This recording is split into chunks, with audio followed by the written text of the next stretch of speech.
Chapter 248. Lionel was just one person. With his ability, he was able to split his mind and study many things at once, but even then, he only had one body. There were only so many things he could do at once. In truth, he was already lucky to have set aside some time to gain the acknowledgement of the spear in his hand currently. He still remembered the feeling of his soul shearing apart beneath its presence. However, no matter how much of an advantage his ability gave him, he couldn't master everything. To now, he had mastered all the abilities the Mage Academy had to offer him in terms of mage arts. But, he still hadn't had time to study the Path of Knights.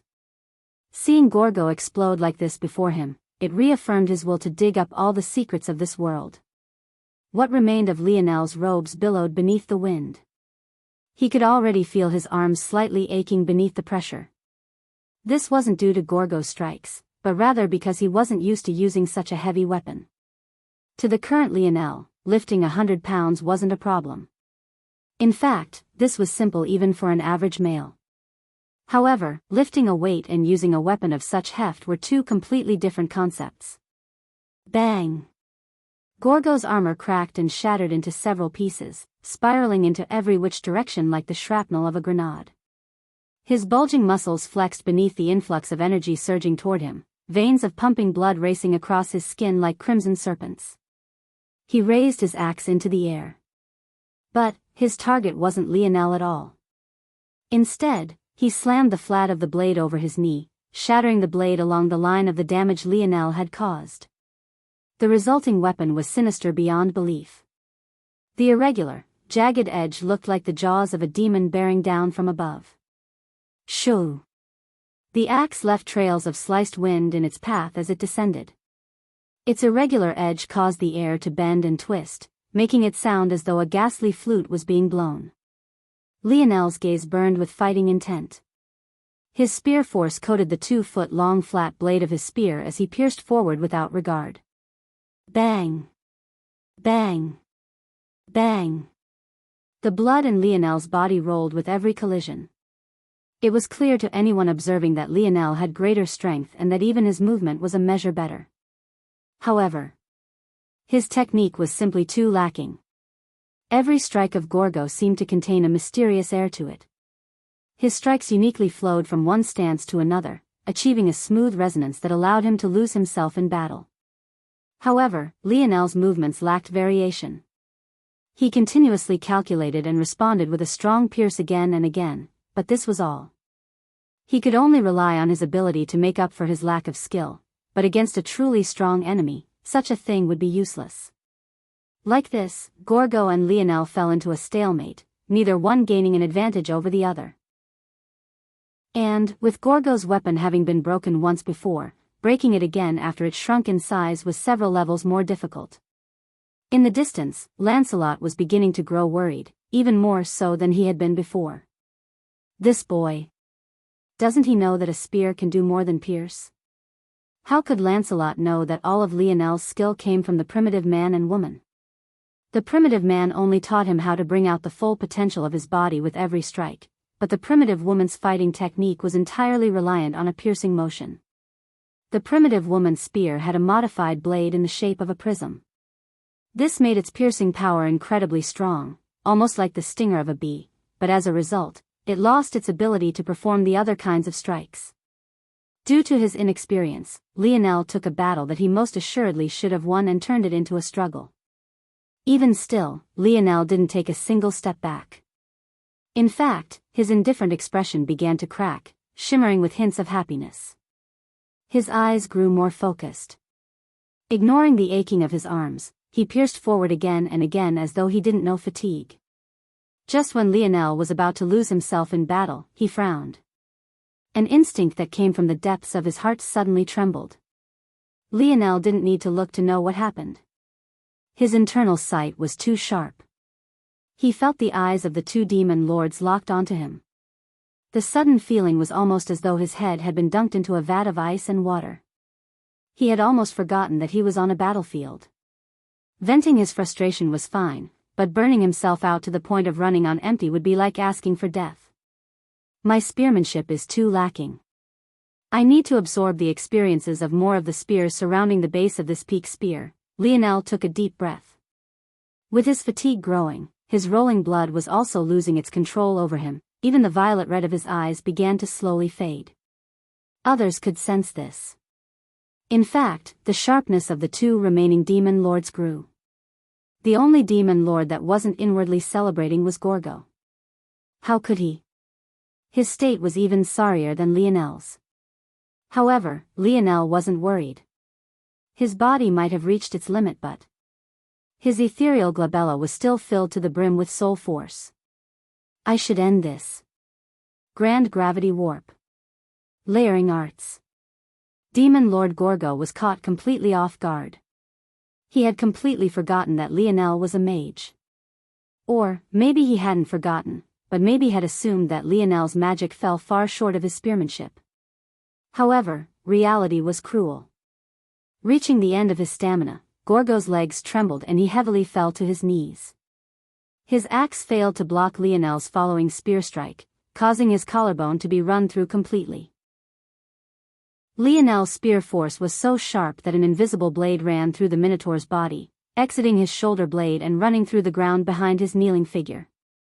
The zombie and skeleton demon lord were stunned by this sudden change of events. They had just been waiting for an opportune time to strike. How had the situation reversed so suddenly? At that moment, having used Lionel's forward momentum to their benefit, Camelot's army had already cut down a large portion of the demon army. Before, it would have been worth it to take advantage of Lionel's situation. But, if Lionel still had so much strength left to fight, it was simply impossible to try and benefit now. With a placid expression, the zombie demon lord signaled with his hand, causing loud, blaring horns to sound. Like a tide, the demons began to retreat, not sparing a glance toward Gorgo who had yet to breathe his last breath. Chapter 249. Hee hee. A little baby boy actually dares to hold back while fighting me. Gorgo coughed up several mouthfuls of blood, his once pearly white teeth becoming covered in a sheen of crimson. Lionel's gaze met the Minotaur demon lord's. Although Gorgo was on his knees now, he was so tall to begin with that Lionel could only look him in the eye. It wasn't that Lionel was looking down on Gorgo, it was rather that Lionel himself was too strong. Because of this, his actual fighting prowess had stagnated. During his studies in the Mage Academy, Lionel had learned a lot. His dreamscape was filled to the brim with mage textbooks and manuals of all kinds. But, if he were to separate them into groups and point out which had the largest percentage of theories written about it, there was no doubt in his mind that it would be battle sense. To a mage, there were things more important than how many spells you knew and how powerful your spells were. What stood above that was timing, situation, and execution. Every mage art took time to cast. When a mage art was ultimately cast, it would impact the environment and change the situation around the next mage art. And, every mage art took a good portion of one's spirit pressure to cast.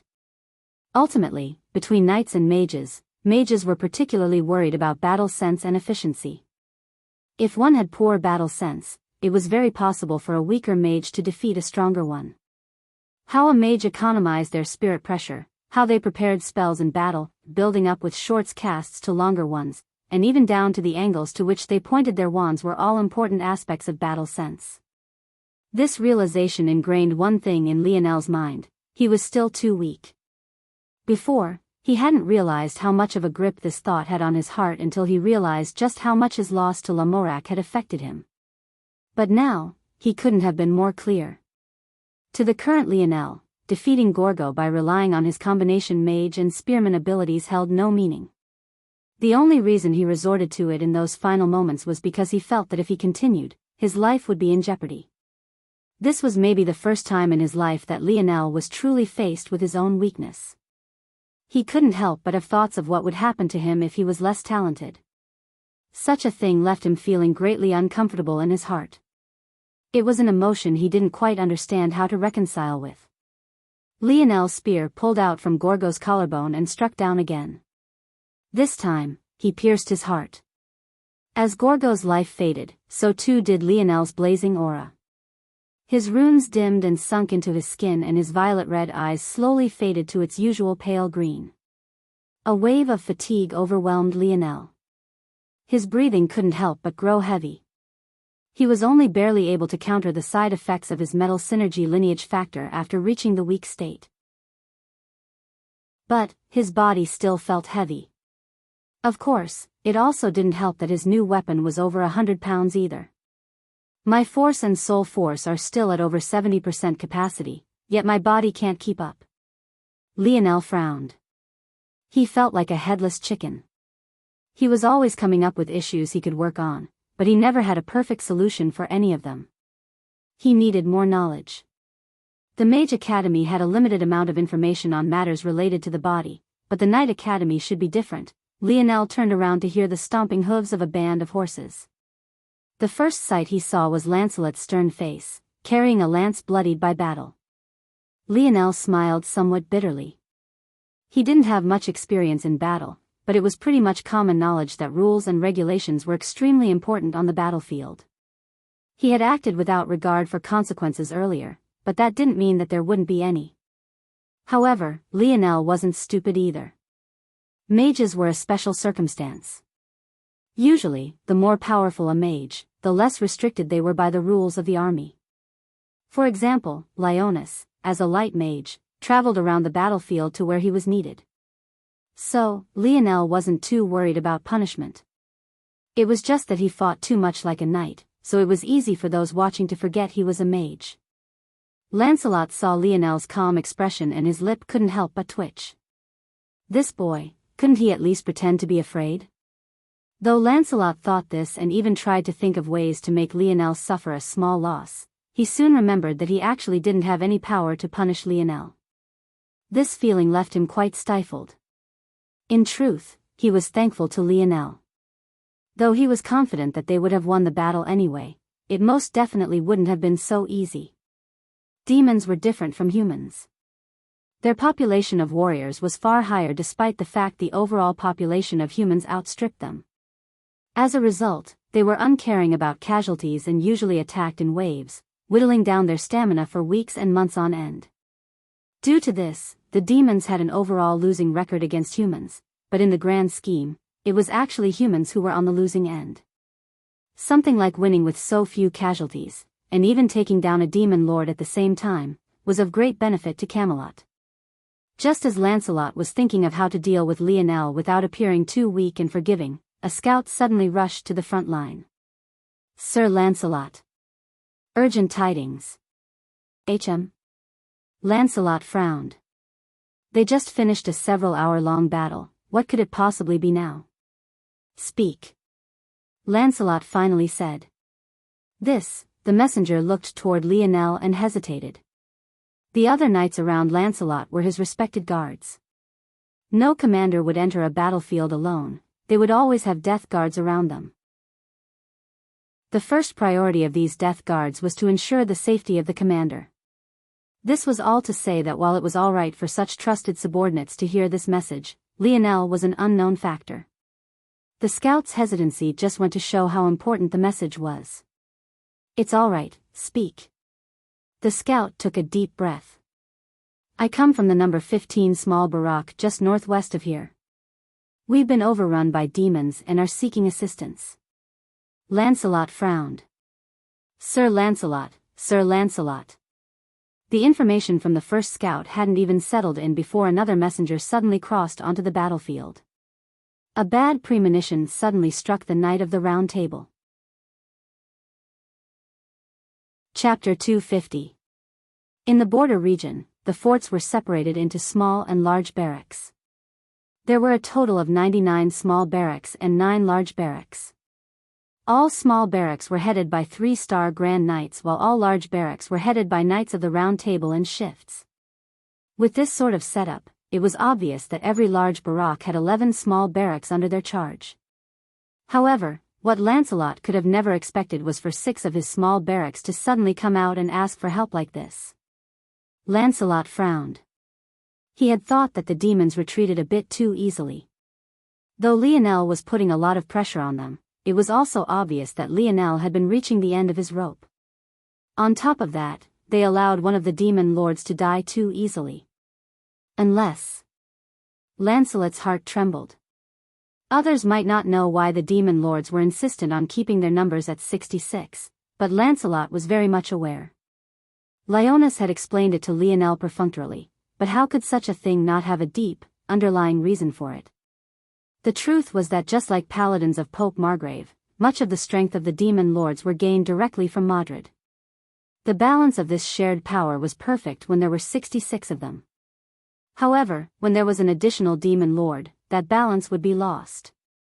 This wasn't as simple as there not being enough darkness internal strength. Madrid's power was beyond imagining. If the Pope could have hundreds of paladins, it obviously wasn't a problem for Madrid to have hundreds of demon lords. The issue lied in the properties of dark internal strength. Or rather, in the property of Madrid's dark internal strength. This kind of internal strength was exceptionally volatile and difficult to control. In addition, it had a negative influence on one's ethereal glabella, and by extension, one's soul force. As a result, whenever there was an imbalance in demon lords, their strength took a dive as a collective. That was right. Demon Lord Gorgo was about 10% weaker than his peak form when he was fighting Lionel for this very reason. One might ask then, why would Lancelot allow Lionel to kill Gorgo, then? Wouldn't it benefit Camelot if this imbalance continued? Well, the answer to that was obvious. What use would there be if Camelot went out of their way to not kill demon lords just to keep this imbalance? It might have been possible to capture and imprison Gorgo today, but would it always be so simple? Demon lords weren't stupid. And, things also weren't so straightforward either. For one, Mordred could dispel the powers of a demon lord whenever she so wished. Even if Gorgo was captured, if the demon army came to be at a disadvantage, Mordred could easily snatch Gorgo's strength from a distance. Secondly, even if Camelot went out of their way to capture and not kill demon lords, these were demons they were talking about. Why wouldn't they just kill amongst themselves until their numbers were balanced once again? Before, Leonis had silently thought that this all-out attack and this chaos was exactly what Mordred wanted, and he was likely correct. Even if Mordred protected the newly appointed demon lord, if the demon lords were so eager for balance, couldn't they just kill one another? Yet, instead of simply picking a new target, the demons chose to launch an all-out offensive against Camelot. If Lancelot's thoughts were correct, then it was very likely that his large barracks weren't the only ones to receive so many SOS calls at once. It may be that the entire border region was lit with flames of war. When his trail of thoughts reached this point, Lancelot sucked in a cold breath. Was Mordred really prepared to act again after so many years? Last time she acted, a hint of pain flashed by through Lancelot's gaze. It wasn't a pain of the flesh, but rather one of the heart. It seemed that whatever memories he was thinking of deeply scarred him. Lionel didn't know about any of this insider information. He only watched silently as Lancelot's expression changed several times. He thought himself to be good at reading human emotion, but whatever Lancelot was thinking of was way beyond his means to comprehend. After a while, Lancelot took in a deep breath. Alec, Pierce, Bran, Ahmad, Geoffroy, Hammond, you'll lead your troops to support the small barracks. Lionel's eyes couldn't help but flicker toward Pierce. He was the very same man who had two exceptionally long swords strapped to the sides of his horse. Lionel had paid a small bit of attention toward him during the battle. His skill could only be described as frightening. Originally, Lionel had thought him to be one of the Knights of the Round Table as well. But, by his name, it was obvious that he wasn't. Who is he, exactly? Lionel had no idea. Lancelot continued to give out orders. You scouts will second messages back to the remaining small barracks. Have them all retreat back here. I have a feeling that things won't end so simply. Also, someone call our beast mage here, have him send out several hawks to the other large barracks. Inform them of my decision. A beast mage, from Lionel's readings, was a mage without affinity. They were essentially a mental mage, just like Ellis, except they focused on mental manipulation magic that worked on low-intelligence creatures. Their strength wasn't very great, so they were often restricted to roles much like the order Lancelot just gave out. As for the rest of you, rest and prepare for battle. The two remaining enemies we face are Demon Lord Dagon and Coyote. Dagon is famous for his night raids. This isn't the time to let our guards down. A heavy expression colored Lancelot's features. Demon Lord Dagon was the skeleton demon with prisoner's steel balls strapped to his wrists and ankles. While Gorgo had been ranked in the low 20s, he had broken into the top 20. However, Demon Lord Coyote was even more mysterious. While Lancelot had some information about Dagon's tendencies, he knew next to nothing about Coyote, the zombie demon lord. Whether it was his strength or personality, they were all just mere guesses. Lancelot had a feeling that the reason they retreated so easily was to divert his attention to the small barracks. Now that half of their forces had to leave, their situation during the next battle could be imagined. Lionel calmly watched this from start to finish, his mind as placid as a calm lake. Chapter 251. Lionel entered the abode setting of the segmented cube. Without much thought, he made his way to the bathhouse and dove into a serene pool of water. The soothing waters felt so good that a moan almost escaped his lips. Lionel floated in the waters, looking up at the beautifully crafted ceilings of the bathhouse. Whoever it was who constructed this treasure was a true genius. Lionel could hardly make crafts with 5 or so parts. He couldn't imagine the number needed to make a treasure of this level. In truth, Lionel was quite used to the aches of his body. He was a student athlete, after all. Compared to others, he was far more ready for this new world order. He had always been in tip-top shape. But, being a good sprinter didn't mean you were a good long-distance runner, and being a good long-distance runner didn't mean you could run the 400-meter race. There were different aspects to being an athlete and not all forms of endurance were the same. Lionel thought himself to be a great athlete, but a single battle had completely shredded his body. The good news was that Lionel felt that just an hour or two would be enough to recover thanks to this pool. The bad news was that he wouldn't always have time to recover. Lionel activated the nodes in the walls of his heart.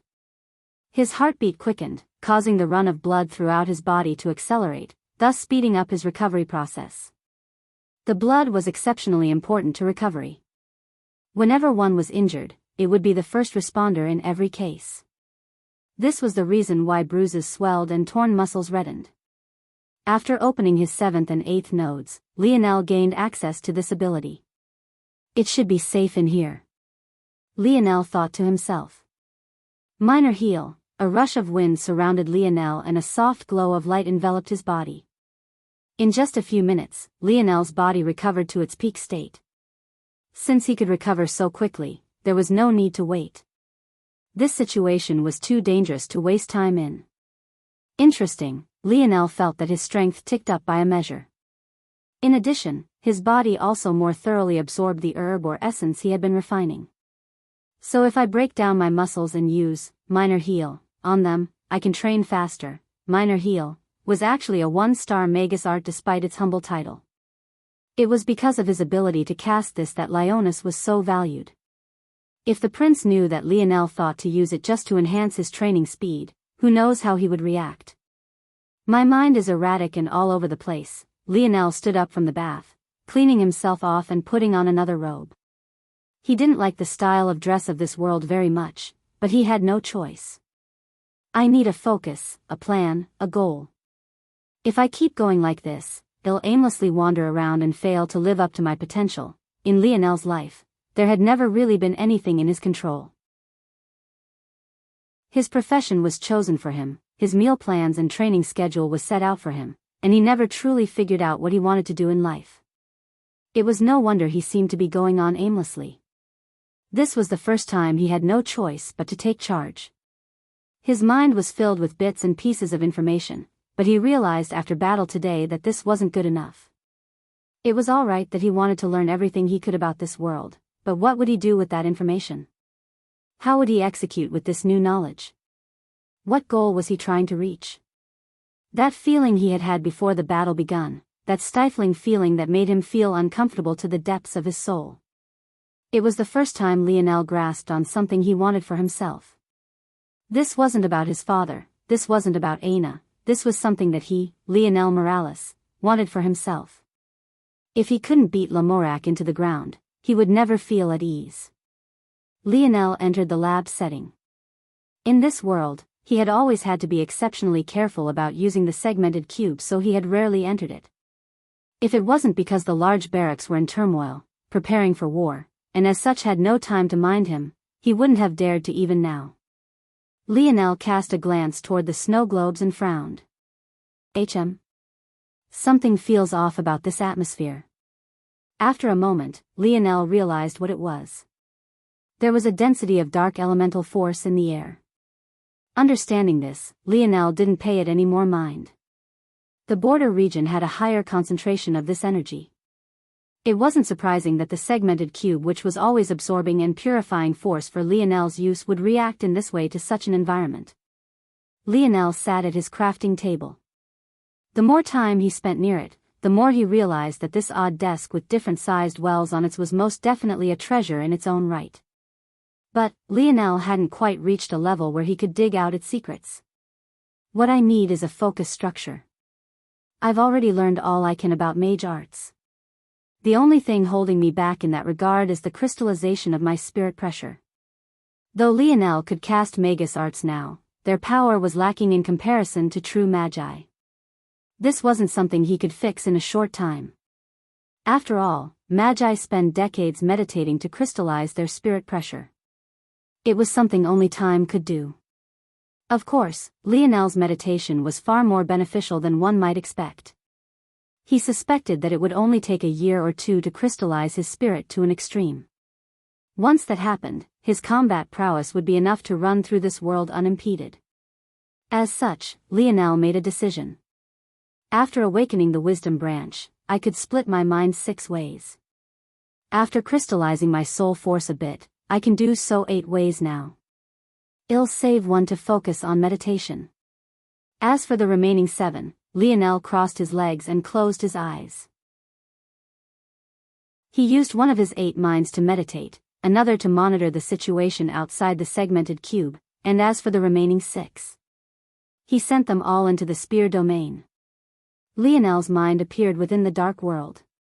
Rolling clouds thunders above his head and pale black-gray earth crunched beneath his feet. At this moment, he stood at the peak of a large hill, a familiar black spear wrapped in chain before him. The immediate surroundings of this spear was empty. As though showing reverence to its superiority, the other spears that dotted this hill were at least 3 meters away. This was the first peak of spear domain that Lionel had conquered. But he knew he hadn't done so correctly. One's spirit was only meant to be auxiliary in this world. The main strength should have been his spear force. If it wasn't for his awakening his snowy star owl lineage factor, Lionel would have no right to stand in this place, and the spear before him seemed to understand this as well. This standoffishness placed a veil between Lionel and the spear, making it more difficult for him to comprehend the secrets surrounding it. Lionel smiled lightly. You're quite an arrogant spear. There are hundreds on your level in this world, yet you still have such pride. As though hearing the taunting nature of Lionel's words, the spear vibrated slightly, but didn't do much else. It was as though it disdained to respond. But Lionel didn't mind. There are 2,879 spears that make up the foundation for your spear domain. I'll start at the bottom just like you want me to. It won't be long before you become obedient. With a thought, Lionel sent his mind toward the spears around the bottom of his spear peak, grasping out at 6 simultaneously. At that moment, he entered 6 different worlds and experienced 6 different lives. Chapter 252. The location was dark. It was difficult even to see one's hand even if it was placed before one's eye. Up above, the place the moon should have been was completely shrouded by dark clouds that rumbled every so often. However, even this rumbling couldn't mask the heavy breathing that pervaded the atmosphere. At that moment, a group of men and women ran with everything they had. But their speed was slow. Whether it was because of the disadvantageous terrain or the fact they were at the end of their ropes, both were reasons. The group of 30 or so wore bits of torn linen covered in dirt and mud. It was impossible for fugitives to appear in the border region. The only explanation was that these few consciously chose to discard their armor. At that moment, one of them suddenly stumbled and fell. "Kid!" An older man snapped his head around, reaching beneath the arms of the fallen knight and pulling him up. He was the only one who stopped. It wasn't that the others were callous, but rather that they were under expressed orders not to. Jejejejejej, an eerie laughter caused the blood of the group to run cold. They dug deep, pulling all the reserve strength they had left to power forward. The forest they ran in could hardly be called as such. It looked as though a blazing fire had charred everything to ash. Let alone having canopies of greenery, the various trees didn't even have branches, they were made entirely of blackened and battered trunks. It was one of the roots of these godforsaken trees that had tripped the young knight. It was quite hilarious.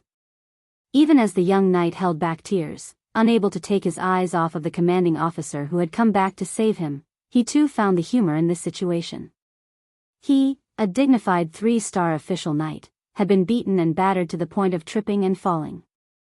Not only that, but he had actually fractured his ankle and couldn't even walk on his own anymore. "Captain, just leave me." "Shut up, kid. You know how many sacks of potatoes twice your size I've carried in my life to reach my current strength? You're as light as a feather. Don't look down on a grand knight, rookie." The young knight was speechless. In the end, he could only chuckle and shake his head. The eerie laughter only grew with each passing moment. And, despite the blustering of the captain, he was falling further and further behind the group ahead of him. At that moment, the captain felt a sharp wind assaulting his back. With his years of trained reflexes, he didn't even need to think before he jumped to the side. He had already reached a state of his mind and actions being as one. At this point, the captain knew that it was useless to keep running. With a shing, he unsheathed his long sword, setting down the young knight that hung next to his hip. "Keep running, kid. I'll hold these bastards back." The young knight clenched his teeth. Run? He probably could. If he used his force to reinforce his ankle, he could probably last another half-hour. Such a skill was something he had learned as a mere apprentice knight. The only reason the older knight hadn't allowed him to do so was because their force was already running low. If used on such a technique, his likelihood of surviving would plummet with each passing moment. But, he was completely unwilling. "Well, do it together, Captain." The young knight grit his teeth, his internal strength blooming and shielding the fracture in his foot. He pulled out his own sword, standing tall. The captain wanted to say something more, but the sharp wind of another arrow came forth. He stepped forward, his long sword arching beneath the night air. It became the only source of light in the darkness, drawing the arc of a beautiful crescent moon. Bang! The captain stumbled backward, his wrist quaking beneath the pressure. His expression couldn't help but change. How could an arrow have so much strength behind it? Just what was happening? Jejejejej, at that moment, a shadow slid out from the darkness. Even though it was just a few steps away from the pair, it was difficult to see it even now. However, after a moment, the captain quivered. Demon Lord. He didn't know who it was, nor did he need to know. All he needed was his years of experience to tell just how powerful the existence before him was. The young knight felt his heart seize. "Kid, I'm going to go all out. When I engage him, turn back and run as fast as you can. Don't stay here for some meaningless sacrifice." The old knight stepped forward. The means of a knight truly weren't few. Amongst them, there were even techniques that could be used to overdraw one's potential. It was precisely such a technique that the captain was planning on using now. He didn't give the young knight a chance to respond. His aura blazed, his arm bulging with muscles and wildly pulsing veins. In one motion, he hooked a hand behind the young knight, took a half spin, and sent him flying into the distance. Though he had been just blustering before, that didn't mean his words didn't have a kernel of truth to them. As a 1-star Grand Knight, throwing 200 pounds a few dozen meters away wasn't a problem at all. However, what happened next left the captain stunned. Oof, the young knight should have been sent into the distance. But, just as he was passing between two trees, and before he could even pick up any true momentum, he rammed into something. "Hey, Captain. Your aim needs a little help," a light, awkward cough sounded. The trouble was that the old knight didn't recognize the voice at all. At first, he shuddered. Was there another enemy he hadn't noticed? In this darkness, it truly was too difficult to see. But, even then, shouldn't he have sensed an aura? Anyone who could utilize force had internal sight. It was a prerequisite. However, the internal sight of a knight was destined to be weaker than that of a mage.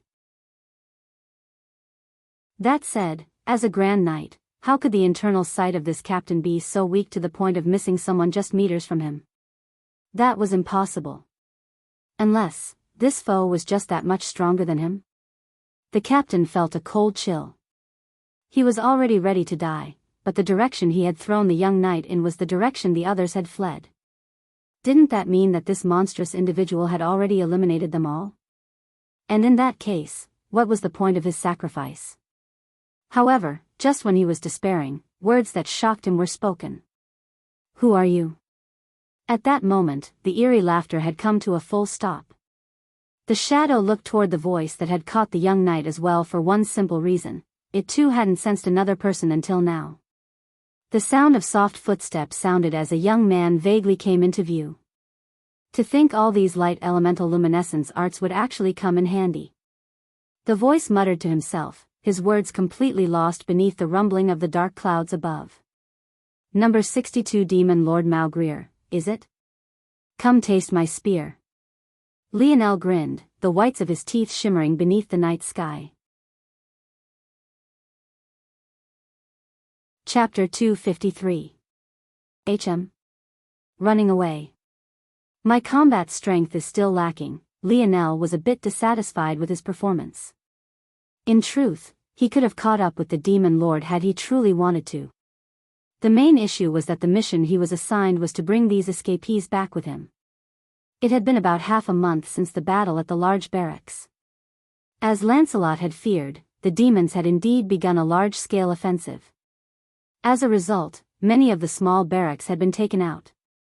Due to this, the knights and mages that had been posted at these small barracks were forced into retreating, leading to the situation here today. What was surprising, though, was that a demon lord had actually personally come to chase them. Lionel didn't know if this demon lord was just bored or if there was another reason, but he couldn't fathom a true reason why a demon lord would chase after a group of 30 or so like this. What was the point? Lionel looked back to find the old and young knight looking at him with incredulous expressions. How could they not be shocked? This was a demon lord they were talking about. Even battling one to a standstill was impressive, let alone forcing one into retreat. But, from Lionel's words, it sounded like he wasn't satisfied with this. "Let's go, it'll bring you out of here." Lionel put away an ordinary wooden spear, facing the two knights. "Why yes," the young knight managed to eke out.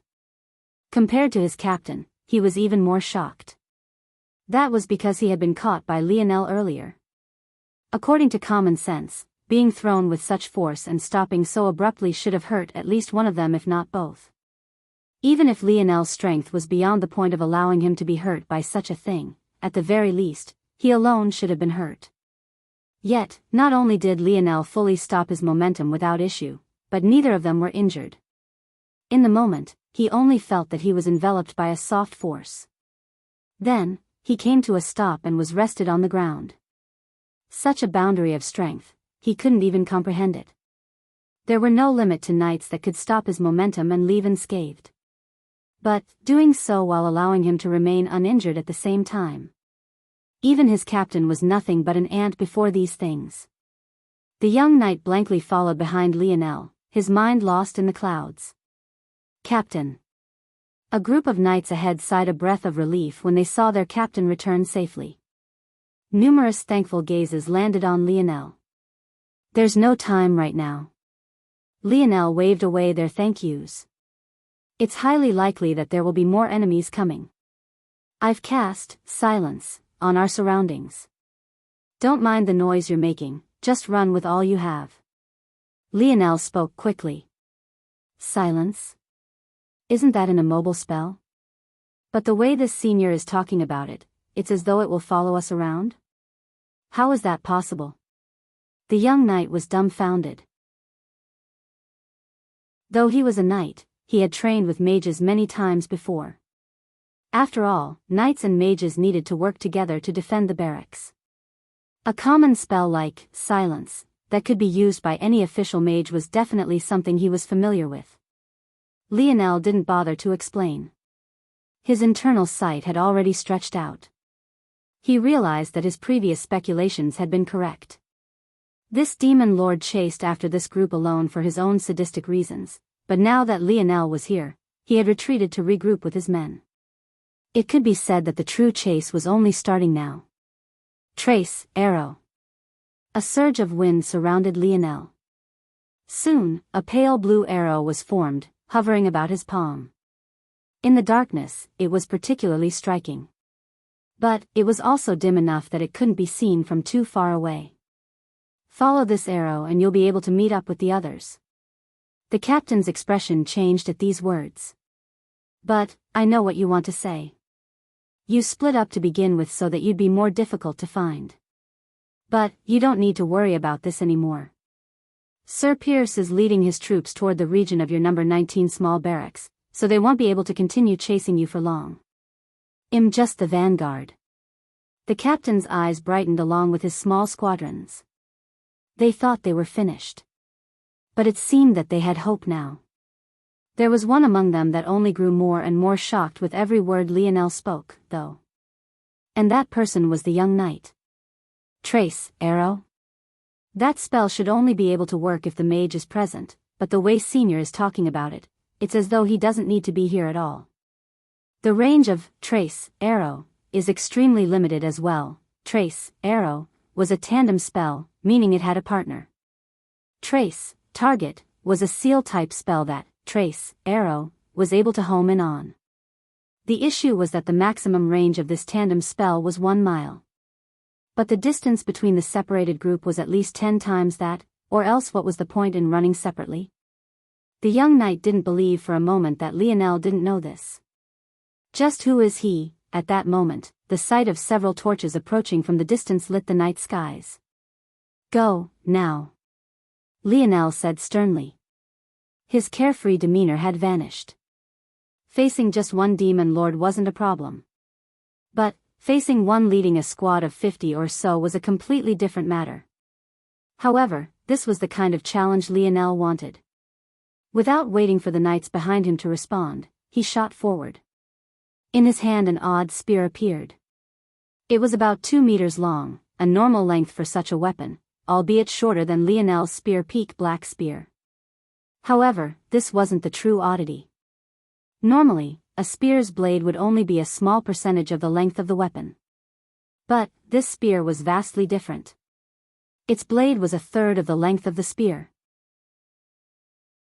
Lionel brandished the spear, casting shining eyes on his irises. In that moment, his vision and internal sight superimposed, giving him a clear vision of everything happening on the forest floor that night. His gaze flashed with determination, his dreamscape flashing with arcs of lightning as several spear styles began to coalesce in his mind. Chapter 254. Jejejejej. I've never understood humans, always doing such brainless things. Malgrier was a bit stunned when he noticed Lionel running back toward him. He had suffered no small loss at Lionel's hands just earlier, he had even felt the scent of death. If it wasn't because this boy was too inexperienced in combat, failing to take proper account of their combat environment, he would have died here. But, he could have never expected that Lionel would come rushing back after he was prepared. He had been gloomy previously, thinking that he would have long since lost track of Lionel. But it seemed like he would have his chance at revenge after all. Wall. When Malgrier realized that Lionel hadn't even paused his steps, he grew serious. He had no intention of facing up against Lionel directly. One shouldn't mistake Malgrier's reaction as fear. After all, he was an archer. It was only normal that Lionel would be able to force him to suffer a loss in close combat. Now that he was prepared, he could almost already see Lenoel's corpse. What this number 62 ranked demon lord didn't know that while he saw Lionel as easy prey, Lionel saw him as a fighting dummy, ready to help refine his skills. While others could only see shadows in this place, Lionel saw everything reflected into his mind perfectly. He could see the shadow-like Malgrier sneakily drawing his bow, he could see the vanguard of shield warriors blocking his path, he could even see the dark insects crawling along the ground. Nothing escaped his notice. Lionel's force bloomed. Bang! 7 shield warriors stood shoulder to shoulder, slamming their tower shields into the ground and blocking Lionel's path forward. At this moment, it became clear that Malgrier didn't care about the other escaping warriors. Killing one Lionel was worth far more than killing 1,000 such knights. Lionel's memories flashed. In his mind, he saw a valiant man with dark blonde hair that whisked along his face and jaw like the mane of a lion. He wore heavy bronze armor, his every step causing the earth to quake. His heavy spear bent beneath the weight of its own blade, making it exceptionally top-heavy. Yet, the valiant man outstretched it with a single hand, bearing the entire weight with his strong wrists. Lionel could sense the overbearing aura of the man. Even if he stood against an army of 1,000 alone, he would face it with a jovial laugh. When this man walked, the earth shook. When he laughed, the clouds dispersed. When he attacked, the skies split. Lionel's back flexed, his image and the image of the man in his mind fusing into one. The crackling booms of his tendons reverberated through the night sky. Malgrier didn't even have time to draw back his first arrow. Boom! Lionel's body and spear drew a line in the air. For a moment, their momentum became one. It was once again a pierce. However, compared to the fluttering speed of the primitive woman, this pierce was indomitable. It was as though it would shear through any obstacle before it, not even pausing before the might of a god. Lionel's spear tip tore into the middle tower shield. As though it was slammed by a cannonball or punched by a Goliath, a massive dent appeared at its center. The shield warrior cried out in pain as he felt the arm supporting his tower shield bend against the distorted metal. It was as though his arm was molded into a semi-sphere, grinded into complete mush. A gap appeared amidst the shield warriors as their fellow soldier was sent flying.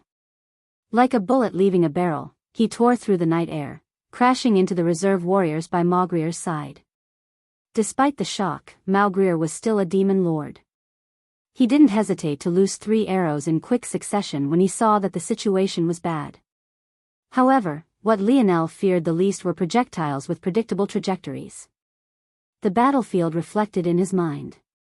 Before Malgrier even released the first arrow, Lionel already knew where it would land. As though he was a ghost, Lionel shifted away with simple steps. His memories flashed once more. He saw a woman of strong features.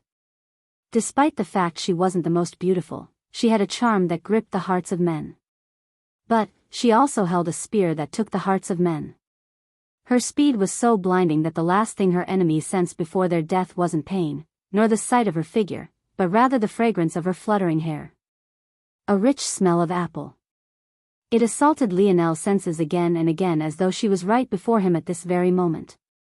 Her spear was as light as a feather and as flexible as a whip. She reaped lives with a thought and traveled through the world unhindered. Lionel's toe lightly descended to the ground the moment he dodged the last spear. For an instant, it seemed as though he would flutter to the ground like a leaf, but in the next instant, he vanished. His movement speed was impossibly quick. His body shot forward like a streaking arrow, appearing before the line of protection before Malgrier. He braced his spear against his body before sweeping it out horizontally from himself. His spear became like the whipping tail of a mighty beast. It left an arc of blood in the air, shearing apart 6 demons at the waist. Such carnage was something even Lionel had never seen before. In the past, he always killed his opponents with a simple pierce. The blood was minimal and the wound was small. This was the most powerful attack of the spear currently in his possession. Its exceptionally long blade was purposely designed for this expressed purpose.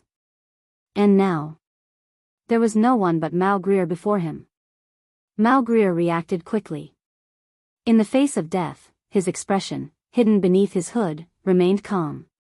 Demon lords weren't fish on a chopping block.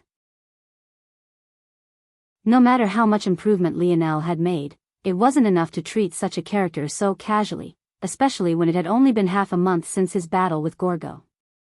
The twang of a bow string being continuously pulled and released caused Lionel's ears to twitch.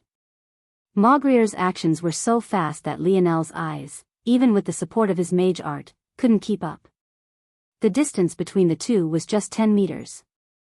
To take on the full barrage of arrows at this distance, anyone else would have had their deaths guaranteed. But, while Lionel's eyes couldn't keep up, that didn't mean his internal sight was in the same situation. The trajectory of Maugrier's arrows had already been projected into his mind. Just when Lionel was about to dodge just as easily, his expression changed. The trajectories he had predicted were off. Chapter 255. Though it was only by a few centimeters, the overall result would be far different than what he anticipated. Lionel's blood boiled and his spine ran cold. In such a threatening situation, he grew more focused, his thinking speed accelerating so quickly that time seemed to slow. In an instant, Lionel zipped through all of the potential countermeasures he had and responded with the best. Bang! His foot slammed into the ground, a swirl of wind and oppressive spirit pressure surging around him. Earthen wall. Layering arts. Harden. It was impossible to cast a spell so quickly. Even for Lionel. An arrow crossing 10 meters was the matter of a blink of an eye. But, even Lionel's fastest cast would take a full second. However, it was then Lionel's dreamscape flashed, sending out a branch of lightning. In the core of it all, a book stood, fostering a mage's battle sense. In fact, it wasn't just the book, but a specific chapter by the title of Spirit Pressure Storms. There were many things that could influence a mage's casting. Depending on the environment, there were an infinite number of variables. One such variable was the so-called spirit pressure storm. When a high-level mage art was cast, it would cause force to converge. High concentrations of force made it more difficult to control, especially when the concentration was of an opposing force type to the one you were trying to use.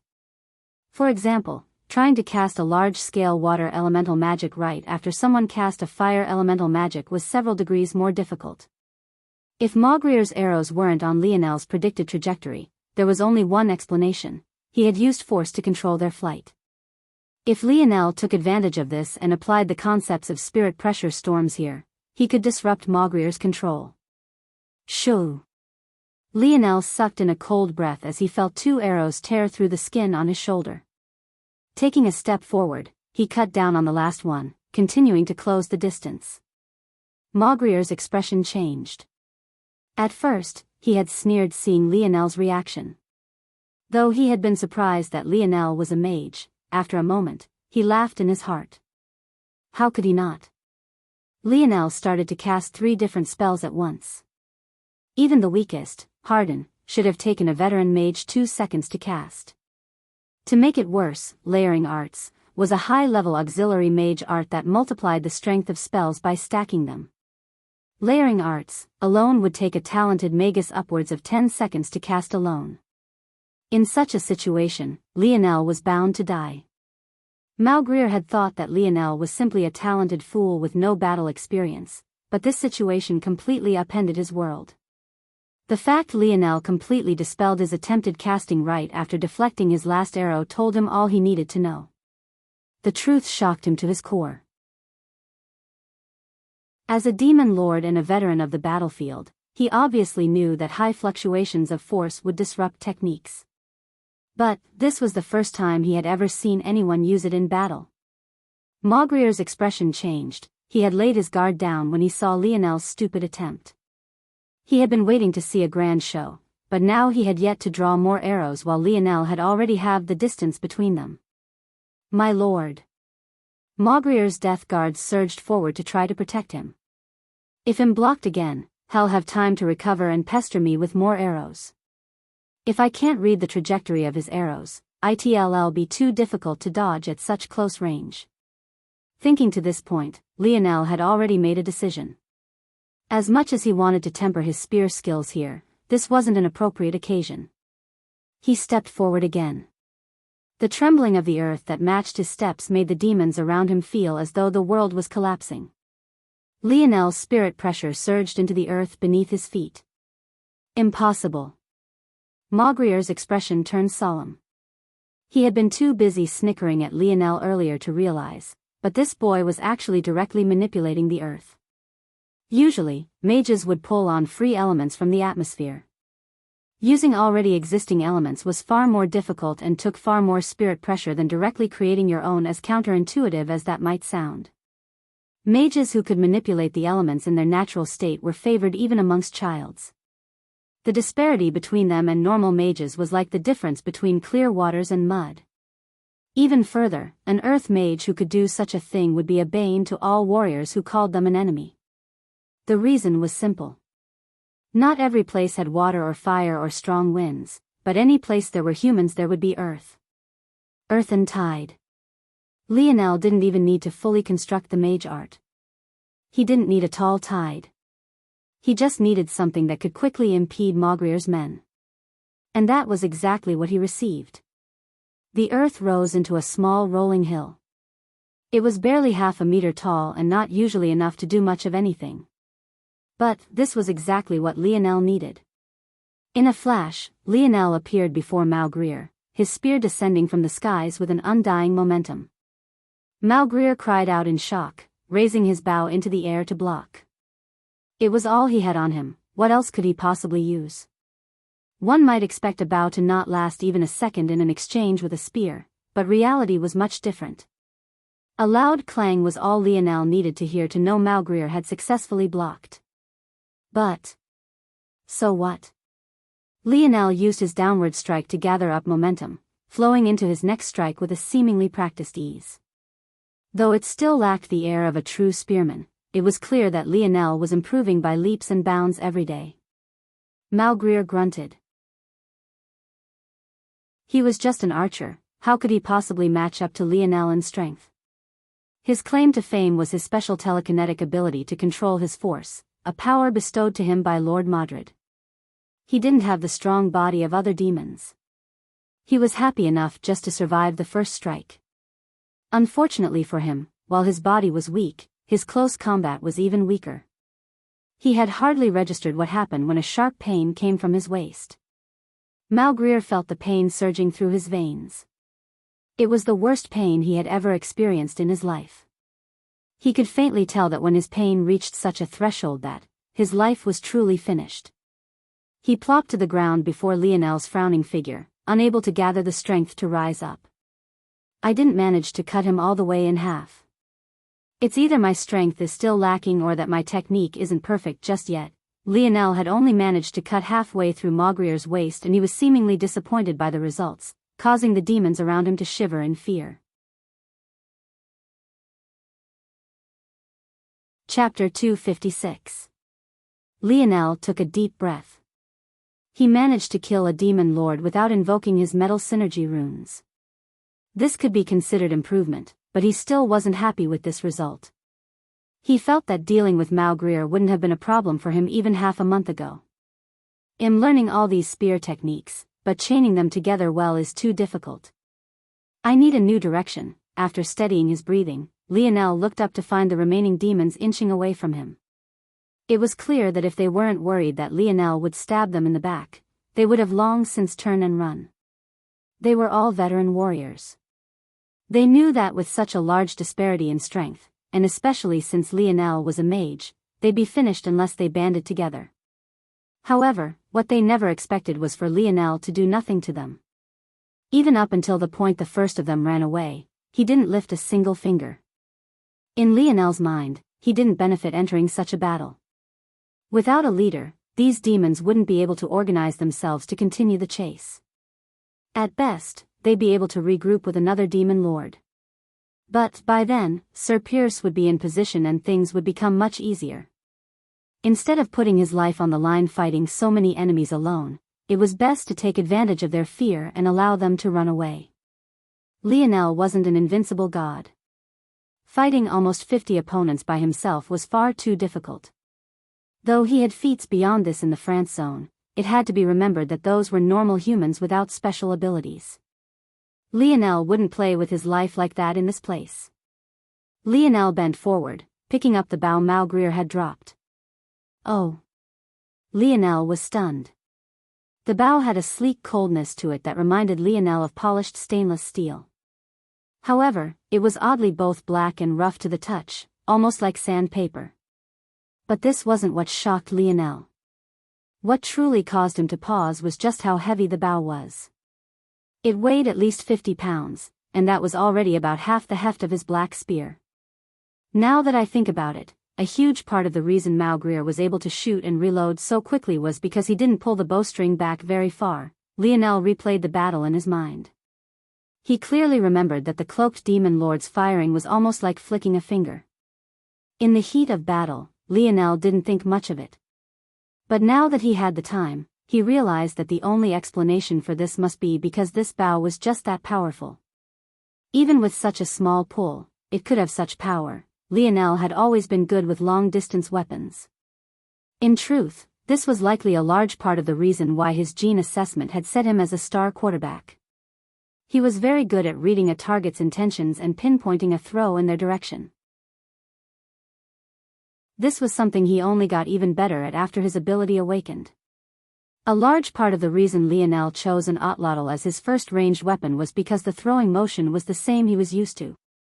After that, his first craft was a pair of pistols.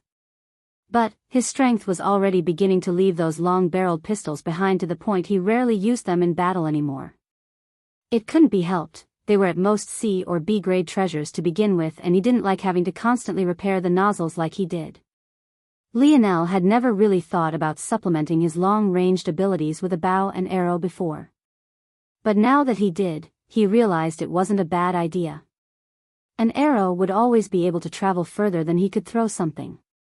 Though it sacrificed a bit of flexibility as a result, judging by how powerful this bow would be with just the flick of a finger, it might still be a good option.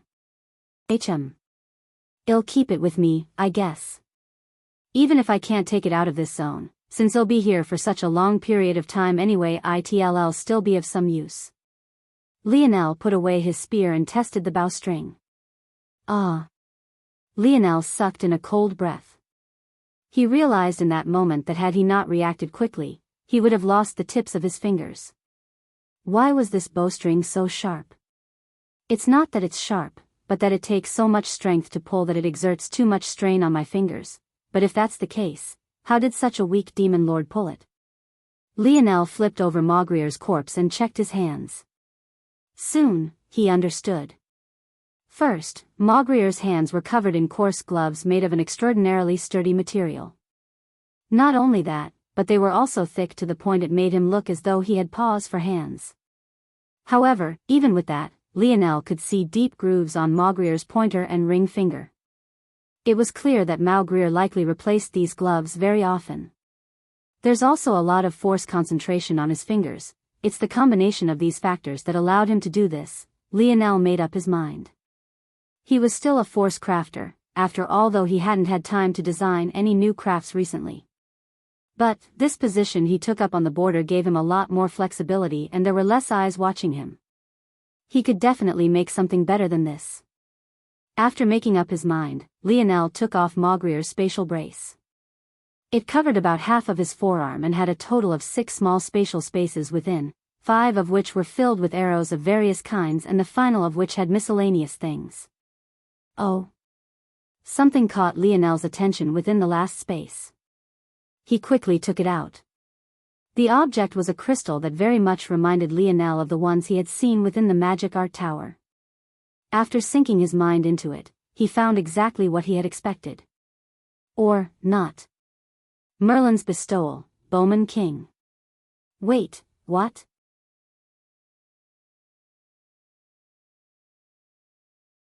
Chapter 257. Lionel was stunned. This was the 3rd time he was seeing Merlin's name in such an important setting. Though there were some legends about him in the Mage Academy library, Lionel didn't really pay much attention to it. This was because those books were too low level. The information practically bordered on fairy tale. However, things were a bit different now. The first time Lionel saw his name was after entering the Joan zone. Apparently those matters were related to a prophecy he had made in the past. The second time he saw it was when he entered this mythological zone. Once again, it was related to a prophecy this Merlin had made in the past again. This was now the third time Lionel had seen this name in a surprising capacity. It could be said that this was the last thing he had ever expected to find. At the same time, Lionel wondered why it was Malgrier was so weak with such an inheritance on him. How could he be ranked in the 60s amongst demon lords? But after a moment of thought, he realized that this might have been the wrong way to look at things. It might very well be possible that the former Malgrier wasn't worthy of ever becoming a demon lord in his lifetime until he stumbled into this inheritance. If Lionel looked at things like this, then it was very possible.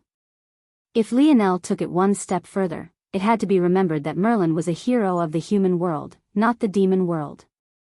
To the demons, he should have been a great enemy. After all, he was responsible for the rise of King Arthur.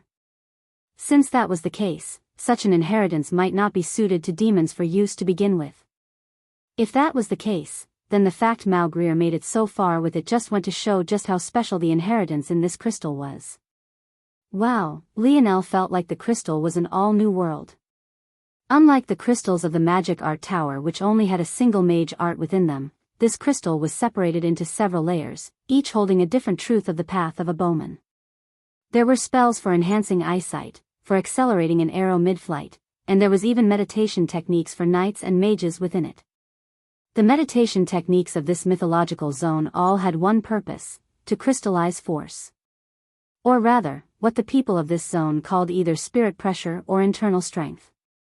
Spirit pressure meditation techniques compressed the soul force in one's ethereal glabella.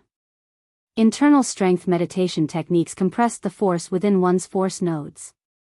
There were no limitations to meditation techniques, they could be used no matter which step of cultivation one was at. So, it was no problem for Lionel to start late. However, there were obviously tiers of quality amongst meditation techniques. Some excelled in the degree to which one could compress and other excelled in the speed compression occurred, but those that could do both to perfection were rare. The Mage Academy provided many types of meditation techniques. In fact, Lionel had dozens in his dreamscape at this very moment. It was precisely because of this that he could see that Merlin's meditation technique was far beyond anything he had ever seen before. It pulls on the power of the stars? What a fantastical meditation technique. Lionel felt that this meditation technique resonated with him on a profound level. He felt that maybe this so-called power of the stars might be greatly beneficial to him. Maybe there was a reason his lineage factor was named the Snowy Star Owl. However, Lionel didn't immediately make this connection. This wasn't because he was stupid or that his dreamscape was still lacking, though the latter might be part of the reason, but rather because he was a man of the modern era. To people of backward, medieval-era places like this, stars were mysterious entities and sometimes even gods looking down on them. However, to Lionel, they were massive balls of flaming gas. What could possibly be special about them? Though Lionel had this inherent bias ingrained within him, he also knew that any techniques that appeared in this world would be real. He also had to admit that in this new world, where there were dimensions above the third and abilities he couldn't imagine, it wasn't appropriate for him to try to reconcile everything with his own limited knowledge. My main focus will still be the spear, but there's a lot of useful things in here. Since I'm talented in the bow, it won't hurt to take a look. With that thought, Lionel began to walk back, already drafting up plans for a protective covering for his fingers. He wanted it to be lightweight and also not interfere with his spear wielding. If it could add special attributes to his arrows as well, that might be nice. Lionel drafted tens of possible plans in his dream world as he walked. Before he realized it, he had already walked out of the ash forest, finding an army led by Sir Pierce before him. Sir Pierce sat atop his horse, his snake-like eyes observing Lionel curiously. Demon Lord Malgrier is dead. Lionel finished his report under the astonished gazes of Pierce's death guards. Pierce's eyes narrowed. He looked Lionel up and down for a long while, but didn't find anything off about him. Lionel didn't even look particularly tired. The actions of the demons had been getting more and more aggressive over the past month. It could be said that the number of clashes between human and demon kind, likewise, increased exponentially. Yet, in all this time, the number of high-level figures that had fallen was 0. Unless one counted the 2 demon lords that had both fallen at Lionel's hands. The truth was that there were simply too many demons. There were many demon generals who rivaled demon lords in potential and strength but were never promoted for fear of the 66 limit. Even if Lionel killed them, there would probably be a new 66th ranked demon lord by tomorrow. But, even with this being the case, Lionel's feats were too shocking. Since when were demon lords so easy to kill? There was definitely something about this child's calculative abilities and mind that were beyond expectations.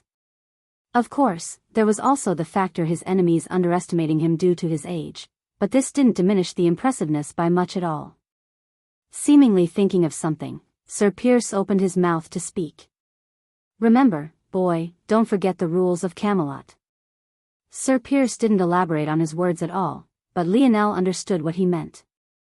Though rare, there was no small number of humans who had fallen to the darker path. Many of those humans started by picking up things they shouldn't have from the bodies of demons. Lionel's eyes narrowed slightly, but he never got a chance to respond. Bang. Bang. Bang. Lionel suddenly felt a strong case of déjà vu overwhelm him. Hadn't this exact same thing occurred on the Project Hunt Island? At that moment, the dark night skies were illuminated by a dull gray pillar of light in the distance. What Lionel didn't know at that moment was that this wasn't a force eruption and the true purpose behind the all-out assault of the demons was about to be revealed. Chapter 258. Lionel was shocked by the sudden change, as was everyone else. However, Lionel had long since gained a habit of paying attention to everything going on in his surroundings at once. This wasn't only a method of training his internal sight, but it was also a method of protecting his life. Due to this, Pierce's expression fell perfectly into Lionel's vision. The hint of surprise quickly followed by anticipation didn't escape him. He knows what this thing is? Lionel didn't think much of it. He knew too little about this world. It made sense that a veteran knight like Pierce would know more than he did. However, this only made Lionel more curious. The reason was simple. While Pierce reacted in this way, none of his fellow knights or death guards did. In that case, the most likely explanation was that this was very high-level information. This was only made more obvious by the fact none of the books Lionel had read in the Mage Academy had the necessary information. If they did, his dreamscape would have reacted. Pierce's expression changed many times before it seemed he finally settled on a decision. Arrange the formation. We're retreating back to the large barracks. Pierce's roar called out, causing the knights who had followed him here to be stunned for a moment. The reason they had gathered here was to counter-attack the demons. While they thought the humans were all converging back toward the large barracks, they'd be caught off guard by the sudden appearance of an army. Yet, instead of waiting to deal this blow, Pierce actually decided to retreat immediately. It could only be said that whatever that pillar of light was, it was extraordinarily important. Lionel's gaze flashed, but he didn't say much. It could be said that the death of a demon lord was already a great result for this expedition. Even if it was easy for Madrid to replace demon lords, they would still need time to acclimate themselves to their new strength. I wonder what's going on. Lionel knew that this matter would be a big deal, but he could have never imagined just how great of a matter it would be. It was to the point that even the core city of Camelot was stirred. Whether it was the mysterious Grand Magi, the Knights of the Round Table, or even the lofty King and Queen of Camelot, Arthur and Guinevere, not a single one could sit still. Before the sun rose on the horizon the following day, a single title had been ingrained in the minds of every human and demon across the mythological zone, the Merlin Trials. Lionel never expected he would have returned to Camelot so quickly. Of course, he had already mostly completed the mission he and Leonis had been assigned. They were only meant to be posted at the border regions for a single month and half of that time had already passed. Merlin Trials. Lionel sucked in a cold breath. The moment he heard these words, his dreamscape reacted, numerous arcs of lightning branching to cover dozens of books. Without exception, all of these books touched upon King Arthur's legend in one way or another. Despite not directly mentioning the Merlin trials directly, Lionel came to understand something very important. It was very likely that before the birth of Camelot, it was precisely these Merlin trials that allowed King Arthur to gain the legacy he needed to rise to the top of this mythological zone. If Lionel's conjectures were correct, this meant that these Merlin trials were even more important than he originally assumed. It was no wonder Pierce's reaction was so fierce. There was another matter as well, though. The movements of the demons could have been considered to be exceptionally odd before the appearance of these trials. But, if the appearance of that pillar of light was taken into account, then it would explain everything. The demons had forced the humans to retreat from the small barracks. The result of that was the humans losing the footholds they had gained around the trial location. Due to this, it was not only easier for the demons to enter, but it had suddenly become several times more difficult for humanity to do the same. But isn't Merlin a hero of the humans? Lionel shook his head. Even if he was, just judging by how far Maugreer had gone with his Bowman King legacy, it was obvious that the Merlin trials should be beneficial to demons as well. If this is all true, then why is it that I was recalled back to Camelot? Shouldn't we all be trying our best to reclaim the land we lost in retreat? As Lionel was lost in thought, the person he most wanted to see now came. He really couldn't stifle his questions anymore. What were the Merlin trials really? Why were they recalled to Camelot if it was so important? Lionel opened the doors to his residence only to find Ellis on the other side. He was a bit surprised. He had been certain that it would be Lioness, but it was Ellis instead. The prince was suddenly called by the royal court, so he sent me with his apologies for missing your meeting. Oh. Lionel nodded. It's not a big deal. You can come in, I do still have some questions. Ellis smiled and accepted Lionel's invitation. She was surprised to see just how clean and meticulous Lionel's room was. It was almost as though he wasn't living in it at all.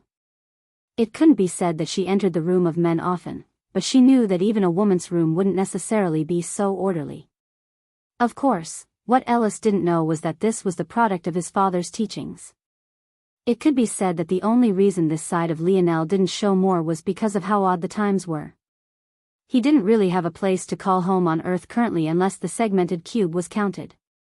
Ever since Ellis watched Lionel battle and kill Gorgo, she had become more reserved around him. Though she had known he was powerful after watching his battle with Lamorak, it was difficult to fuse the state he ended up in with a powerful persona. You can sit anywhere, Lionel said casually. Did you really only come here today to answer my questions? Or did you have another purpose? Oh. Ellis snapped out of her thoughts. Yes. I wanted to say that you've gained a great number of merits. The death of a demon lord is already enough to be promoted to a 2-star magus. But, you actually killed 2. This falls just a bit short of enough to become a 3-star magus. As long as you pass the standardization tests, you'll be able to raise your standing in the Mage Academy. Lionel nodded, accepting the crystal Ellis passed over to him. It likely held information about his merits and could be considered his proof. So about these Merlin trials. Lionel tried to steer the conversation away from this topic. He wasn't very interested in promotion right now. At most, he'd promote to a 3-star official mage so that he could read the level 9 books within the library. This. Ellis' eyes went dim for a moment. Since you've gained so many merits, it should be fine. The Merlin trials have existed even before His Majesty King Arthur established Camelot. It has picked a great many heroes in its time, but His Majesty was the one who traveled the furthest down this road. The truth is that the Merlin trials are separated into minor openings and major openings. This is most definitely a major opening. Minor openings find individuals to test while major openings are open to all. But, in return, major openings are several times more dangerous, not only because of the trials within, but also because of our fellow man. It could be said that all the major players of Camelot and Modred's demon army have all benefited from the Merlin trials in one way or another, so it's not a chance anyone wants to miss. Lionel's brows knit. Could it be that Maugrear's Bowman King inheritance was the product of a minor opening? Are there any other differences between a minor and major opening? Ellis shook her head. It's too hard to tell. Normally, someone who benefited from a minor opening wouldn't easily divulge this information. But, from what we do know, it should be impossible to gain the true core inheritances of legendary Magus Merlin unless it's attained during the major opening. However, there are some clues that point toward the idea that having benefited from a minor opening makes doing the same in a major opening easier. Some scholars believe that this is legendary Magus Merlin picking out successors. He will first pick out individuals, then have them fight the masses to temper them. 50 years ago, His Majesty King Arthur was one such person. The sword in the stone was his minor opening, and 50 years ago, he swept through the world of the major opening and established our kingdom. Chapter 259. The more Lionel learned, the more confused he became. Weren't these zones meant to be based on human mythology? With this premise, one would assume that the most preeminent versions of King Arthur's tale would sit atop everything else. Until now, things followed this logic. Whether it was Guinevere's betrayal, Modred's existence, the Knights of the Round Table, or even the mention of the sword in the stone, everything was as Lionel was familiar with. However, if Lionel went a layer deeper than this world was still too different from what he was expecting.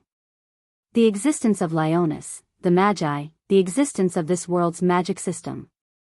None of these were things the tales of the past told of. Lionel couldn't tell whether or not these were random things the universe was filling in as it pleased, or if there was another, deeper reason for this change. Every time Lionel thought about such things, his mind would inevitably travel back to one idea: the future can influence the past. If that was the case, could it be that these changes weren't random as Lionel thought? But maybe the result of changes to the legend future generations made?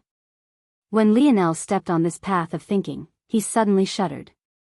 His mind had just landed on something that made his heart go cold. The influence higher dimensions had on lower dimension was obscene.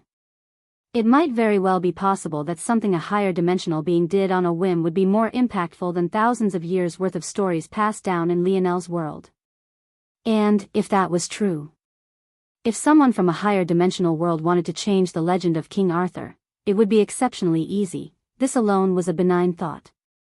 But, when it was combined with Lionel's subconscious thoughts of several months, it felt as though a bolt of lightning had gone off in his mind. And this time, rather than being the illusory bolts of his dreamscape, this was a true arc of lightning accompanied by rolling thunder. To this point, Lionel still had no idea what Joan's goal in the French zone was. None of her actions made sense. Back then, Lionel simply followed his heart and did his best to save as many people as he could. It was never more complicated than this for him. But, if he thought about it, what would happen if Joan succeeded? Was Joan succeeding mutually exclusive with him completing the zone? Think about it for a moment. What would happen if Joan's purpose caused Lionel to fail? Well, Lionel and Aina would have then likely had to spend the rest of their lives in medieval France, growing old together. The details aren't very important, but what is important is what would happen after they died. In that case, wouldn't the zone reset, allowing a new group to enter and attempt to clear it? If that happened, what would have been the point of Joan's mission? What reason would there have been for her to hinder Lionel's success?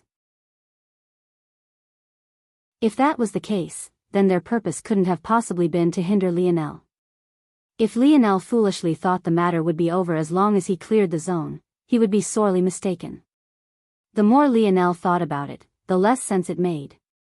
Unless the matters that occurred in Joan's zone were related to this mythological zone. Lionel felt as though a thumping drum was raging through his dreamscape. His ability seemed to be screaming at him, as though trying to tell him something he couldn't quite grasp. This wasn't because there was a connection Lionel had yet to make, but rather because of the most unfortunate weakness of his dreamscape. He simply didn't have enough information. Who were those people who almost turned Joan's zone into a unique zone? How was Merlin's legend related to what they were trying to do? How was this Camelot zone related to it all? Lionel grew more and more serious the longer he thought. He didn't even realize that Ellis had shrunk into a corner like a timid little mouse, unable to even steady her breathing. Unfortunately, this matter was too important for Lionel to think about Ellis' well-being. Zones were inextricably linked to the future of Earth. Even though Lionel didn't have much ties to Earth remaining, his normal disposition wouldn't allow him to sit idly by as its fate was being toyed with. Unfortunately, Lionel didn't take part in every zone clearance. It was impossible for him to do so even if he wanted to.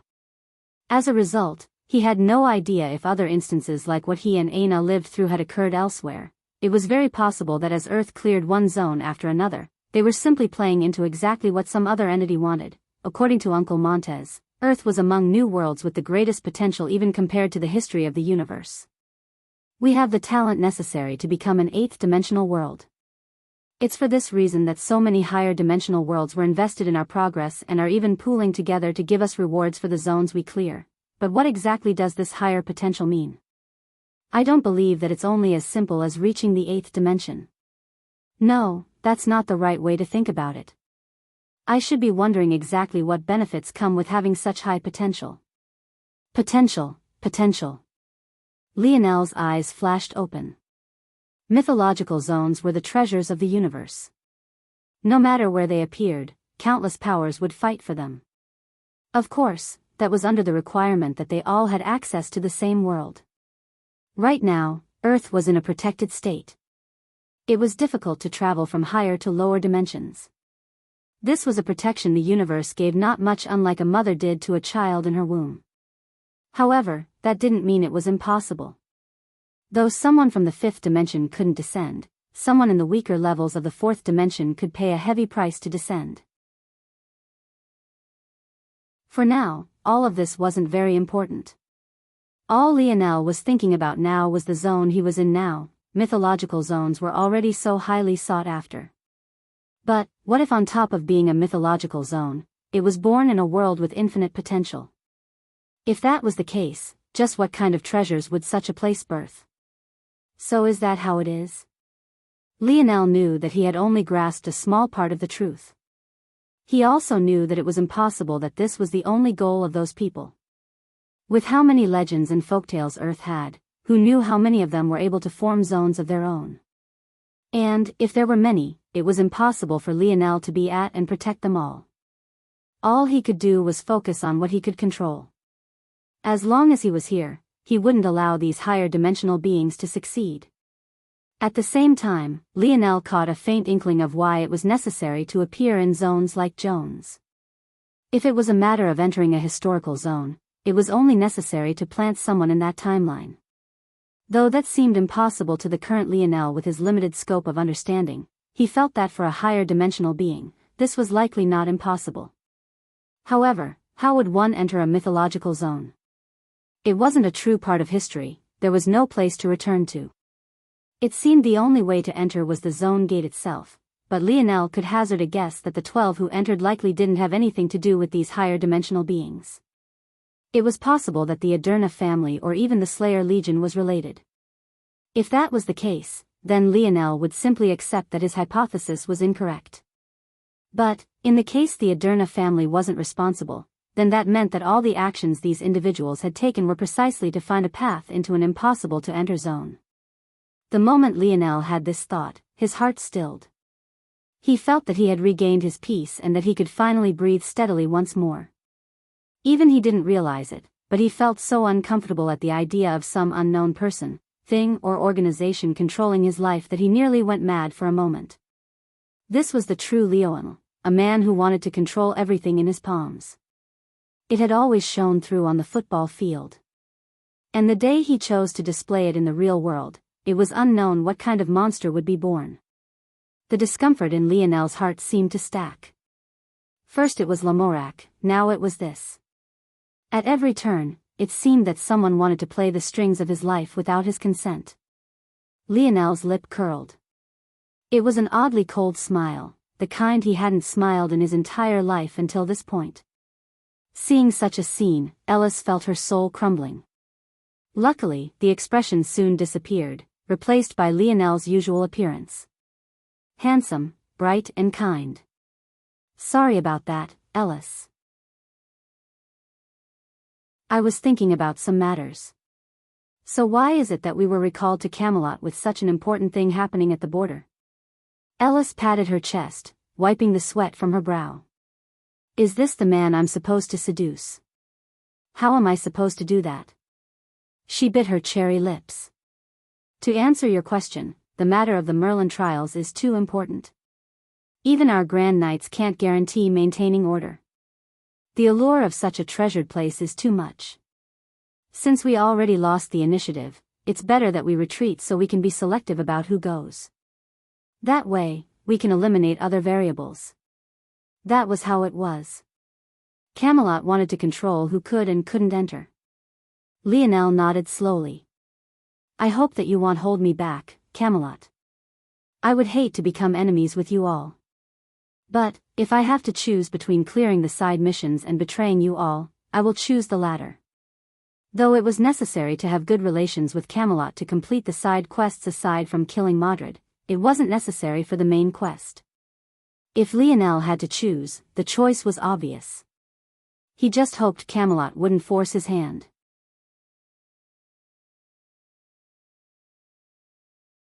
Chapter 260. Ellis ended up leaving without making any progress on her mission once again.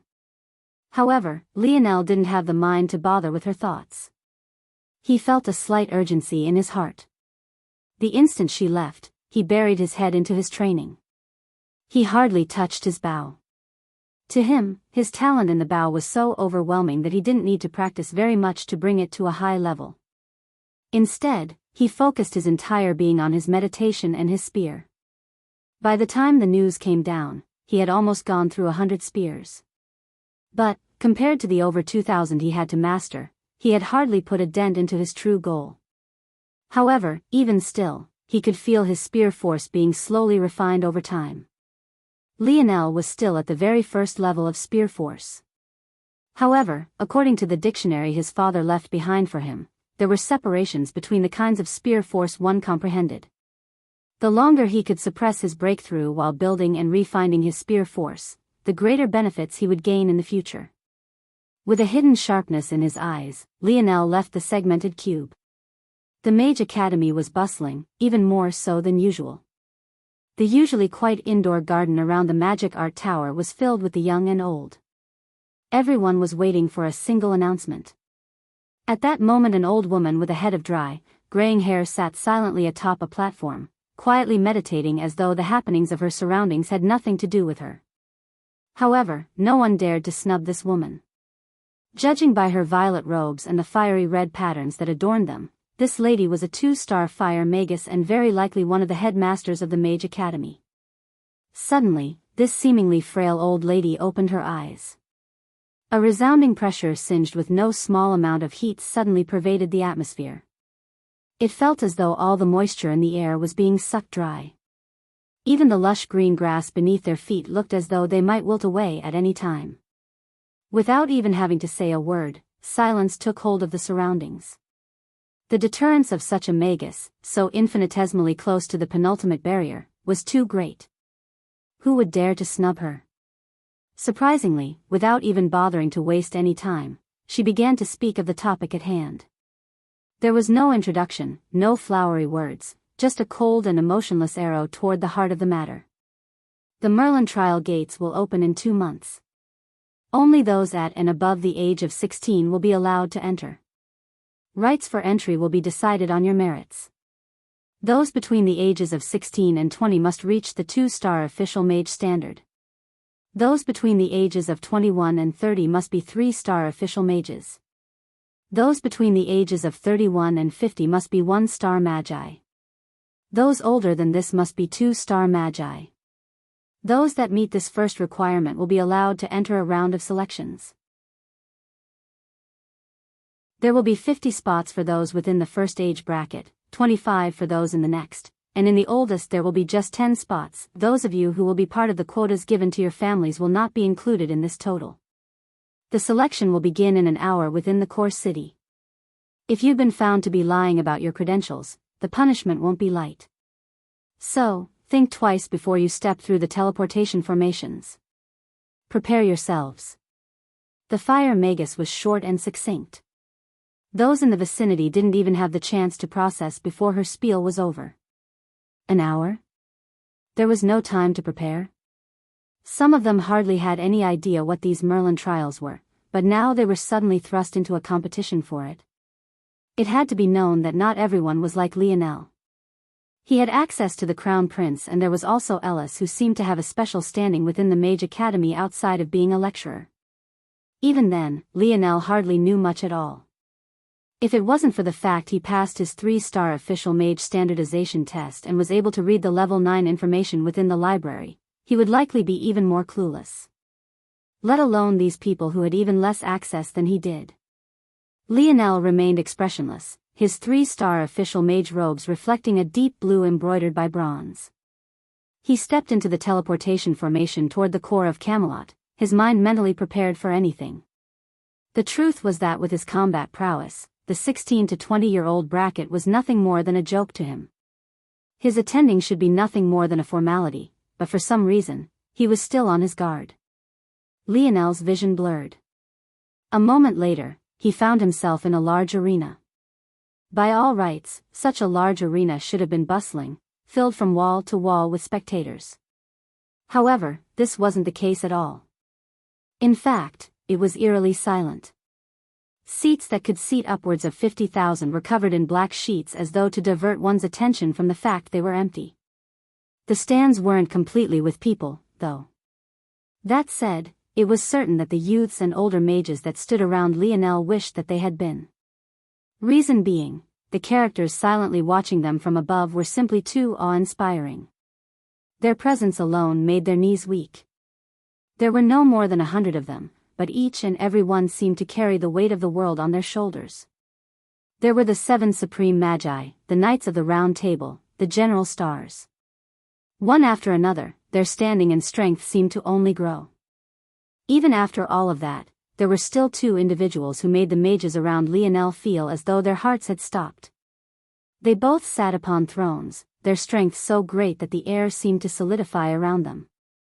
One was a woman of exceptional looks.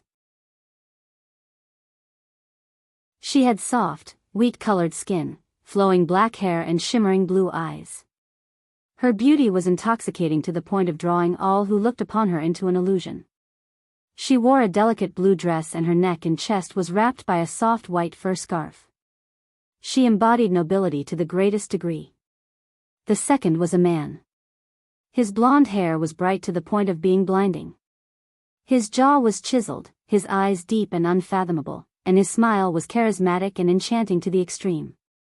His shoulders were broad and his presence was so tall that even his throne seemed too small for him. There was no doubt that these 2 were the great Queen Guinevere and King Arthur.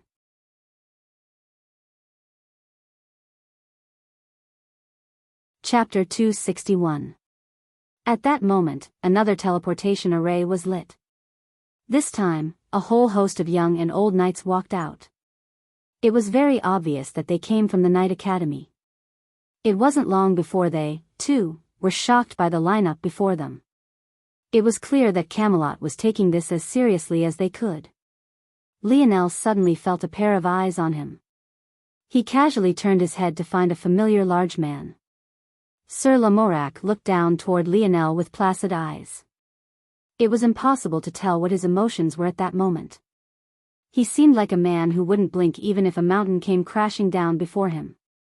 Lionel met his gaze equally as expressionlessly. Even when his strength was far beneath Lamorak's, he hadn't wavered. It could be said the only reason he had panicked back then was due to Magus Aeliard's attack on his mind. The current Lionel had long since learned how to defend his mind from such things. He no longer had to rely on the passive strength of his spirit, he could actively block such spells. It could be said that Lionel was one of the only few who didn't feel such reverence in the presence of these individuals. In truth, Lionel was born in an empire as well. Though somewhat different from a kingdom, the concept was similar enough. However, Earth's government was quite unique. While the sovereignty of the emperor was important and many positions were hereditary, there was still the shadow of democracy. This was why officials went by titles like Secretary Marquisate and Governor Duke. Each of these titles were combinations of democratically elected titles and hereditary ones. Due to this unique system, Lionel hadn't grown up in an environment where there was an emphasis on kneeling, and by extension, not kneeling. That said, kneeling and not kneeling was one matter, while bowing to pressure was another. There was a difference between a person who knelt out of fear and one who knelt simply out of custom. Lionel's body might kneel, but that didn't mean his heart kneeled. Facing Lamorac's gaze, rather than shying away, Lionel felt his blood boil uncontrollably once again. It took all of his willpower to not point a spear in the direction of that man. He restrained his aura completely and eventually looked away from Lamorac. He felt that if he continued to look, he would lose all ability to control himself any longer. At that moment, arcs of light splintered in the air, causing a mote of light to float before each participant. Soon, that light broke apart to reveal a wooden card with a number engraved onto it. Lionel's number was 321. Battles of the Mage and Knight Academies will go on simultaneously. Please split apart according to your numbers. You've been split into group of 100. Numbers 1 to 100 here. Another 2-star Magus had taken over the proceedings. This time, he was a 2-star Earth Magus. Though there were some 2-star Magi taking part in this tournament, there were many with powerful family backers that had no need to do so. This tournament was entirely made for those who wouldn't be receiving quotas from their families. Were you staring daggers at a little boy, Lamorac? Oh. A man no shorter than Lamorac looked up in interest. Is that the boy who made you suffer a loss? I heard that you had to activate your blazing internal strength to defeat him, aren't you embarrassed? The man jeered Lamorac without restraint, laughing heartily. But, it was clear that this wasn't a disdainful taunt but rather simple banter between friends. Lamorac grunted, but his eyes narrowed. He didn't like the look Lionel gave him at all. It wasn't particularly disrespectful, but the feeling was akin to being questioned by an ant. It made him feel uncomfortable. If he can fight you, this might be a bit too easy for the boy. He should steamroll the 21 to 30 bracket with absolute ease. He should be of some help during the trials. Some of the knights here were old enough to have entered the Merlin trial gates the last time. Though 50 years was long to a mortal, to those who practice internal strength, living 150 years wasn't a problem. As such, they were all well aware of just what kind of danger waited for them. Even though they were also much more powerful than they had been in the past, they still didn't feel an ounce of confidence. This was the kind of weight the Merlin trials placed on the heart. Whether he'll gain a spot to enter is still a matter that needs to be decided. The knight by Lamorac's side frowned. Don't tell me you're targeting a little boy, Lamorac. By the knight's tone, it was clear he was one part stunned and another part disappointed. Stunned because this wasn't the Lamorac he knew, and disappointed because this wasn't the sort of disposition a knight should have. His origins are unknown. The only reason I allowed him to live was because Aeliard stepped in and he was a light mage. But now, he's come out as an earth child and washed his hands of all Holy Sun-related matters. There's no need to target him directly or even kill him for now. He can consider this payment for the service he's given to my Camelot up until now. But, allowing him to enter the Merlin trials is impossible. He's an already difficult to control variable, letting him get more out of control is inadvisable. The knight's frown deepened. In that case, why are you allowing him to participate at all? It's better that he loses justifiably so that he has less things to complain about. I don't care about face, but I can't tarnish the shield of the Knight of the Round Table. Are you joking? Who are you going to find in his age group capable of defeating him? What are you playing at, Lamorac? Lamorac snorted. Maybe those who have to take part in this selection cannot, but if I select a few talented 30-year-olds from those families, it will still be possible. The more Lamorac spoke, the more uncomfortable the knight became. It was clear that Lamorac wasn't a scheming person.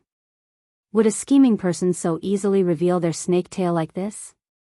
Lamorac was only doing what he thought was best for Camelot. In a lot of ways, he wasn't entirely wrong. There were too many questions about Lionel's identity, and his abilities were even more questionable. Not killing him was already a sign of goodwill in Lamorac's opinion. However, allowing him to enter the trial gates was impossible. However, what happened next left Lamorak stunned. Excuse me. I shouldn't be in this group. Up to now, the atmosphere had been quite solemn and quiet. Due to some odd spell or maybe the black drapes placed over the empty seats, their voices didn't echo as one would expect. However, this left everyone feeling exceptionally hollow. Most of the voices had been coming from either the 100 or so elites observing from the stands, or the 2-star Earth Magus directing everything below. So, Lionel's voice stood out especially. The 2-star Earth Magus frowned. What is it? This is the group for 21 to 30-year-olds, correct? Lionel asked. Yes, that is correct. You're in the right place. Lionel frowned and shook his head. I'm only 18 years old this year, why would I be in this group? When did I say I was older than 20? The arena was stunned silent.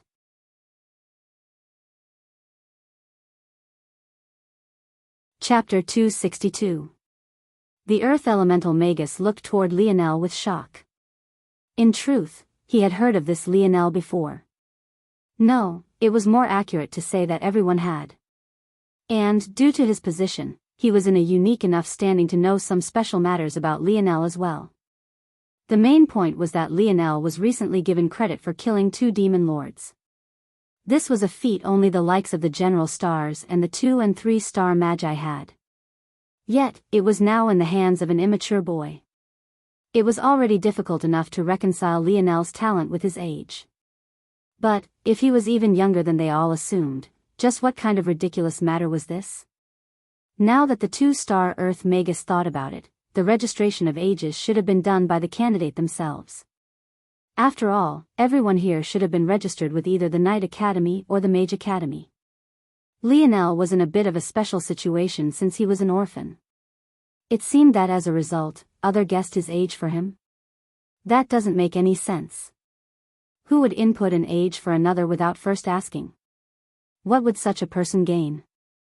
The Earth Magus suddenly felt a cold sweat falling from his back. He suddenly felt that this matter wasn't so simple, but he also didn't know just what he had suddenly appeared in the middle of. Boy, are you certain?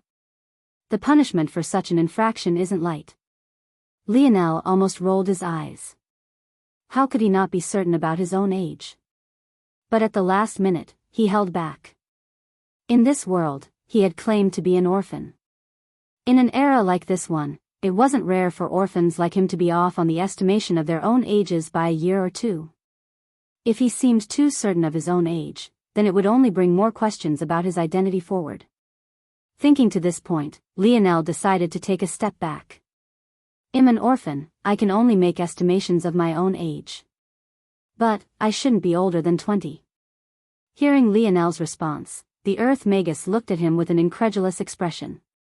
This boy wasn't even sure, but he was stirring up trouble. At this point, he wanted to wring Lionel's neck. If you weren't certain, why did you have to bring me into this mess? Lionel only seemed to realize there was something wrong after reading the Magus expression. Now that he thought about it, it was indeed odd that his age had been decided without first consulting him. Was he being targeted? If my age was decided for me, it's very likely that my number was decided along with the order of my battles. Thinking to this point, Lionel was enlightened. However, he was also inwardly puzzled. With his strength, was there really anyone 30 or younger who could defeat him? He didn't know, truthfully. He had a lot of knowledge about this world's magic system. But, as for the actual people that made up this world, he knew nothing. There very well could be for all he knew.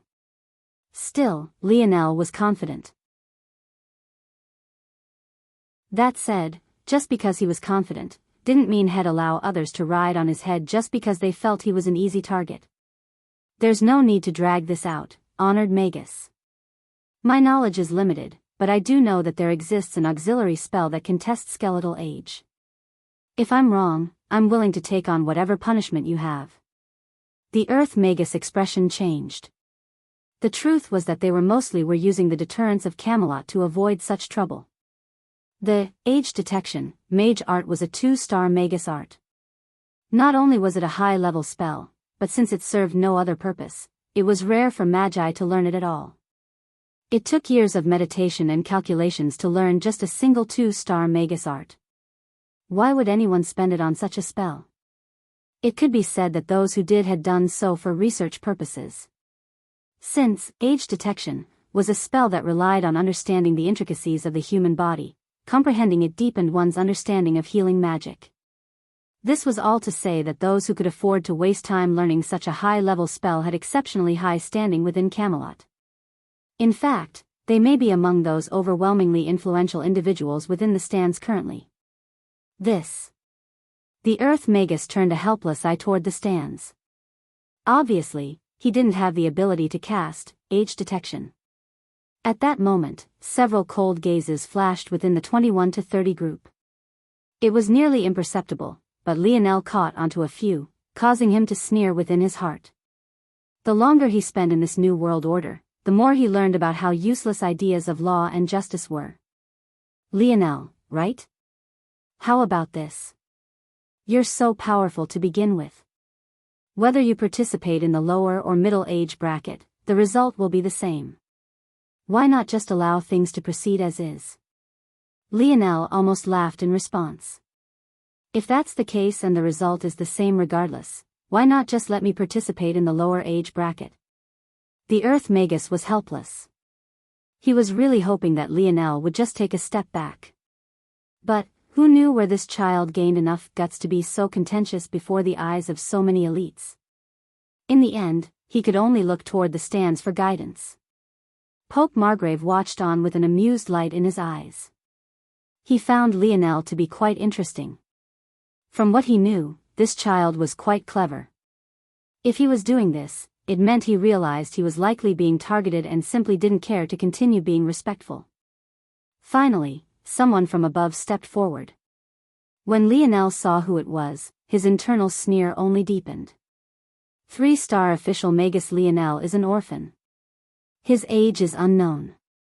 Judging by his level of strength and his accomplishments, it was decided that he would be allocated to the middle age bracket. This will mitigate the risk to other youths. In addition, it's believed that he has the strength necessary to protect himself. Lionel didn't have much of a reaction to these words.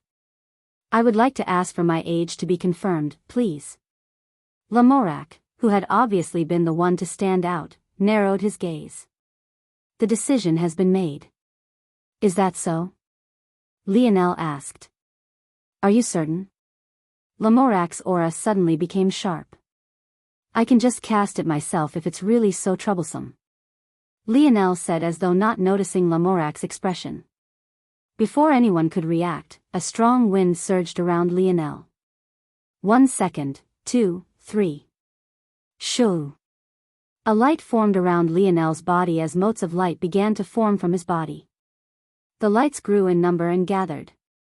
Soon, the spell dimmed, leaving the truth apparent for all to see. 18 motes of light. The 19th barely formed before collapsing. Not only was it clear that Lionel was only 18 years old, it was obvious that he was only about halfway to 19. Lamorak's brow twitched.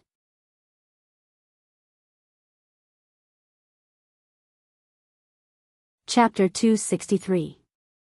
It shouldn't be a problem now, right? Lionel said calmly. Please allocate me amongst the lower age bracket.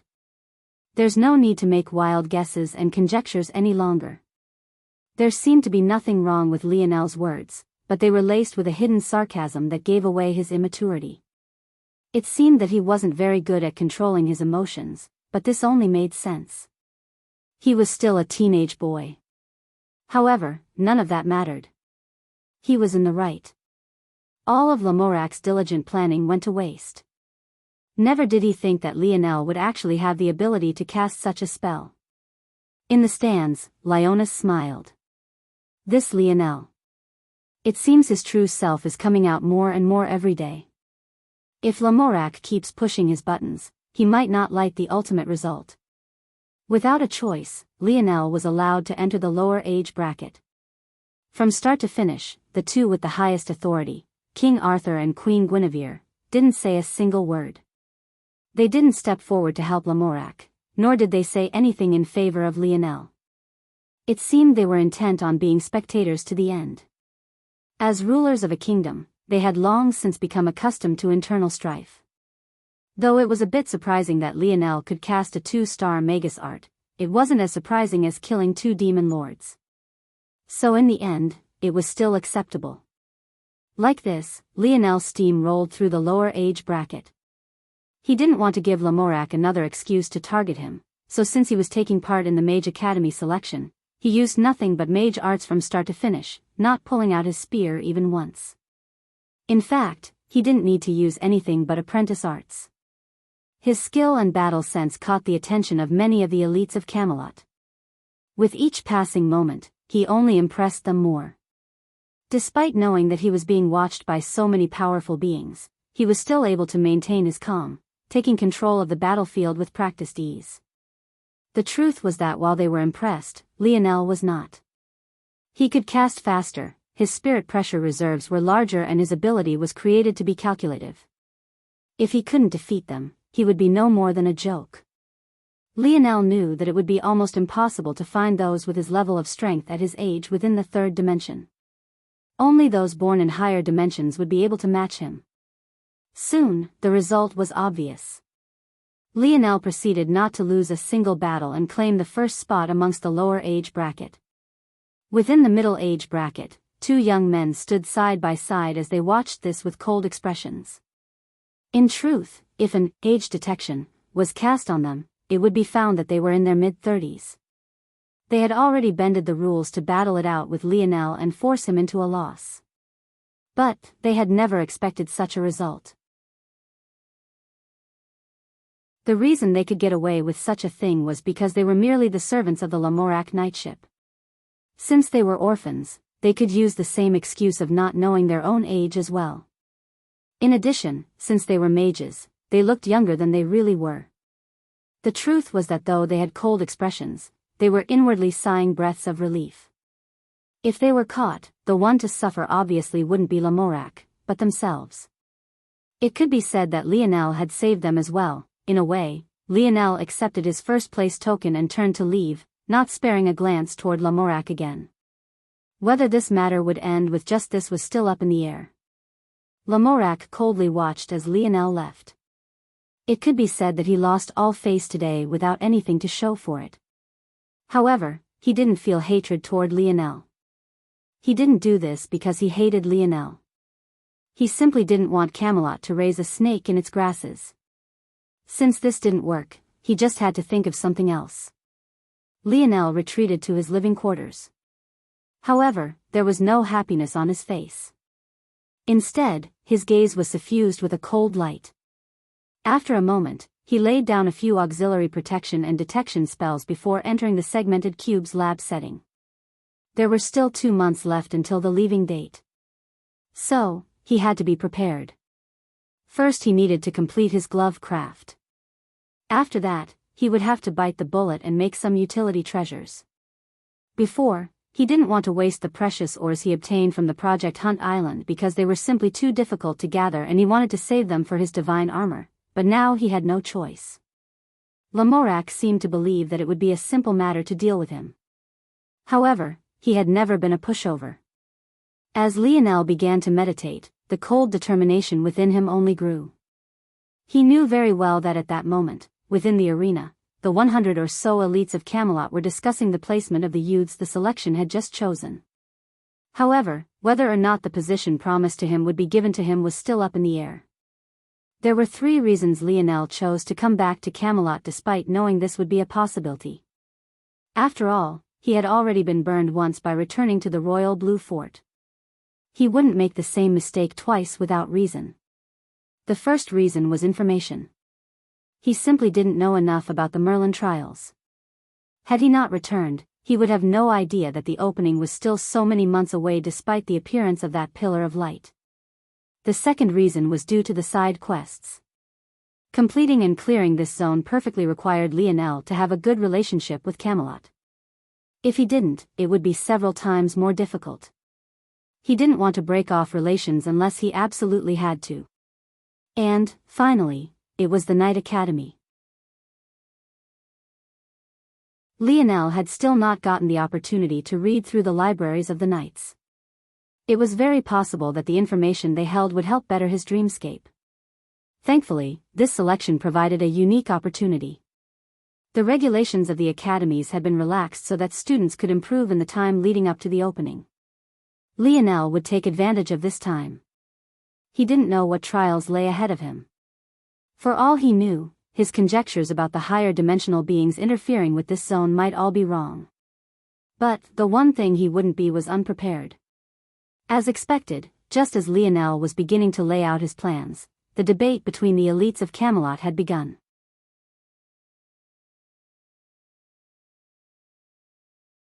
Chapter 264. Swirls of golden lines followed the arc of Lionel's hand. His quill worked quickly. Sometimes it was forceful and strong, other times it was soft and delicate. The blueprint of his craft grew more complex and intricate with each passing moment. The more time Lionel spent diving into the world of force crafters, the more he realized just how deep such a world was. The ultimate deciding factor of the complexity of a craft was the number of parts it was constructed by. The number of parts that constructed a craft could decide whether it was simple to make or if it would be the bane of its creator. Of course, there were always exceptions to the rules. It was possible for lower part crafts to exceed higher part crafts in difficulty of construction. For example, the most complex craft Lionel had made to this point was his Earth Escape treasure. This Earth Escape treasure was only constructed of two parts: the outer band of the ring and the inner band. The outside was made of an earth elemental vessel while the inner was made of a water elemental vessel. It was precisely the difficulty of balancing these two ores that made this treasure so difficult to construct. This was all to say that the number of parts was a deciding factor, but not the only factor. Unfortunately, Lionel was facing trouble on both sides now. Not only was this craft made of more parts than he had ever dealt with before, but it also involved very volatile elements he was having trouble controlling. The design he had settled on was a glove with 3 sleeves, one for his middle finger, one for his pointer finger and the last for his thumb. Since his pinky and ring fingers weren't strictly necessary for using a bow, he decided to save on materials. However, it was impossible to construct a sturdy enough glove with metal while also maintaining flexibility if he forged it into one part. As such, he needed to account for his finger and thumb joints. In addition to this, Lionel wanted to use the properties of the ores he chose to increase the strength of his arrows. As a result, he needed to form force pathways within the glove. This added a level of complexity that was beyond his current skill. However, Lionel had his dream world.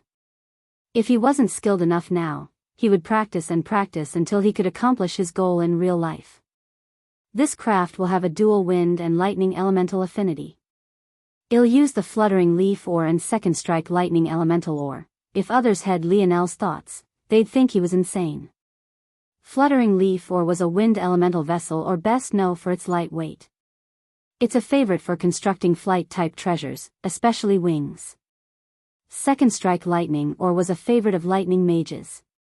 However, its main use was in increasing thinking speed and casting speed. Using these two ores in a craft designed to strengthen arrows was practically unheard of. However, Lionel wasn't a fool. It was precisely because of these abilities that he wanted them. Though these ores were known for these abilities, they were ultimately still elemental vessels. As parts of this ore family, their strength lied in storing their element.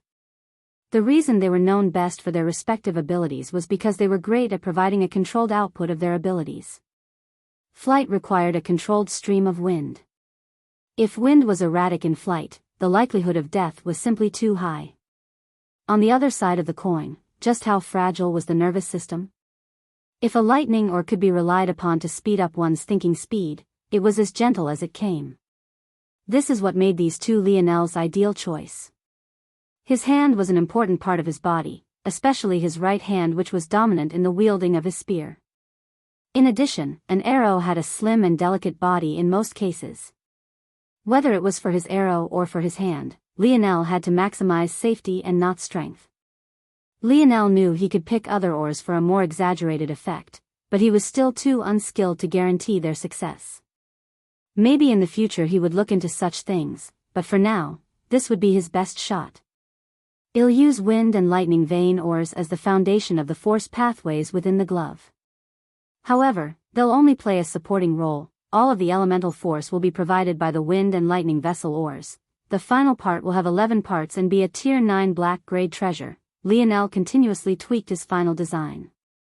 Any problems he found after simulating it in his dream world would be fixed immediately. He had no idea just how outstanding his feat was. Tier 9 black force crafters were rarities on fourth-dimensional worlds. There were many such worlds without even a single one. Such worlds had to rely on trade with better-off worlds or the rewards provided by higher-dimensional worlds for clearing zones. It could be said that the current Lionel was an anomaly amongst anomalies. Even he, himself, had underestimated just how valuable his ability was to his career as a force crafter. However, while Lionel was advancing by leaps and bounds, he was still ignorant to too many things. His value as a force crafter alone was enough for those of Earth to elevate him to the level of a god. Well, that was just one possibility. The other possibility would be them locking him up to refine crafts for them to the end of his days. Like this, weeks ticked by and the call Lionel was waiting for finally happened. On that days, Lionel opened the door of his residence to find Leona standing there waiting for him with a solemn expression. "Lionel, I hope you've been well." Leona's forced a smile. "My father seeks an audience with you." Lionel was stunned for a moment before his gaze narrowed. King Arthur wanted to see him?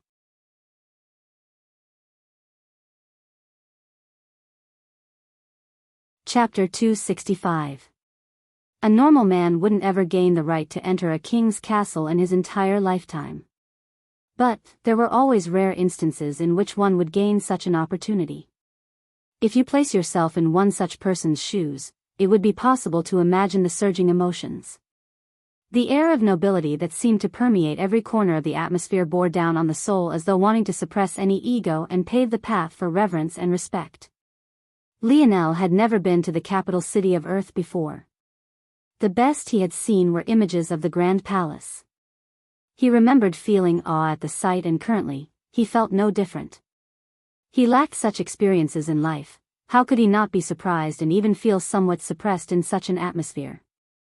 The noble air, the well-trained guards, the lingering scent of superiority that hung in the air. It all weighed on his soul, and it felt like the closer he got to the throne room, the greater the pressure grew. Lionel didn't even realize it, but he subconsciously took several steps back in his mind. These weren't physical steps, but rather mental ones. It was like he was making concessions before the talks even began. Leonis calmly observed Lionel from the side, but once again, didn't say much of anything. This time, it wasn't because he was testing Lionel, but rather because there were too many forces at play this time. If Leonis had to choose a side to be on, he would choose his father 10 out of 10 times. He was the man he admired most in his life. He also admired Lionel and even took him for a friend. But it was simply impossible for Lionel's relationship with him to trump his relationship with his father. "Enter."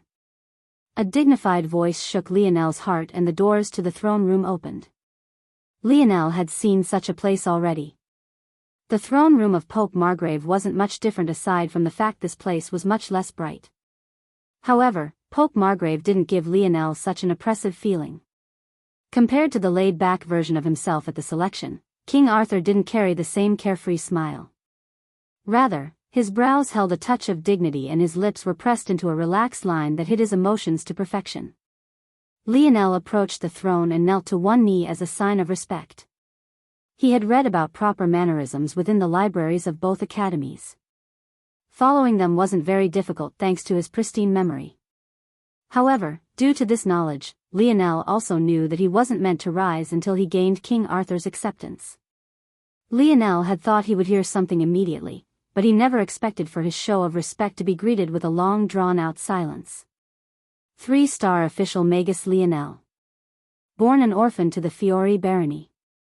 Recommended by 3-star apprentice Knight Heckle. Another long pause came after King Arthur said these things before he continued. Just these three. The information networks of Camelot have been working in full force for over a month, yet this is all they could find out. So, I will ask you this question once and once only. Who are you? The more King Arthur spoke, rather than becoming more and more nervous, Lionel actually felt himself becoming eerily calm. This feeling of helplessness had been gripping him a lot recently. Whether it was the battle at the fort, his run-in with Hacker Hutch, his battle with Lamorak, and now with this King Arthur who seemed intent on using his position of power to pressure Lionel into breaking down and telling the truth of his origins. He found that with each time this happened, it felt worse than the last. Normally, it would make sense that he would get used to it.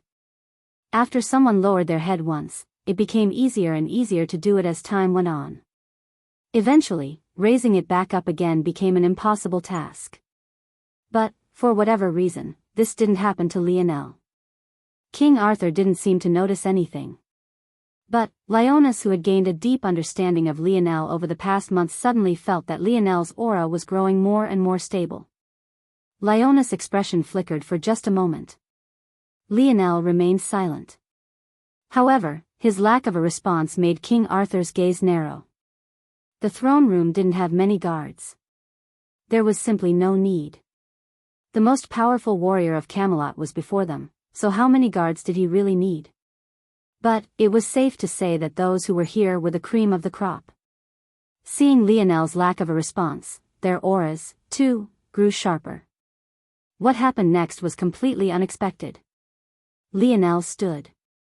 Without word from King Arthur, on his own accord, he stood and brushed his knees as though there was dirt on them. In such a pristine and well-maintained castle, where could there possibly be a speck of dust to find? At that moment, Lionel suddenly realized that he didn't like kneeling. If His Majesty, King Arthur, has something to say, please be frank with me. My history is as you say, there's nothing out of place. There's nothing more I could say about it. This was Camelot, not Earth. Did this King Arthur think he was a fool? Commoners didn't receive birth records, least of all orphans. Only nobles had the right to such a thing. On top of that, the Fiori barony King Arthur mentioned was within the Yellow Mission Ring. Camelot's influence in that region was especially weak. All this pressure King Arthur was placing on him, pretending as though he had already seen through Lionel, was all useless pretense. Lionel understood enough about Camelot after reading so many books that he could accurately guess that the likelihood he had been seen through was less than 7%. At most, they'd have suspicions. Therefore, reacting with righteous indignation now was the proper reaction. That said, the current Lionel truly wasn't acting. He was pissed off. Maybe if it wasn't for his friendship with Leonis, he wouldn't mind exposing Queen Guinevere's extramarital affair right here and now. Lionel continued without waiting for an inevitably shocked reaction. If you would like to side with Sir Lamorak over me and rescind my right to enter the Merlin trials, just say so.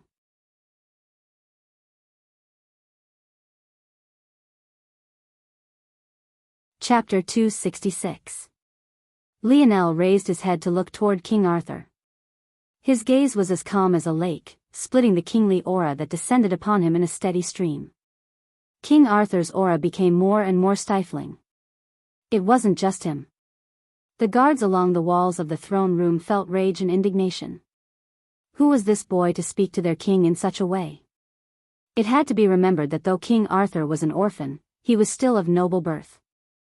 To the people of Camelot, his orphan status wasn't as important as his royal blood. From the very beginning, he was destined to be king. To the subjects of Camelot, the difference in worth between Lionel and their king was obvious. How could they allow such an infringement on his dignity? At that moment, Arthur felt a hint of rage in his heart. When had he ever been disrespected in this way? Ever since he pulled the sword from the stone, his life had completely changed. He hadn't suffered a single setback. In that journey up, his knights were his brothers in arm. Lamorak and the others grew up by his side.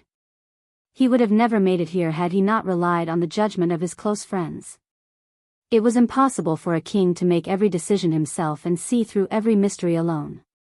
Even if he appreciated Lionel's talent, Lamorak wasn't asking him to kill him, he was only asking him to rescind an entry right. Though this was still quite a major ask, it was still acceptable under the circumstances. It was true that King Arthur had already decided to side with Lamorak. However, he had decided to question Lionel first. In his mind, Lionel was just a teenage boy. Under the oppression of kingly might, any flaws he had would be obvious for all to see. However, what he had never expected was for Lionel to react like this. It was true that Lionel had the right to feel indignant.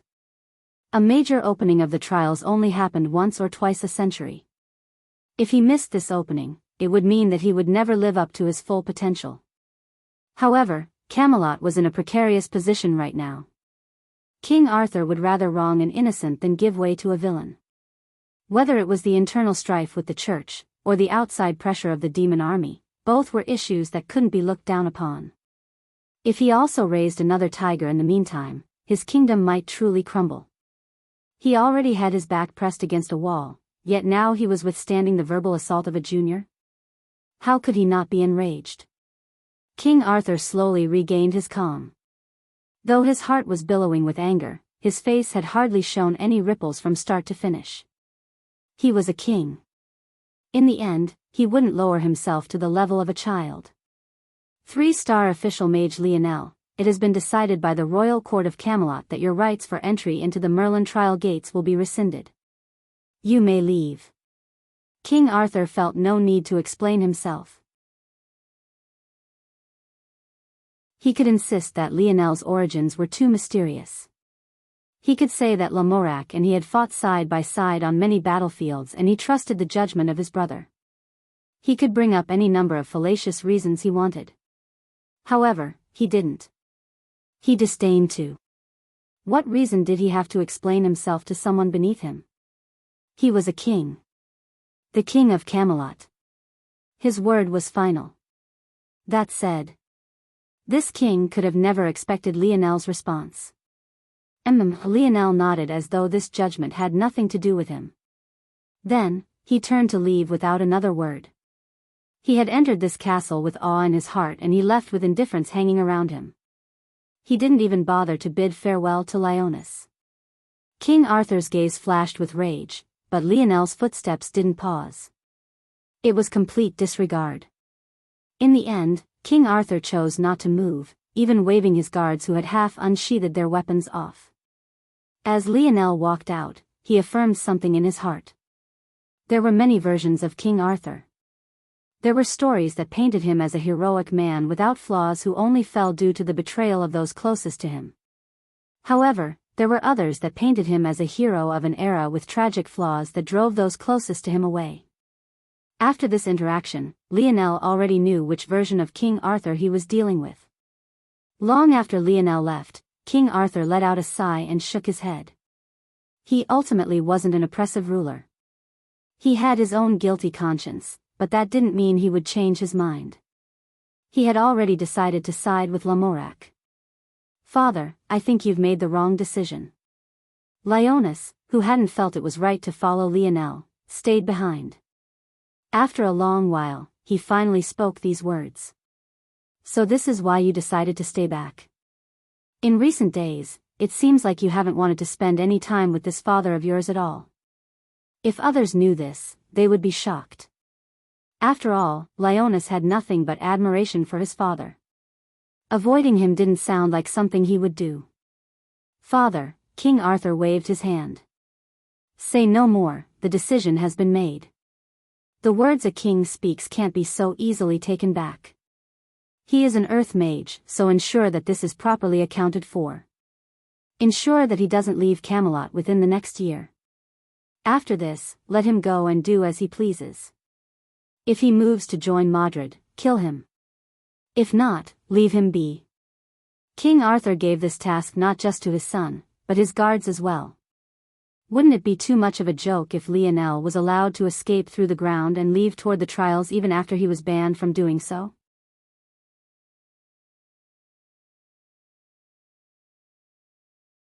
Chapter 267. Things progressed about how Lionel expected. When he returned to his living abode within the Mage Academy, he found that there were several spells deployed that he hadn't constructed himself. Many of them locked down space and prevented teleportation spells from activating. A few solidified the ground, impeding an Earth Mage's ability to use it to their benefit. And the majority were detection types, monitoring Lionel's every movement. Lionel's gaze flashed with rage. With a violent surge of his spirit pressure, the detection mage arts shattered like a rain of glass, crumbling beneath his might. It was hardly a second later when Lionel heard a knock on his door. He opened it to find a familiar face on the other side. These detection arrays were put in place for a purpose. Your freedom is not your own for the next year, under the rules set by His Majesty, King Arthur. If you destroy them again, it will be assumed that you are rebelling and you will be treated as such. Lamorak spoke without emotion.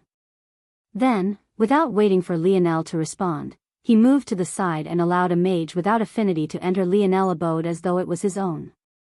With an apologetic look, the mage began to recast all of the detection mage arts Lionel had just shattered.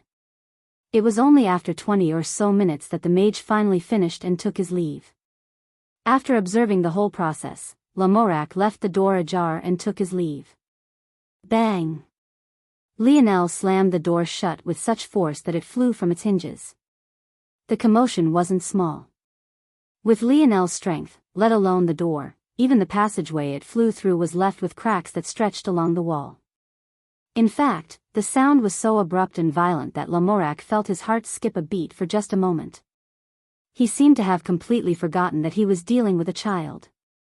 Was he supposed to expect that Lionel wouldn't make any sort of commotion? Lionel didn't even bother to deal with his now doorless abode. What was the point? If he was being monitored so thoroughly, who cared if he had a door or not? Might as well let them deal with the damage he caused. Lamorak's expression darkened. I advise you to control yourself. And I advise you to go fuck yourself. Lionel's temper flared. His eyes turned red and he bore down on Lamorak with a savage expression nearing madness. It seemed that if Lamorak pushed him just one more step, he would flare up. But this time, they weren't on the broad streets of Camelot. If they fought here, Lionel might not care about the damage he caused, but Lamorak didn't have such a luxury. And Lionel was already too powerful to control with ease even for him. As the clash between the two men continued, the crowd seemed to only be growing. The Mage Academy was a place of scholars to begin with. Normally, the academy would be exceptionally quiet. Even when two or more mages were conversing, they would keep their voices to respectable levels. Something like two people having an argument and causing so much noise was exceedingly rare. Lamorak saw the change to the situation and frowned. In the end, he backed down. After remembering that there was nothing Lionel could do but throw a tantrum, he regained his calm. However, this was still troublesome. It would be fine if he alone was losing face. But, if others knew that Lionel was being targeted after all the merits he had accomplished for Camelot, it would become a problem. What neither King Arthur or Lamorak took into consideration was Lionel's own response to everything. Lamorak knew that if he didn't take a step back now and make some concession, Lionel might really disregard all consequences. If he thought about it, wasn't this the normal way anyone would react? Their actions were no different from cutting off Lionel's future. Who wouldn't be completely infuriated now? Lionel snorted coldly. With a grasping motion, he activated the one-star official art, Magic Touch, and flung the door closed behind him. Unfortunately, his forcefulness caused even more cracks to appear along the walls of the Mage Academy. The spectators were stunned. They couldn't help but send hesitant glances toward Lamorak. How could they not recognize a lofty knight of the Round Table? And, even if they didn't, Lamorak's oppressive aura was enough for them to know that he wasn't simple. When these people dispersed, news of what happened here began to disseminate. There was an outpouring of sympathy for Lionel. Many wondered just why it was the royal family would treat such a talent this way. Many of the mages and knights of Camelot came from normal families. This was especially so for mages. Magic talent usually appeared randomly except in cases where there was a lineage of exceptionally powerful magic users within a family. So, seeing that Lionel was being suppressed in such a way, it left them feeling cold. Of course, while there were those who felt sympathy, there would always be those of opposing views. For Lionel to gain a quota, he of course had to take a spot from others. There weren't just a few youths Lionel had beaten, and not just a few of them came from prominent families. It was just unfortunate that they weren't good enough to gain the quotas given to their families, so they could only fight it out with Lionel. Like this, Camelot split into two minds. It was then that rumors of Lionel's questionable background came into being. As a kingdom, how could Camelot not be capable of controlling narratives? Suddenly, Lionel's righteous indignation toward his treatment became the story of a man who couldn't control his emotions and couldn't repay kindness. Lionel was just a commoner. It was his good fortune that he was allowed to enter the Mage Academy. By some twist, news of Lamorak sparing Lionel's life and receiving the graciousness of Magus Aeliard spread as well. Like this, what should have been a story of Lionel being done wrong by became a story Lionel's ungratefulness, a tale of an arrogant young man who let his success get to his head. However, the current Lionel didn't have a mind to pay to such things. The moment he slammed his door shut once more, his raging, savage expression became eerily calm. It was as though he was never enraged to begin with. It's time to leave this place.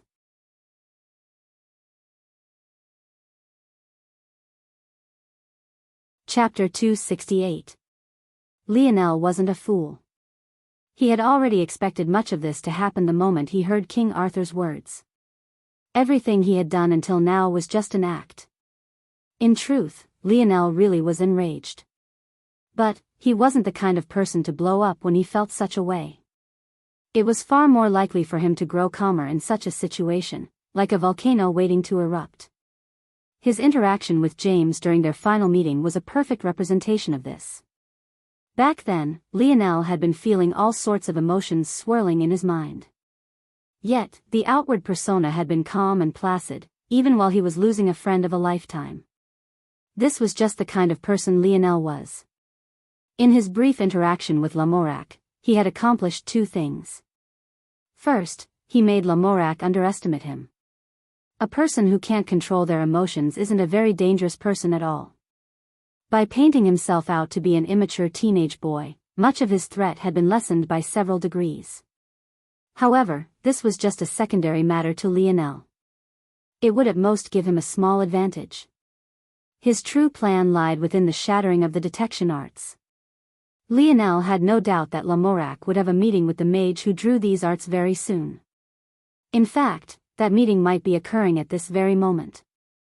After that meeting, Lamorak would find out that of the arrays Lionel destroyed, there were still about 5% of them remaining. This would make Lamorak lower his guard even more.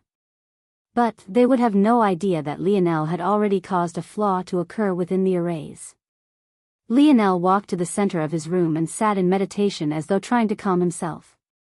An hour later, he stood up and calmly left his room without a word.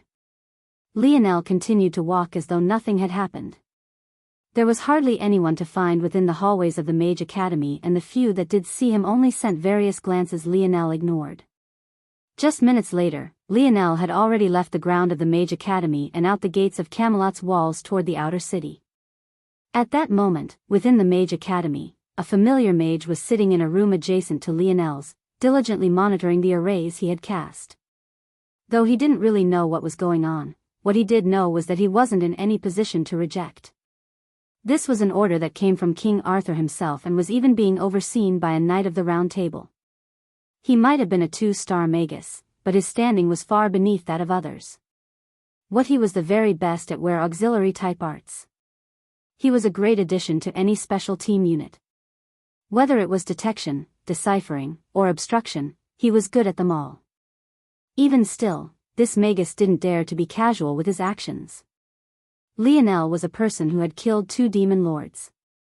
The number of individuals who had such a feat in Camelot didn't exceed 100 by much. And, considering a population of tens of millions, it was clear that these individuals were elites amongst elites. However, even after many hours, the Magus didn't find anything wrong. This is going to be a long year. The Magus sighed. Detection arts didn't exactly work like the cameras of Earth. Rather, they locked onto an energy signature and fed back information about its location. By using many of them at once, it was possible to lock down a subject's position to the smallest detail. Visual detection arts were too easy to fool since they relied on an input of photons. Aura detection and locking arts were far better for high-level applications. They were much more difficult to fool and manipulate. Even if he as a 2-star Magus was given ample time to do so, his success would be uncertain. Like this, time continued to tick by. Lionel's aura didn't budge a single inch. After raging, it seemed that he had resigned himself to his fate and hadn't made any other movements. Every so often, the Magus would send another report to Lamorak, informing him that the situation was the same.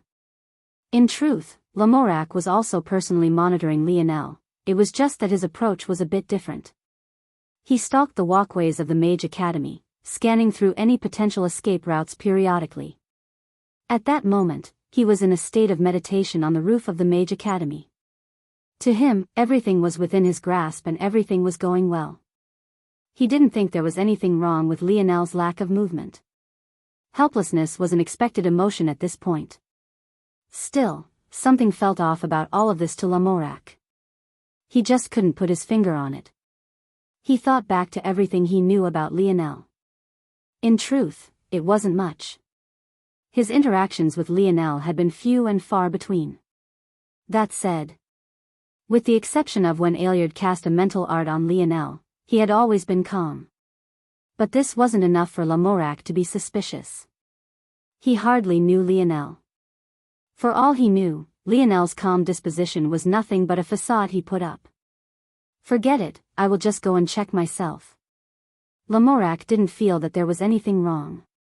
However, the unease in his heart wouldn't leave. He couldn't fathom how Lionel could ever leave with him monitoring the whole academy, but as long as he laid eyes on Lionel, everything would be fine. Lamorak appeared in the very same hallway, his expression darkening when he saw the cracks along the wall.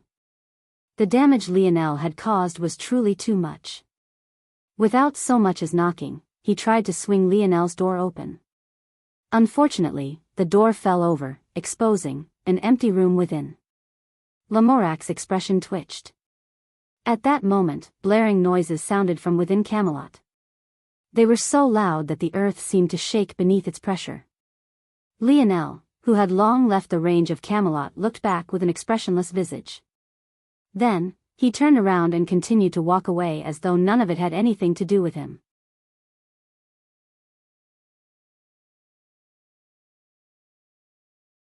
Chapter 269. Find him.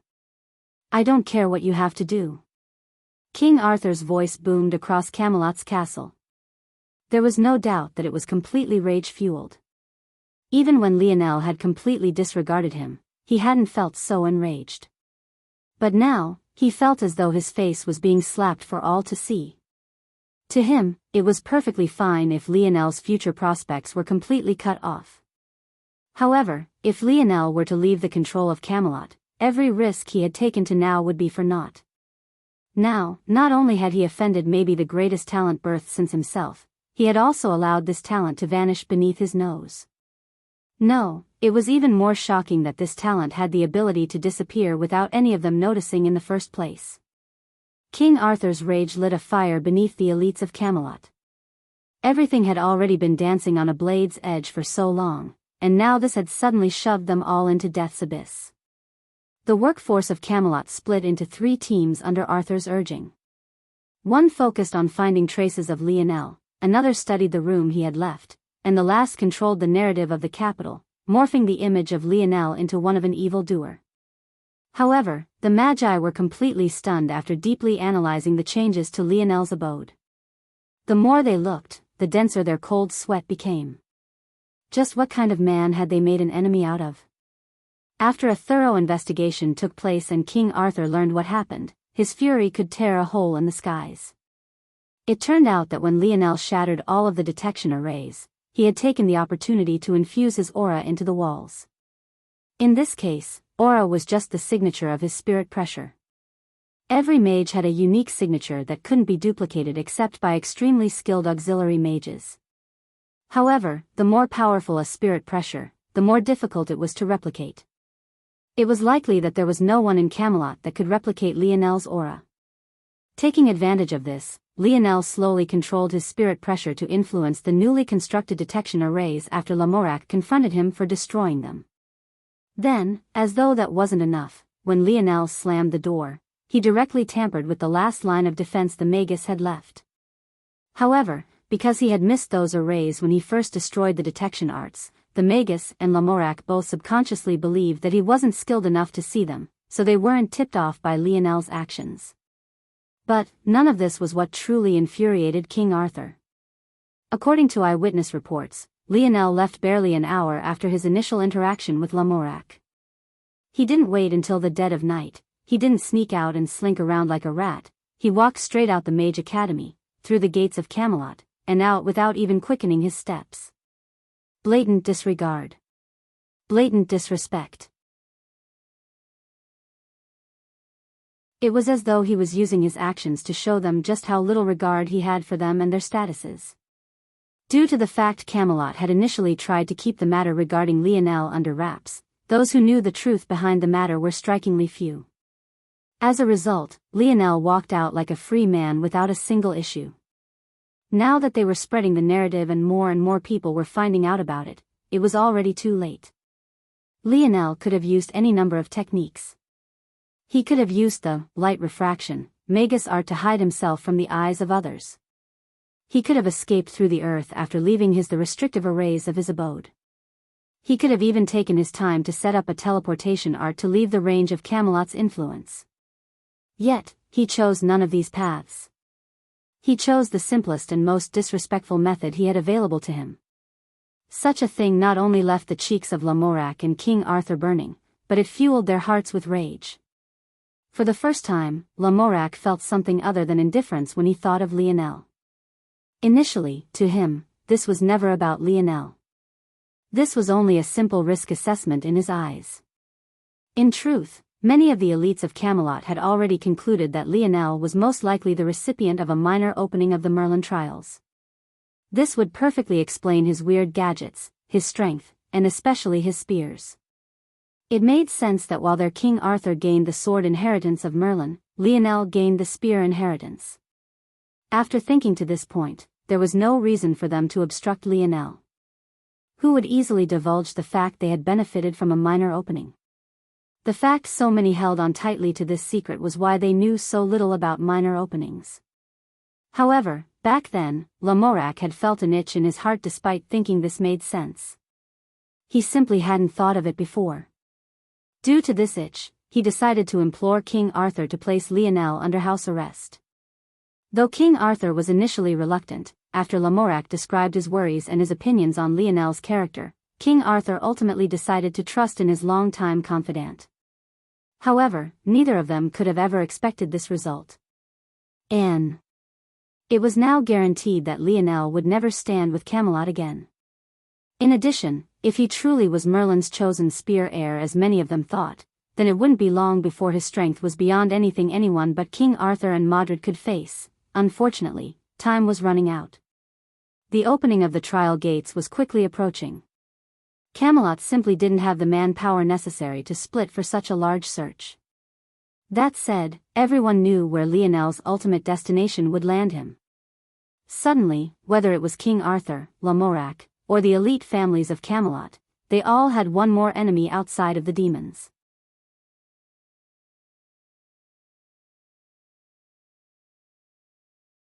Chapter 270. Days after Lionel's escape, Camelot finished its preparations. Unfortunately, due to the demons taking the initiative, Camelot had lost its footing around the Merlin trial grounds. Without a choice, their only method of gaining entry was to fight to reclaim the land they had once lost. However, this matter wasn't so simple at all. Since Camelot knew what it had to do, how could Modred's army not also be aware? Long before Camelot began their march, waves of demons had already begun to assault the red and yellow rings of Camelot. Not only were there large numbers of humanoid demons, but the number of beast demons far outstripped even them, placing Camelot on the precipice of disaster. In such a situation, the elites of Camelot were hard-pressed to address everything. At this point, King Arthur no longer had the luxury to continue thinking about Lionel. Even without Lionel, it seemed that their kingdom might be on the brink of collapse. The truth was that Modred didn't have the ability to take down Camelot so easily. But the root of the problem was that Camelot's elites all wanted to enter the trial gates. And, even beyond that, from a certain angle, they had to. If the demon elites entered, but Camelot could not, the disparity in their strengths would grow exponentially. Like this, Camelot's advantage of quality over quantity would disappear and their days would be numbered. However, it was impossible for all elites of Camelot to enter. If they did, who then would defend the common people? If they sacrificed the common man, so what if they came back more powerful? Would they even have a kingdom to return to by then? The trials could take upwards of several years to complete. In such a situation, how could they possibly leave Camelot undefended for so long? So, some had to stay behind, but the question was who? The internal strife of Camelot only grew worse as a result. The battle for quotas reached a fever and those who were forced to stay behind no doubt had resentment buried deep within their hearts. However, the troubled times had not come to an end. Even after those who would stay and go were decided, those who would go didn't have an easy path waiting for them. Not only had the demons invaded the lands of Camelot, forcing a portion to stay back and defend, but there were also waves of demons obstructing their path forward. With the best teleportation formations of Camelot only being able to take on 10 people at once, at most, the only option was to march on foot. However, this left them vulnerable to bloody battle after bloody battle. By the time Camelot returned to the border region and approached the entrance, their numbers had been significantly waned and those who survived weren't in the greatest of condition. The worries of Camelot had nothing to do with Lionel. As a lone traveler, and with his overwhelming internal sight, Lionel hardly found trouble making his way back to the border region. Lionel chose to continue on foot rather than setting up a teleportation array. The accuracy of long-range teleportation arrays was lacking unless two were connected over a distance. Obviously, Lionel didn't have the luxury of doing so, or else what would be the point of using one at all? There were short-ranged mage arts among those that Lionel knew. However, not only did they consume a large amount of spirit pressure, even for a person like Lionel, but they also took a long time to cast. It took a normal magus upwards of half a minute to cast one such art. As for Lionel, it would take at least 10 seconds. Such arts were best used by skilled mages who could dual cast, meaning preparing one art while casting others to stall the enemy. Lionel had yet to need to do such a thing, especially since even with his spirit pressure, he could at most use such arts about 10 times in a single battle. Luckily, Lionel had already made his way through this region once before with Lionis. Though it was through teleportation stations, he still had a general idea about the direction. All he had to do was make it to the border region and he was certain he wouldn't miss that massive pillar of light. As expected, before even leaving the Red Ring, Lionel could already see the pillar in the distance. In fact, even without using his eyes he could sense the massive force fluctuations in the air. All he had to do was follow his senses toward the region of highest concentration. Light refraction. Reaching this region, Lionel became more cautious. Light refraction was only able to hide him from sight. It was a one-star magus light art that refracted light around a subject. Since vision relied on the feedback loop of light, doing such a thing essentially made one invisible. The attack arts of light magic might have been rare, but there were countless auxiliary arts just like this. Unfortunately, it couldn't fool internal sight. But, for Lionel's current uses, it was perfect. Since the border region was exceptionally bland, light refraction worked particularly well. It might falter in regions with complex terrains, but the border region was just a vast expanse of gray, cracked lands. There was nothing to worry about here. Lionel rapidly closed the distance toward the pillar of light. The closer he got, the denser the population of demons became. It was obvious that Madrid was casting a tighter and tighter net around the trial gates. Eventually, the encirclement of demons became so thick that Lionel no longer dared to move forward normally. Earthen Road. Lionel sunk into the ground. Earthen Road was a 3-star Magus art. It took a while for Lionel to cast. However, when he had time to prepare and could use it in conjunction with his Earth Escape treasure, he could travel through the ground as though walking on land. Lionel approached slowly, keeping his movements measured so as not to alert those above him. When he felt that he was about half a kilometer away from the location of the Merlin trial gates, he came to a stop. Even without extending his internal sight for fear about being noticed, he could still feel the dense demonic energies above him. It was no surprise that the elites of Madrid's demon army were located above him at this very moment. I doubt that Madrid wants to wipe out Camelot now. It's likely she simply wants to weaken the force entering the gates. It seems she's quite a calculating person. Camelot and Madrid weren't the only two Lionel was worried about. He was also thinking about the 11 others who entered with him in addition to the potential interference of the higher dimensional beings. Nothing about the next few years would be easy. Lionel covertly deployed a vision array. Though it was quite low level, this was actually a good thing. It was less likely for those powerful entities to detect such a low-level spell. Since Lionel didn't dare to use his internal sight, he had to observe the situation some other way. Finally, Lionel buckled in. He knew that a major battle was about to be fought above him. In the meantime, he might as well put some finishing touches on his trump cards. However, Lionel never expected to find the scene he did within the lab setting of the segmented cube.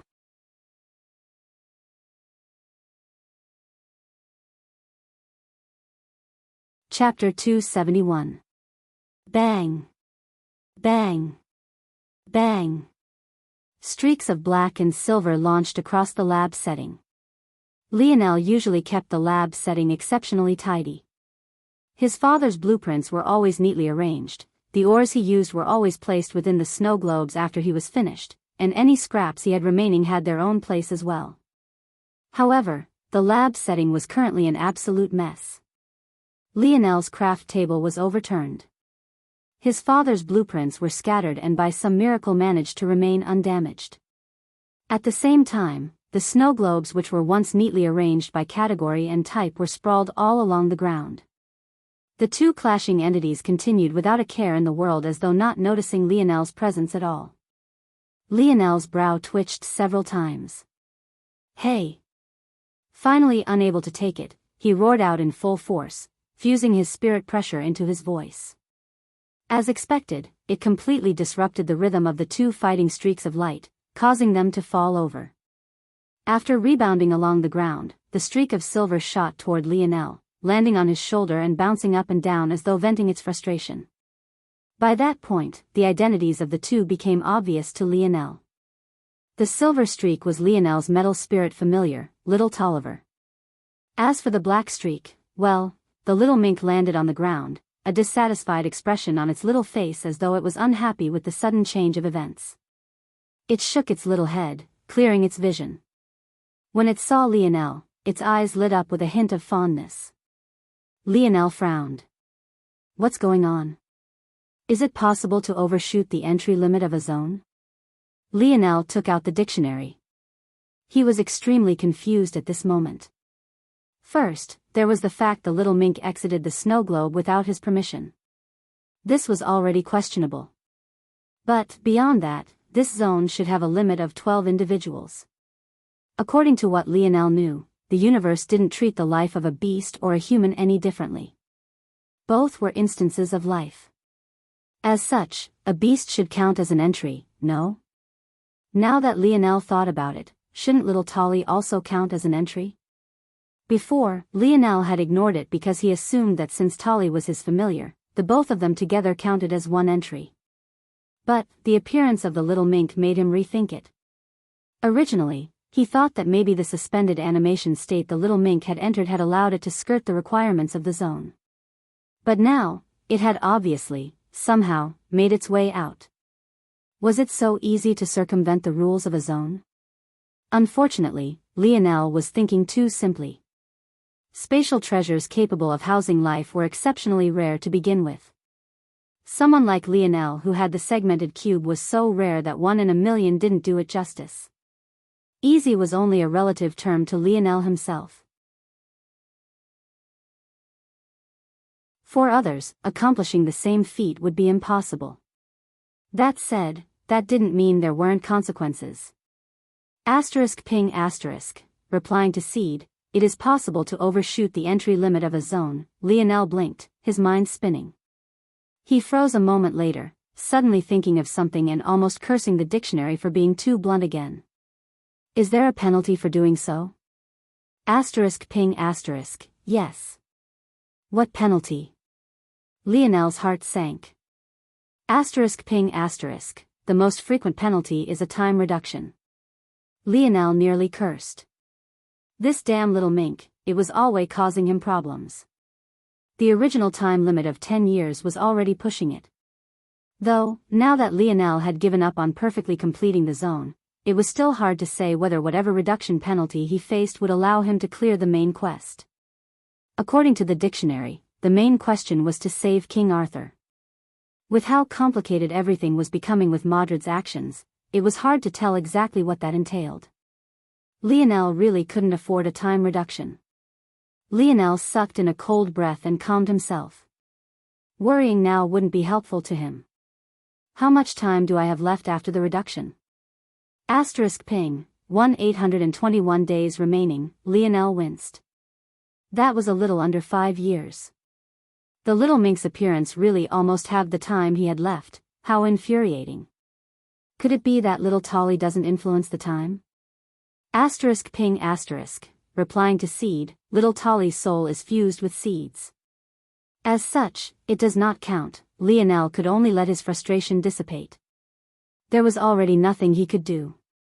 Suddenly, arcs of lightning flashed within Lionel's dreamscape, causing his gaze to brighten. 2 questions. How was the time reduction calculated? Secondly, if I meld my soul with the little mink, will the time penalty lessen? Ping asterisk, replying to Seed, only 5 of the initial entries still remain alive. Due to this, the penalty for an additional entry was reduced greatly to just a half reduction. Lionel's eyes widened. There was such a thing? 7 of the 12 that entered died already? How? Lionel felt a cold sweat mat his back. The dictionary's meaning was that the penalty would have been even worse if not for these deaths. He had been so lost in his own grievances and improvements that he had forgotten that this was an SS grade zone. It should be at humanity's limits to clear a zone like this. It couldn't be done casually. Yet, because of Lionel's actions, the well-planned teams designated by the Slayer Legion became imbalanced. He likely ruined much of their plans. In truth, it wasn't Lionel's fault. It was the fault of the Aderna family. Lionel was originally slotted as an entry from the very beginning thanks to his performance. But, something told Lionel that this sound logic wouldn't be accepted by the members of the rebels. Now that Lionel thought about it, he had also almost died.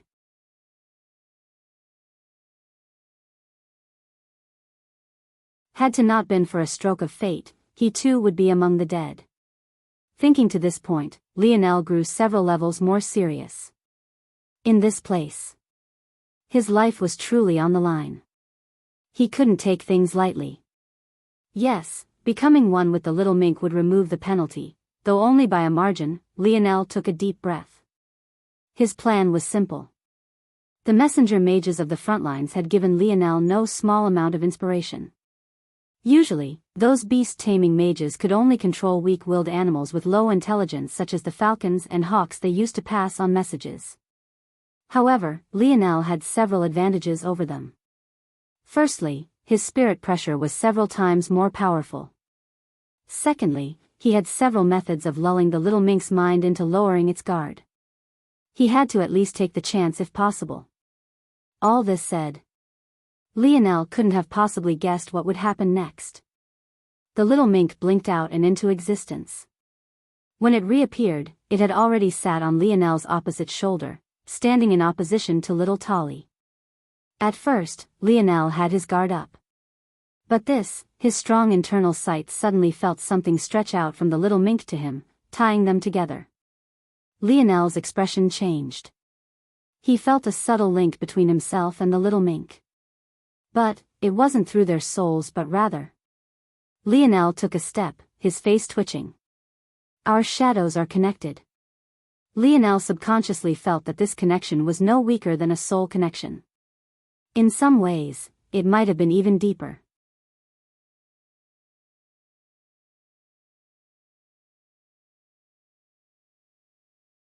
Chapter 272. What? What just happened? Ping. The little mink has used its shadow world ability to tie Seed's shadow to its own. What the hell does that mean? Lionel didn't understand. A shadow was just a body blocking light from reaching the ground. It shouldn't have been any more or less. How do you tie two shadows together? And worst yet, he didn't even have the means to resist. What if this was detrimental to him? Ping. Seed can consider this a magic system unique to the little mink's ability. Lionel's eyes widened before he came to a certain understanding. It turned out that the universe could introduce new magic systems not only through mythological zones, but also through abilities. Then what does the melding of our shadows mean? Ping. To the little mink, shadows function similarly to souls. Connecting you shadows is similar to the little mink taking you as a familiar. Lionel's lip twitched. Wasn't this supposed to be the other way around? He was the one getting treated like a pet now? He really didn't know how he was supposed to react to such a thing. Lionel sighed and shook his head. Soul Reader. Soul Reader was a 1-star Magus art. It wasn't as exaggerated as allowing one to read someone's mind, but it could be used against low-intelligent creatures to understand the general gist of their emotions. When Lionel cast this on the little mink, he felt waves of fondness and gratitude infiltrate his mind. Lionel raised an eyebrow. Oh.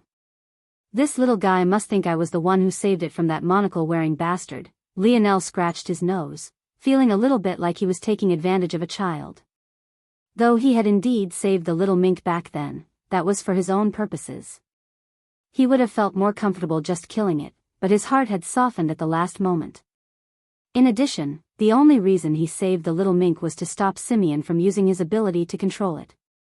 That would have put him in a bad situation. So it could be said that he had done so for his own selfish reasons. Lionel shook his head and smiled. He guessed this was just fate. If he could take the little mink as a partner, even if it meant taking on a time reduction penalty, it was worth it. After all, this little guy was extremely powerful. If it wasn't so immature and infantile in its thinking, it would have played Simeon to death. Unfortunately, it was still young and inexperienced. Lionel scratched its little head. Yip. Yip. The little mink rubbed its head against Lionel's fingers. All right, they'll call you Blackstar. How about it? Yip. Yip. Yip. The little mink seemed to like its new name. Blop boop on Lionel's opposite shoulder, little Tolly seemed a bit disgruntled. Clearly, it didn't like little Blackstar too much. All right. All right. Lionel let little Tolly rush around his fingers and wrist. After the little guy began to evolve, it learned to control its corrosive property a bit more. As long as it wasn't activated, there was nothing to worry about. With Lionel's help, it had already reached the Tier 7 black grade of evolution. Who knows, maybe if its control increased, Lionel could use it to take this damned wristwatch off without taking his hand with it. Watching his two familiars glaring at one another, Lionel felt his mood lighten. It had been a long time since he could genuinely smile. It felt like ever since he sent Aina away and fell out with James, everything had only been getting worse and worse for him. I don't know enough about this little guy's ability to make proper use of him. After smiling for a moment, Lionel thought of a problem. The little mink's greatest weakness was its poor battle sense. Lionel could technically make up for that, but the prerequisite was understanding the little guy. If he couldn't, then he would be limiting the little guy too much. Lionel tried to ask the dictionary, but unfortunately, it could only give him vague hints. Even the dictionary didn't have the ability to give him too many details. There were simply too many variables when it came to abilities. Shadow World. Shadow World. Forget it, they'll just slowly figure everything out. Lionel planned to use Soul Reader consistently in the future. As long as he paid more attention to Little Blackstar while he used his abilities, it would be easier to gain a grasp on how Shadow World worked. Just when Lionel had made this decision, the ground began to shake. Due to the fact he was underground, it felt as though the rumbling was within his chest, even to the point his teeth began to clatter. Lionel's gaze narrowed, turning his attention to the video capturing array he left on the surface. The scene he saw was about what he expected. On one side, a beaten and haggard group of human knights and mages stood. It was clear that fatigue was written all over their faces. However, their gazes remained sharp, almost like half-unsheathed blades. In the midst of these humans, there was a man clad in white armor. The spaulders were shaped into roaring white tigers, giving him a valiant and partly barbaric appearance. Lionel immediately recognized this man as King Arthur. On the other side, there was a horde of demons. They weren't nearly as organized, but their eyes reddened with fighting intent.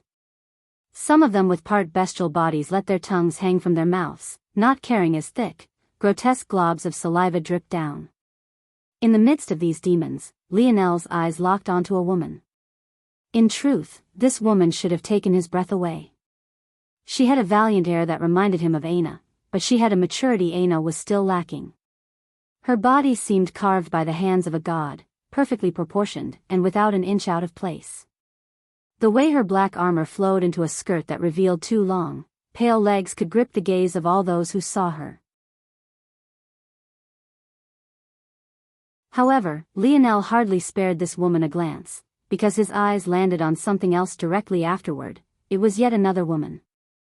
She too was beautiful, though somewhat lacking in comparison to the woman donning black armor.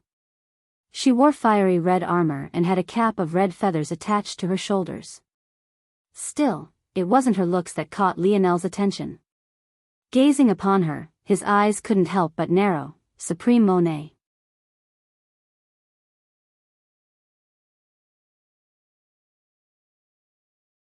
Chapter 273.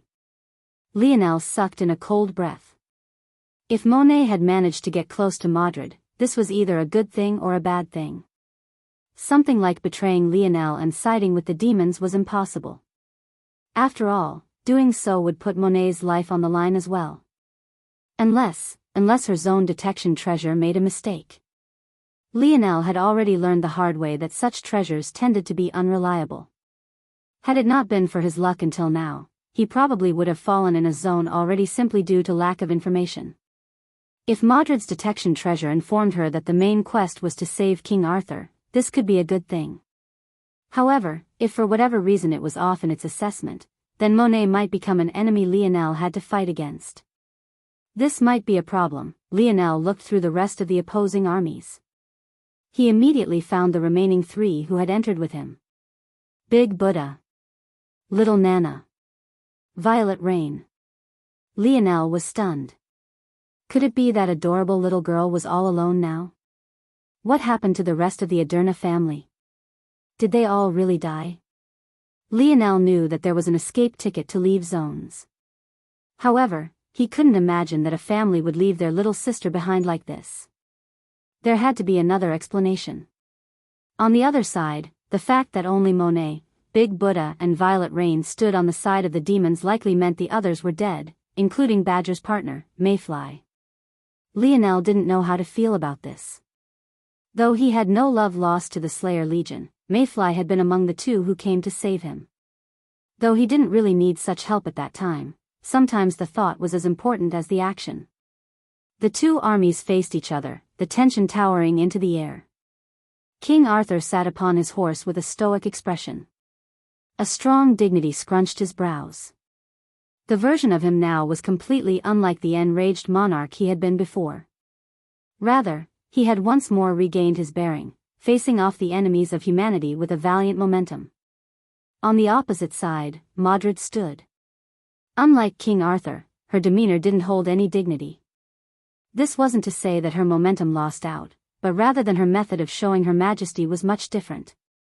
While King Arthur was incomparably serious, surrounded by 6 of his originally 12 knights, she was completely indifferent. It was as though she didn't put Camelot in her eyes at all. Draw. King Arthur's mighty roar was met by the sounds of unsheathing blades. Their movements were as one, causing the sharp, metallic resonance to fuse into one, piercing toward the rumbling, black clouds above. At that moment, the pillar of light to Modred's back suddenly shuddered, splitting in two and slowly opening. Modred's indifferent expression curled into a smile. It carried a hint of seduction and teasing. It was the kind of expression that a daughter should never give a father.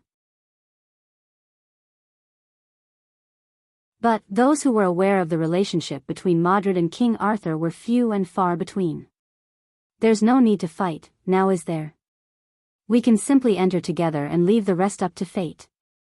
Modred's delicate voice should have made them sigh a breath of relief, but it instead made their rage bubble up. No need to fight? They had known nothing but battle for nearly the whole of this last month. Now, they finally met the enemy that was the cause of all their frustrations, but she actually said that there was no need to fight? It was as though they had met the enemy of a lifetime, but could do nothing but watch as they basked in their own success. The worst part was that they knew they had no choice but to play along with this enemy's wishes. King Arthur's jaw set, but he didn't flare up. His cold, blue eyes flashed with a hint of killing intent. Their army had been worn down during this travel. Entering the gates in this condition would no doubt put them at a great disadvantage. Modred definitely knew this. There was no need for her to put her own people at risk. It was more important to enter. Without another word, she turned, leading the demons into the wide expanse. She didn't even protect her back. This not only showed her disregard for Camelot, but also how little she cared about the lives of the demons who served her. While they had to worry about the emotions of humans and protecting their lives, Modred didn't have to care for any of this. King Arthur calmed the rage in his heart. They had already sacrificed so much to get here. They couldn't afford to sacrifice any more. He swept a glance over the would-be battlefield, but he didn't find a hint of Lionel's shadow. This realization caused him to frown. He waved a hand. "Gawain, stay back and guard the gate. Only enter at the last moment and make sure you're the last to do so." One of the knights by Lionel's side nodded. He was King Arthur's nephew, a knight of the Round Table, Sir Gawain. The relations between the knights were quite complex. Gawain was Lancelot's best friend, however Lancelot wasn't present. Due to the complexities of Arthur and Lancelot's relationship, Arthur had no choice but to walk a fine line. As such, his compromise was forcing Lancelot to remain back and defend while Gawain was allowed to come. Unfortunately for Arthur, Lionel had no intention of being left out at the last moment. The moment Modred turned toward the gate, he had already begun moving through the ground. In this situation, he couldn't afford to continue being cautious. Maybe it was a bit expected, then, that Modred's steps would pause just when she was about to enter the gates. Her delicate brows arched, seemingly sensing something. Her gaze swept forward, landing on the precise piece of land Lionel was running beneath. Lionel's eyes narrowed when he sensed he had been locked onto, but he didn't change his direction nor slow his pace. In fact, he kept running beneath the ground. He was too far beneath the ground to be easily dealt with. Only an earth magus could disrupt him greatly. Modred's eyes twinkled as though she had found an interesting toy to play with. She could tell that Lionel had sensed her, yet he actually continued undaunted. By now, Modred wasn't the only one who noticed the oddity. Those of Camelot immediately knew who it was. They all knew Lionel was an earth mage, who else could it be but him? Modred chuckled and didn't mind it anymore, stepping into the gate. The moment she vanished, Lionel had already cut deep into the demon army, shuttling through beneath their feet with the greatest speed he could muster. King Arthur's jaw clenched. He could have never imagined that Lionel would be so brazen. But if he thought about it, what had Lionel done to now that wasn't a slap to his face? Forward. He already knew it was too late to stop Lionel, but there would be plenty of chances to get rid of this potential trouble during the trials as long as they were anything like the last time he entered. Towards such an attitude, Lionel could only shake his head.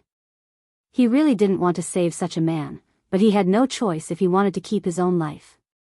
Shaking his head, Lionel launched himself out of the ground, not minding that he appeared in the midst of several demons. His speed was too fast. Now that he wasn't a member of Camelot anymore, what could restrict him from using his light elemental force? In the blink of an eye, a streak of blinding gold appeared beneath Lionel's feet and he entered the gate.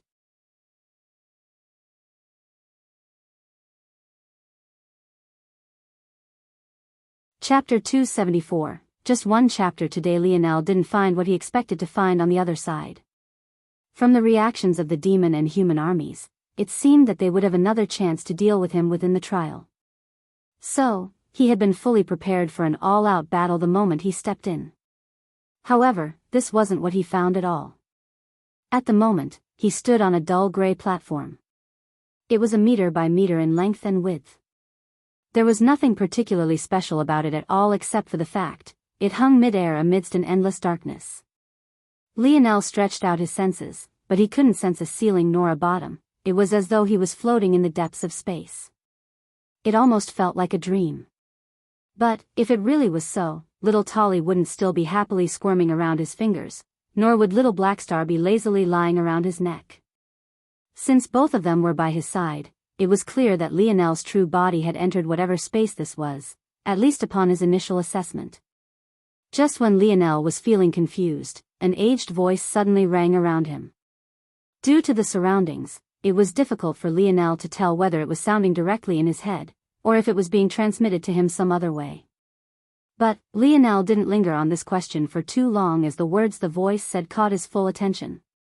Lionel saw several orbs of light manifest before him. Each of them housed a different object. There was a sword, a bow, a spear, and a wand. Outside of these four, there were other more unconventional weapons.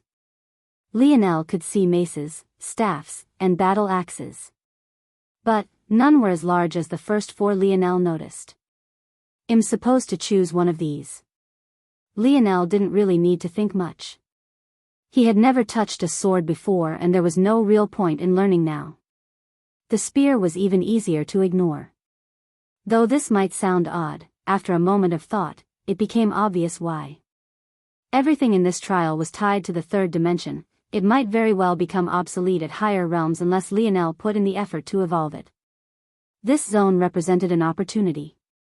All of the magic systems here had ample potential for growth if taken to the extreme.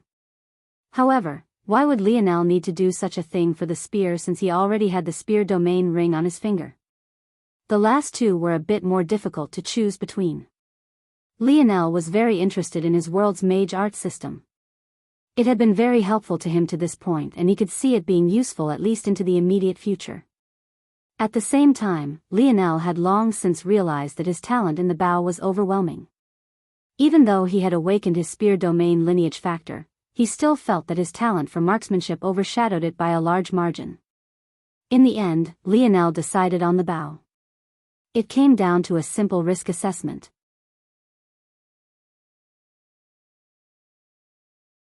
He had a legacy related to the Bowman King inheritance in his hands. From Lionel's understanding, this was related to a minor opening. Ellis had said that benefiting from a minor opening could give some advantages during a major opening. In that case, there really was only one option. Lionel had enough to worry about. It was in his best interest that he made everything that he could control as easy as possible. Lionel subconsciously took the deep black bow from his spatial bracelet. It alone stood as tall as any one of his spears. The moment Lionel acted, the sphere of light housing a bow reacted immediately, shooting toward him like a falling star and fusing into him and the black bow. Lionel raised an eyebrow. There was now a small, barely perceptible, golden brand on the back of his hand. It looked especially faded as though it had been drawn on then washed away.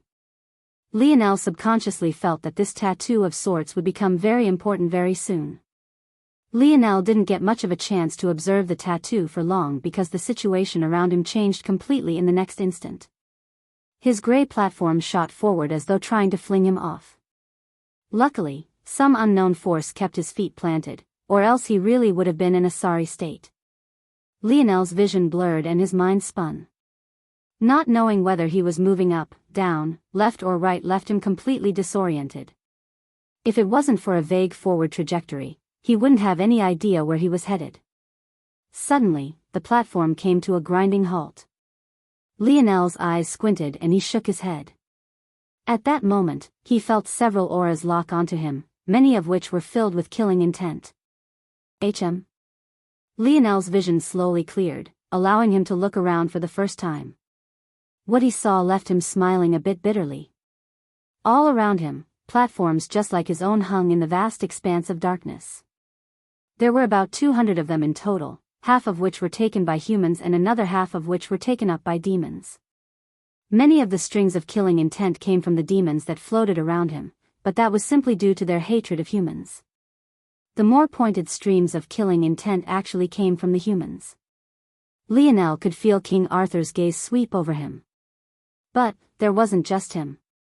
Supreme Monet was seemingly stunned and enraged to see him here. So many of her men had died in this place, yet Lionel had actually managed to survive. Whether it made sense or not, she subconsciously placed blame on Lionel for such a thing. Of course, she also hated the Aderna family for sticking their nose in a place it wasn't meant to be. However, some of this hatred was unwittingly directed toward Lionel as well. After ignoring the glances and regaining an air of calm, Lionel realized that everyone also held a weapon. But their weapons were strikingly different from his own. Compared to the powerful bow in his hand, theirs were mostly the most simple and crude weapons imaginable. They even reminded Lionel of the primitive man's spear. As Lionel was noticing their weapons, they too noticed his minor opening. They all understood immediately, and the light of greed lit in many of their eyes. Among those who were here, there were a striking minority who had such a luxury. The first was King Arthur. He wielded his sword with a valiant air. There was no doubt that this sword was the legendary Excalibur. The next was Modred. She held a wand as black as ink. It held an air of majesty that made Lionel's heart tremble. For some reason, he could see the faint image of an ink-black Qilin looming behind her. Surprisingly, the third was actually Pierce. This was likely a surprise even to King Arthur and his men.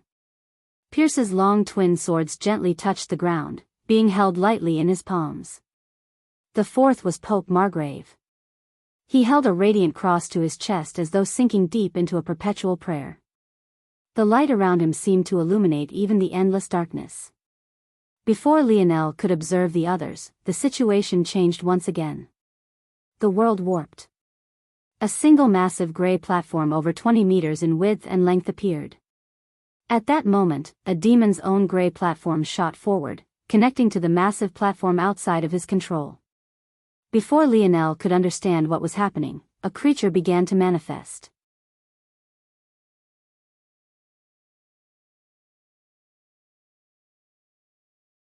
Chapter 275. Soon, an odd metallic beast came into being. At first it seemed that its metal coverings were just bits of oddly placed armor. However, when it began to stretch, it became obvious from its movement that these metallic shields were a part of its body.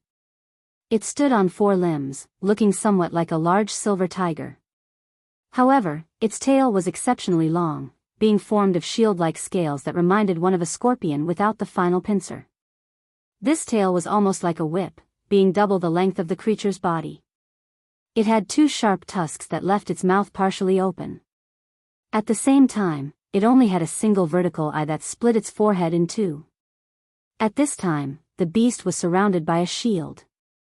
Though the voice had said that the first trial had begun, a step had to be completed first. The demon chosen to be first stood on its platform, facing the creature. However, he had yet to step onto the main platform just yet. This wasn't because he was cowering in fear, but rather because odd patterns had begun to form before him. He wasn't the only one who could see these patterns. It was another choice. Except this time, everyone would bear witness to it together. Soon, the patterns coalesced, forming a clear image. What was left were numerous spheres connected by branching lasers. Most of these spheres were dim. However, at the very bottom, there was one that was slightly brighter. Lionel's mind immediately realized what this was. Skill tree? At first, Lionel thought his idea was silly. But, the more he thought about it, the more he realized that this was the only explanation. The demon's choice of weapon was a mace. The only bright sphere of the skill tree also projected the image of a mace, except this mace was in movement, displaying what Lionel assumed was a technique. Unlike Lionel, who was in the dark, it seemed the demon wasn't surprised by the appearance of this skill tree. His eyes looked toward the top of the skill tree with a fiery light, but he was well aware he wasn't in position to touch those legendary abilities just yet. With a hint of reluctance, he reached for the only slightly bright sphere. The demon brandished his mace and licked his lips. The shield vanished the moment he stepped onto the main platform. In that instant, the lazily stretching beast suddenly stopped, a faint growl trembling its tusks. The battle lasted longer than Lionel thought it would. He had originally assumed that it would be a matter of a few moves, but the longer he observed, the more shocked and apprehensive he became. The reason for his shock wasn't because the beast was too powerful or that the demon was too weak, or even the vice versa of either. The reason he was so shocked was because aside from single-handed bash, the demon didn't use any other moves. No, that wasn't exactly right. It wasn't that he didn't use any other moves, but rather that he couldn't. When Lionel reached this point in his thoughts, he sucked in a cold breath and suddenly understood how this trial would work. There were likely formless laws in this place that made it impossible to use skills that weren't unlocked through the skill tree. Lionel was stunned. For the first time, he somewhat regretted choosing the bow. If things were really like this, he was in a bad position. It wasn't a simple matter of attack patterns being restricted. The demon could only move with simple steps. In addition, his skills seemed to have a cooldown, as though this was really a game. This sort of situation caused him to only be able to attack once every 3 seconds. This meant that every aspect of battle was controlled, whether it was movement, attack, or defense. As a bowman, Lionel was particularly restricted. It would make the future several levels more troublesome. This wasn't the only problem either. Lionel had hoped to use his mage arts to make up for his lack of arrows. But, if he could only use skills on his skill tree, where would he get arrows from? Lionel was certain that if this place could restrict even attack patterns, there was no way it would allow him to produce his own arrows. Shit! Lionel clenched his jaw. Finally, after a long drawn-out battle, the sound of shattering glass resounded. An invisible shield around the metallic beast broke, causing it to shut down. Beaten and haggard, the demon's eyes flashed brilliantly. Though fatigued, he had done it. He had passed the first trial. The skill tree appeared before the demon man once again. This time, a new row had lit up. But, with his skill points, he could at most choose 2. In addition, there were some skills that needed more than just a single point to awaken. For now, though, all the skills the demon man could awaken were basic and as such only needed 1. The trouble was deciding a path to go down. Should he try to diversify or try to specialize in one branch until he could awaken ranked skills? Eventually, the demon made his choice. The demon's platform shot back. Once it was within the group of waiting trial takers, a soothing light descended upon him, slowly washing away his fatigue. At that moment, everyone grew tense once more. For a demon lord with such a formidable body to struggle so much, everyone was hoping they'd have more time to observe, even Lionel. Unfortunately, reality was cruel. Lionel felt his platform tremble and then shoot forward. It seemed he had won a lottery he had wanted no parts of.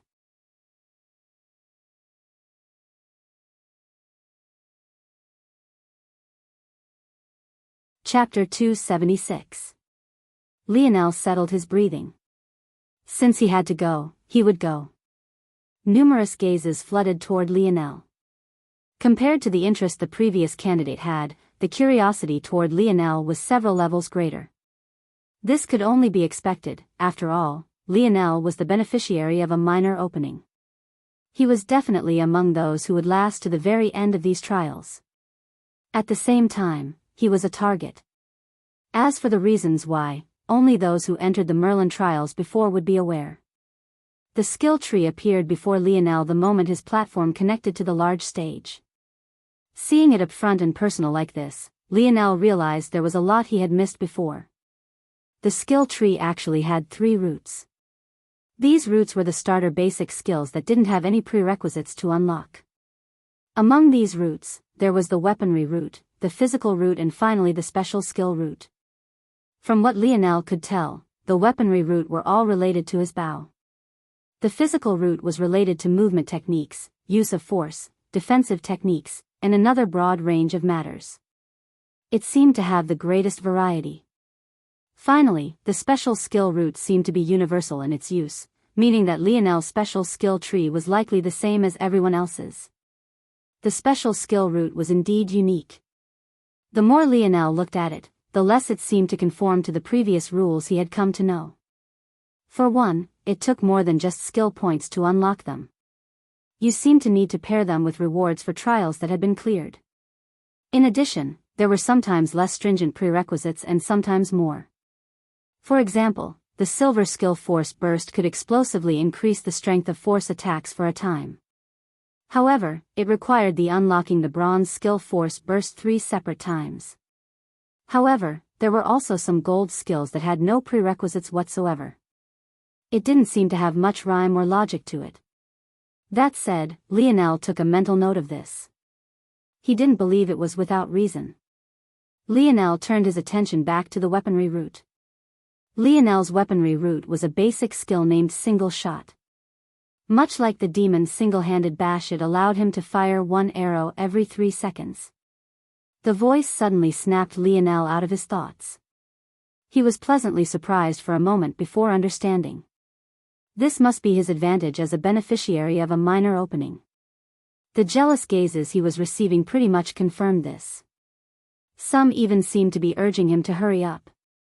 After all, Lionel had been standing for a while. But Lionel turned a blind eye to these people. Since there wasn't a time limit, he would imprint this skill tree in its entirety into his dreamscape. Wait, Lionel's eyes suddenly flashed as his mind nearly exploded with blinding arcs of lightning. He couldn't believe he hadn't thought of this before. If he imprinted his skills into his dreamscape, in the midst of battle, would his ability be able to deduce the perfect response every time? Originally, he had only wanted to imprint this skill tree into his mind so he could deduce the optimal path for skill unlocks, but he realized there was much more benefits to this than he thought. Outside these trial grounds, I don't have skills that I put into use. It's too freeform, so it's difficult to use my dreamscape.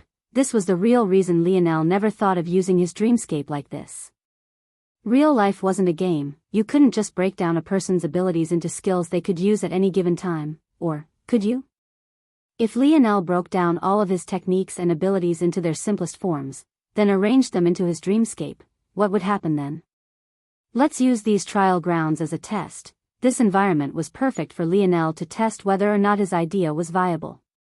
In here, he really could only use skills provided by Merlin.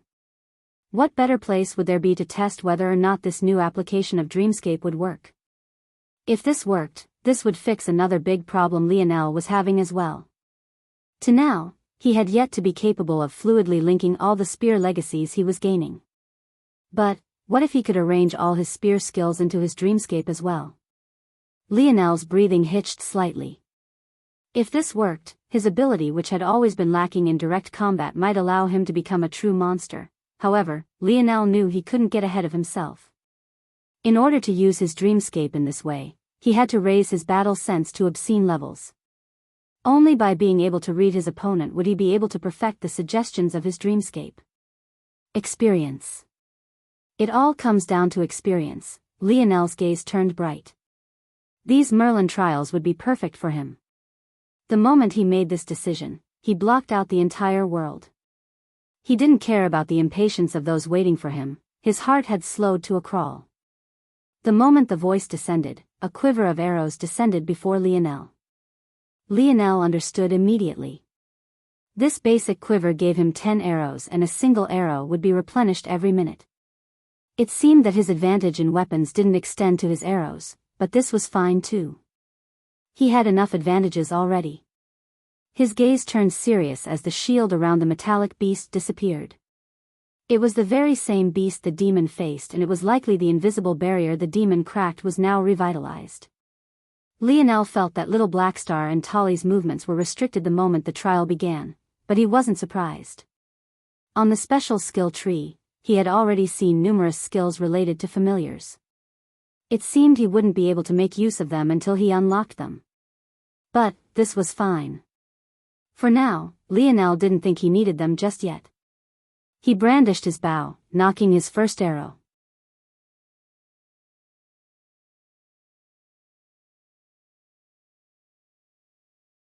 Chapter 277. Lionel took a step forward. He realized that no matter what he did, his steps were measured. Exactly 0. 50 meters apart without the slightest hint of deviation. He couldn't speed up, nor could he slow down. Even taking a sidestep was difficult. If he wanted variations in his steps and speed, the only way was to begin unlocking the physical route. However, he wasn't worried. He had already seen one person pass this test, so all the stats of the beast had long since been reflected in his mind. Metallic beast, power, 1 stars, black, strength, 1 star, black, speed, 1 star, black, agility, 2 stars, black, coordination, 4 stars, black, stamina. Stars, black, reactions, 4 stars, black, defense, 3 star, black, spirit. Stars, black, force.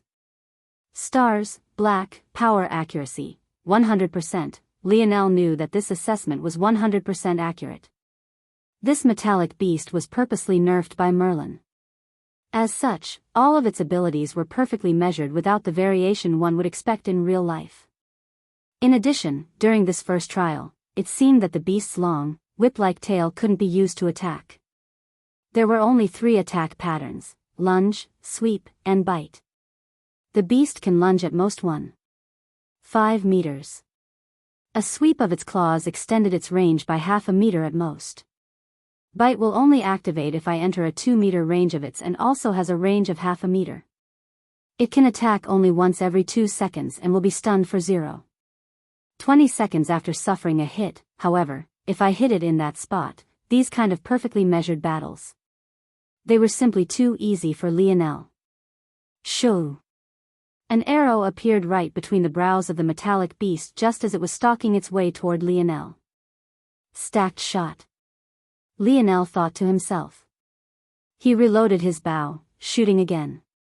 Normally, having unlocked quick reload, Lionel could fire a normal single shot once every 2.5 seconds instead of once every 3. However, when stacked shot was activated, Lionel could fire 2 shots consecutively with a reload time of just 1 second. Lionel used his steps, circling around the beast. A normal hit would stun it for 0.20 seconds. However, whenever its single eye was attacked, it would be enough to stun it for a full second, allowing one to get more hits in. However, Lionel didn't use it in this way. He had a limited amount of arrows and wasn't like the others. It was inadvisable for him to just unload. In addition, a single second wasn't even enough time for him to do so. Rather than doing so, Lionel took this time to constantly adjust his footsteps, taking care to control not only himself, but the angles of attack the metallic beast could use. Lionel realized that while this space could hinder almost all of his abilities, whether it be his abilities as an earth mage or a light mage, the one thing it could not hinder in the slightest was his ability. He realized this was the same for Little Blackstar as well. There were only 2 reasons he didn't use Little Blackstar. First, he needed to properly vet his new path and potential use for his dreamscape himself. If he used Blackstar, it would defeat the purpose. And secondly, while this space couldn't block Blackstar's ability, what it could do was stop his ability to move at all. Lionel believed that the moment he unlocked the familiar special skill, Little Blackstar would be able to use his full range of abilities. As Lionel was lost in thought, falling into the steady rhythm of battle, the demon who had gone before him felt his whole world plummeting. Why did Lionel make it look so easy? Bang! The invisible protective barrier shattered once more, sprinkling down like a rain of broken glass. Special store ticket. Lionel didn't use this ticket immediately. He assumed this special store was a place he could go to upgrade his equipment. His bow was fine, but his quiver was lacking, as an example. However, Lionel also noticed that there was no currency. This made him realize that he likely had to pay skill points to buy items, and, in the case it wasn't skill points that were necessary, that just meant he didn't have the funds necessary to buy anything to begin with. In that case, it wasn't worth it just yet. It was better that he spend his skill points on himself for now. Lionel turned his attention back to his skill tree. I need 5 skill points and something called a star point to give Little Blackstar the ability to move. In that case, I'll just focus on myself for now. Lionel had already made his decision before his battle even began. Sidestep would allow him some more freedom in movement. It was essentially a lunge to the side that he could use in critical moments to move himself to the left or right by a meter. Advanced quick reload would quicken his reload from 2.5 seconds to 2 seconds.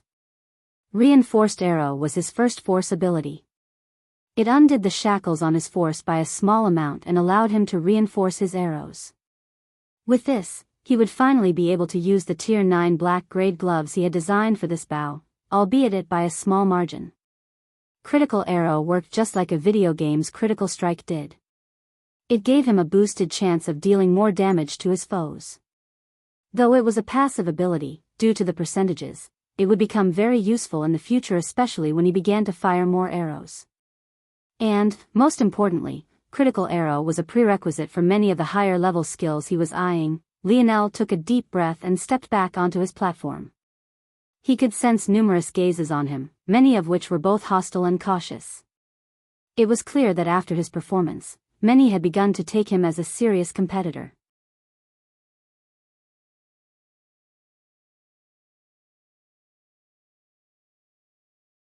Chapter 278. A pillar of golden light fell onto Lionel's body.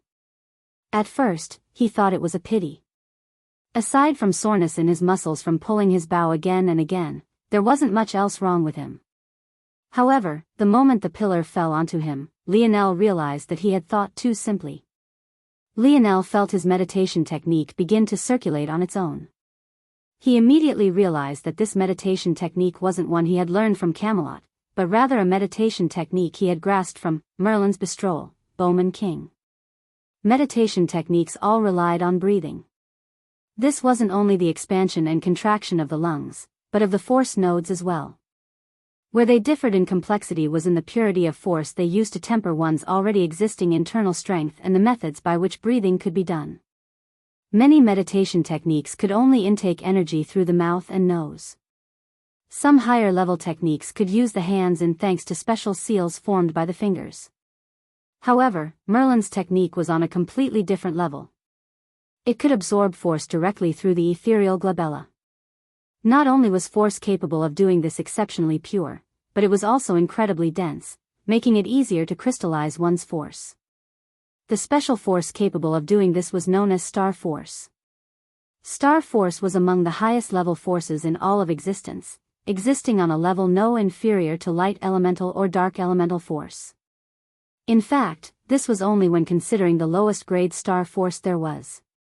When the highest order star forces were taken into consideration, even such elemental forces could not compare. Of course, this was just a matter of differing quality. There were always exceptions to the rule. There were stronger and weaker inheritances of light and darkness as well. But, this wasn't important at the moment.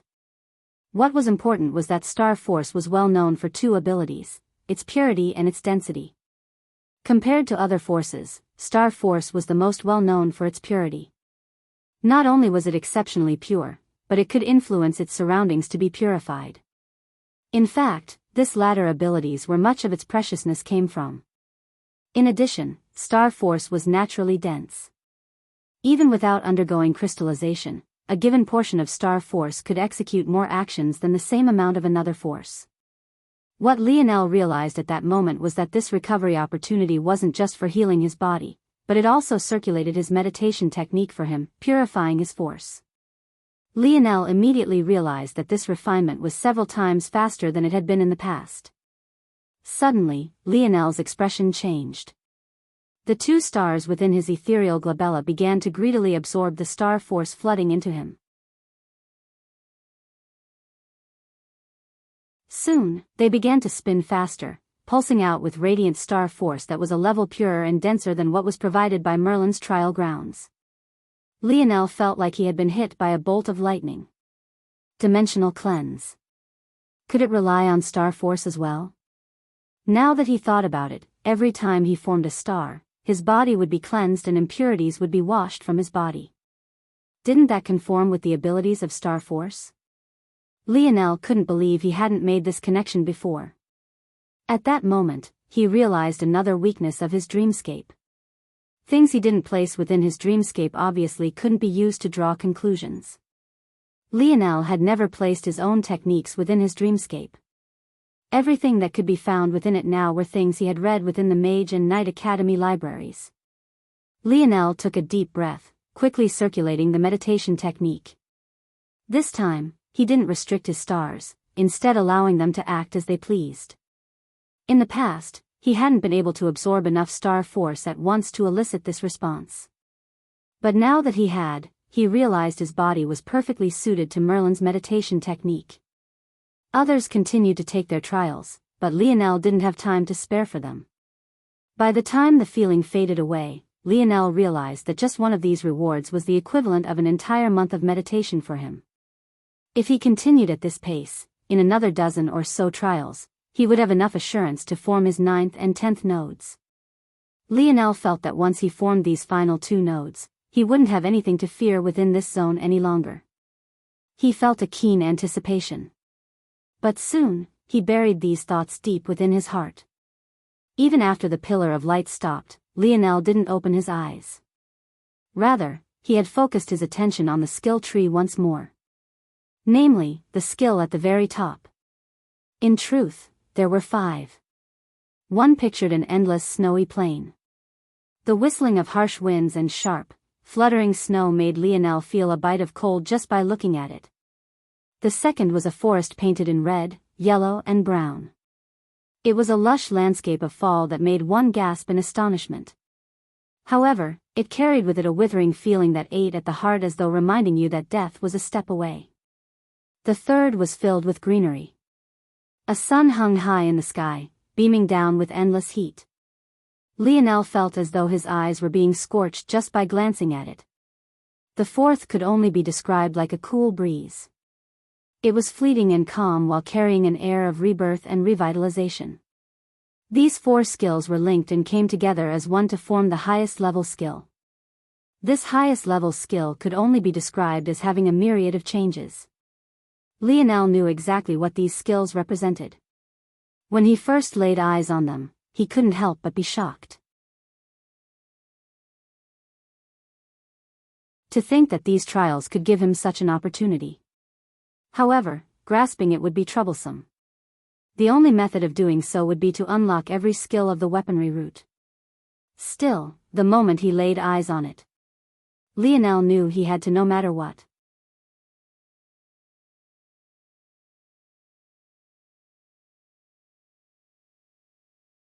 Chapter 279. Author's note: I keep getting caught up in the story and always forget to properly explain this part of DD's magic system, so I'll finally get to it now. LMAO. In the universe, the current state of Lionel's force strengthening deviations can be called by many names.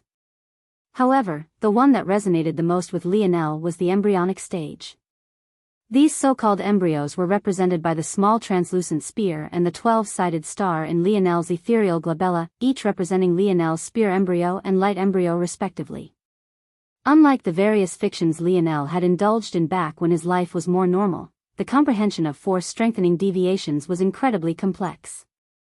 Each path had a myriad of variations, making it so that two people at the same level could be of vastly differing strengths.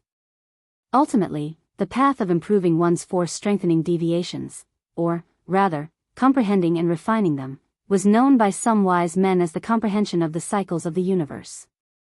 Force strengthening deviations represented the mysteries of the universe. In order to use them to the highest standard, it was thus necessary to comprehend these so-called universe cycles.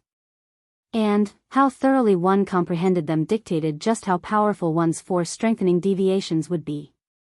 This matter was difficult to comprehend at first, but the highest level skills of Merlin's trial painted it perfectly. The simplest universe cycle in all of existence were the 4 seasons: winter, spring, summer, and fall. This level of comprehension was known as the 4 seasons realm. The current Lionel could be considered to be at the embryonic stage of the weakest 4 seasons realm. That said, calling the 4 seasons realm weak simply did not do it justice. Even though strong enough to progress through this universe cycle and comprehend the next may not do so perfectly. Refining one's force embryo to the point of comprehending the profundities of the 4 seasons wasn't a simple task by any stretch of the imagination. What made mastering this realm exceptionally difficult was the fact that not all force embryos were compatible with this compression. If you comprehended a fire embryo and wanted to master the winter variation of the 4 seasons realm, just how difficult would that be? Just the idea alone didn't seem to make any sense. As a result, many failed to comprehend the 4 seasons realm in its entirety and could only be assumed to have gained small insights into it. Only the most exceptional of geniuses could comprehend all 4 aspects of the 4 seasons realm and use it as a foundation to proceed to the next universal cycle profundity. Compared to elemental force strengthening deviation, weapon force embryos had a comparatively easier time. However, the difficulty was still as troublesome as ascending to the skies. One could spend a lifetime comprehending just a portion of the mysteries in this so-called weakest universal cycle. By now, it should be obvious why Lionel was so shocked by these Merlin trials. If he was to believe what was before him now, it would be possible to comprehend all 4 aspects and even fuse them into one if he completed this trial to its entirety. One had to know that the fusion phase of the 4 seasons realm was the most difficult. It was already hair-raising to attempt just to comprehend each of the 4 seasons individually. But, combining them into one was even more so. However, it was only by completing a perfect fusion that one lay the most perfect foundation for the next stage. This was the world of force strengthening deviations. Only by comprehending these profound universal cycles could one truly become powerful. This was exactly why Lionel couldn't just break into the next realm with his spear embryo. The more spear comprehensions he observed, the more all-encompassing his eventual fusion would be. The better he could capture the myriad of changes the 4 seasons represented, the more potent and powerful his spear would be. The next realm after the 4 seasons realm is known as the heavenly body realm. It requires comprehending the meteor, the moon, the planet, and the star. But, I can forget about comprehending them perfectly or even fusing them into one if I can't clear the 4 seasons realm first. The 4 seasons realm was the equivalent of the 3rd dimension.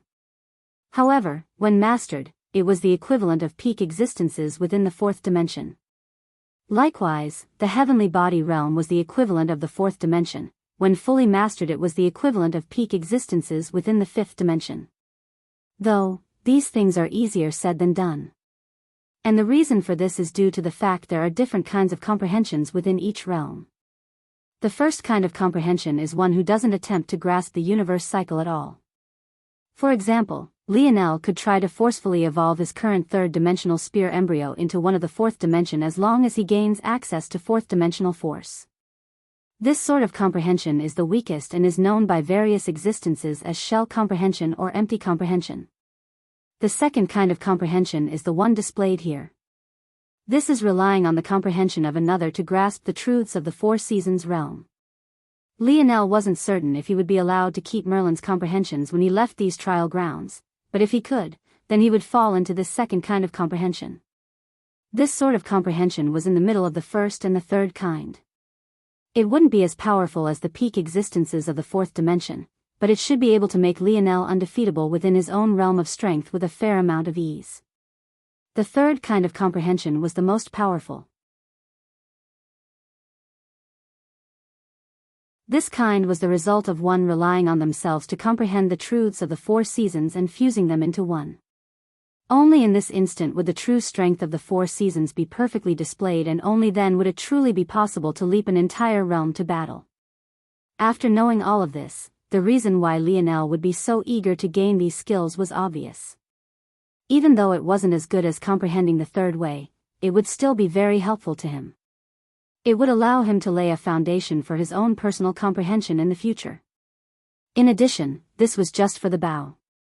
Currently, Lionel's main weapon was the spear. He wasn't so arrogant to believe that he could grasp everything in his hands.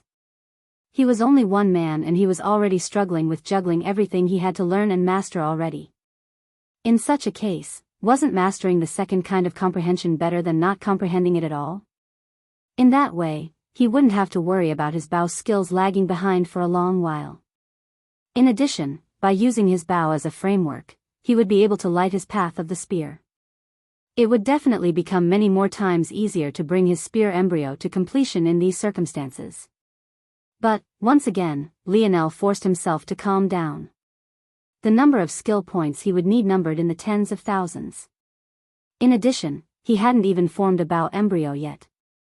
He was getting too ahead of himself. He had to take this step by step.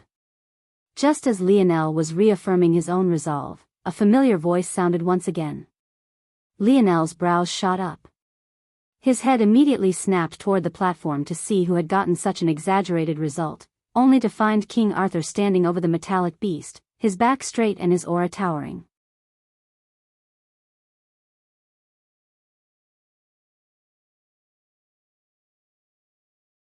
Chapter 280. Lionel was shocked by the result. If he was honest with himself, he believed that he had already done about as well as anyone could. However, reality was cruel. It wasn't just King Arthur that performed better than he did. Following him, whether it was Pope Margrave, Modred, or Pierce, each of them gained a perfect evaluation. What truly embarrassed Lionel was that there were even two demons who hadn't benefited from minor openings that managed to gain perfect evaluations as well. Before those two demons stepped forward, Lionel had thought it was due to the fact he was at a disadvantage. After all, while other beneficiaries of minor openings didn't have to worry about anything other than their weapon, Lionel had to balance his powerful bow with his weak arrows. However, after observing for a while longer, Lionel realized that things weren't so simple. If two demons with normal weapons could succeed, then there had to be a problem with him. Had he been too conservative? But Lionel really couldn't think of a way for him to have been more aggressive.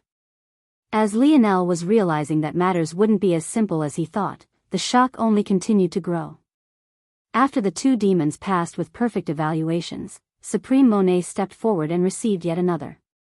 This time, Lionel wasn't the only one who was shocked either. Monet used a whip. But, it was clear by its quality that she too was just another regular participant of these trials. However, where she distinguished herself was in the fact that while Lionel had to unlock his force-wielding abilities, Monet didn't. Raging flames surged out from her body and coated her whip, making her every strike easily worth tens of times that of another. In the end, she shattered the protective shield around the metallic beast in less than 10 minutes, setting a new record. Towards such a display, Lionel couldn't help but frown. It seemed he had begun to take some things for granted. He couldn't afford to lose his focus chasing after dreams when there was very real danger right before him. He still wasn't aware if Monet would be on his side or not. His first priority was to survive. Only if that was possible would he give his everything to master the Four Seasons realm with his bow. As expected, these trial grounds can't restrict abilities. Just like I can use mine freely, so can Monet. I had originally assumed that no one in Camelot or in Modred's demon army had abilities, but what if it's not that they don't, but that it's rare? Lionel began to silently inspect the two demons. It wasn't long before he understood just where their specialties lied. They have inborn natural strength.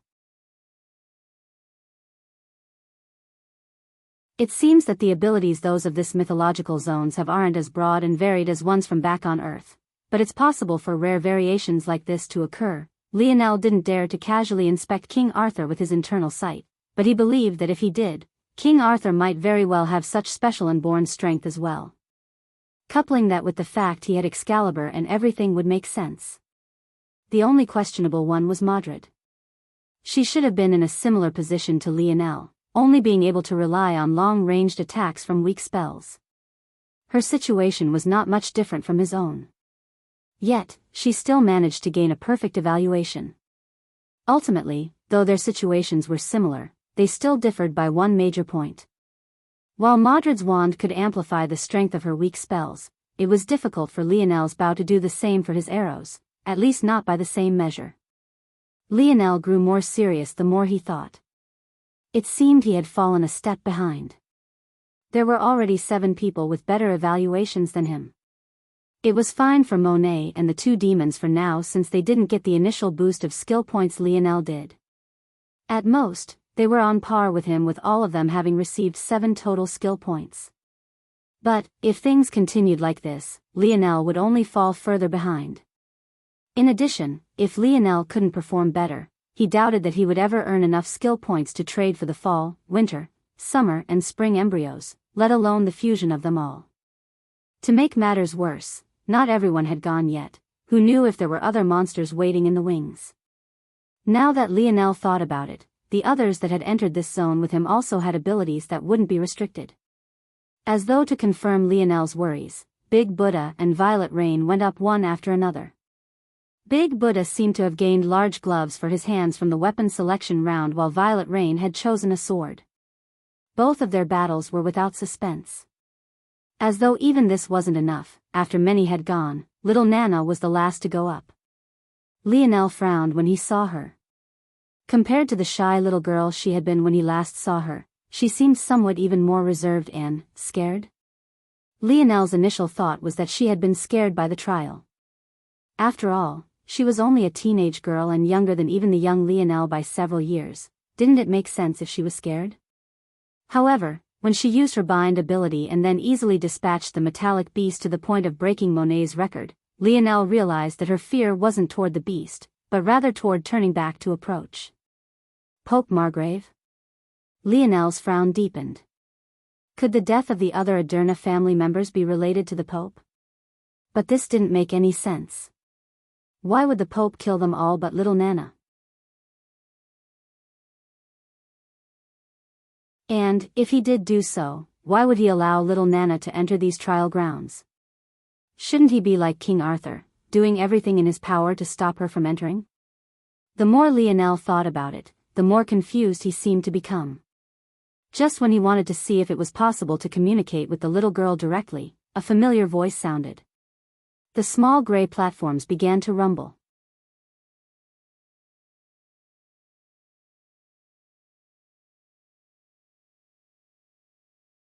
Chapter 281. Lionel shot up from his platform without the slightest hesitation. Though he hadn't expected such a thing to happen, he realized that there had to be a reason why others still dared to have thoughts of targeting him. The only explanation was that a round exactly like this one existed. The smaller gray platforms shot toward the large. In one swift motion, not only did the metallic beast disappear, but they were all dropped toward it. The large platform expanded. Soon, it was about 200 meters in width and length, but this sort of situation left Lionel frowning. There were over 200 people who had entered these trials. This sort of platform might seem large, but 200 meters.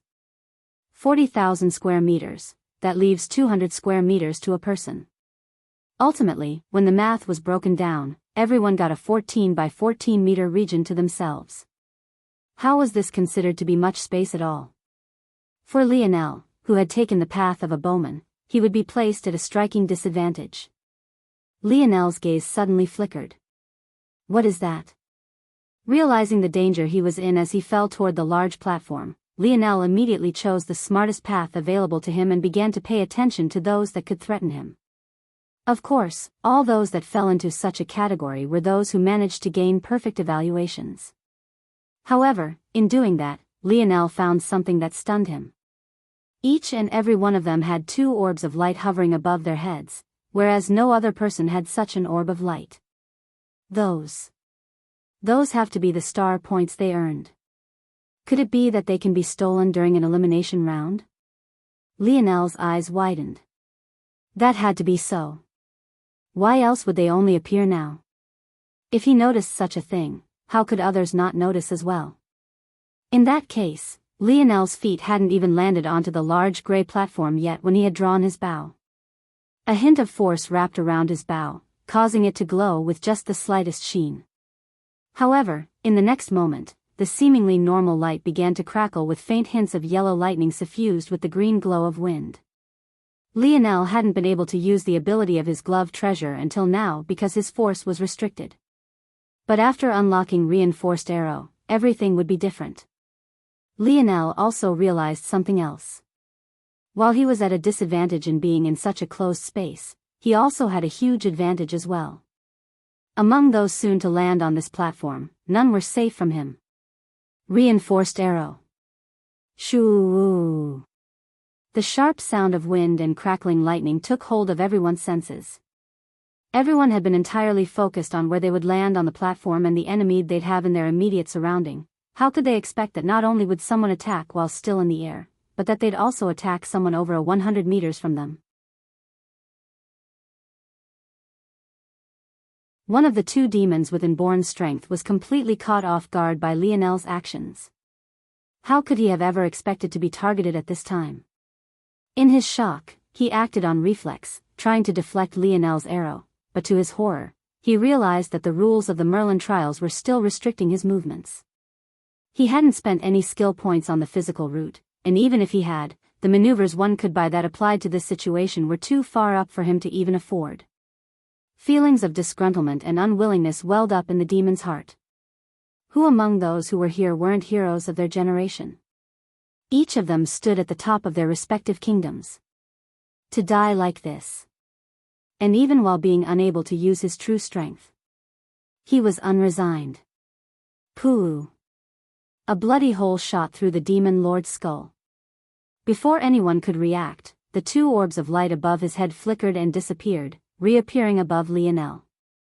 With a harsh bang, Lionel landed on the platform. It was unfortunate, but he only had time to aim and fire a single arrow.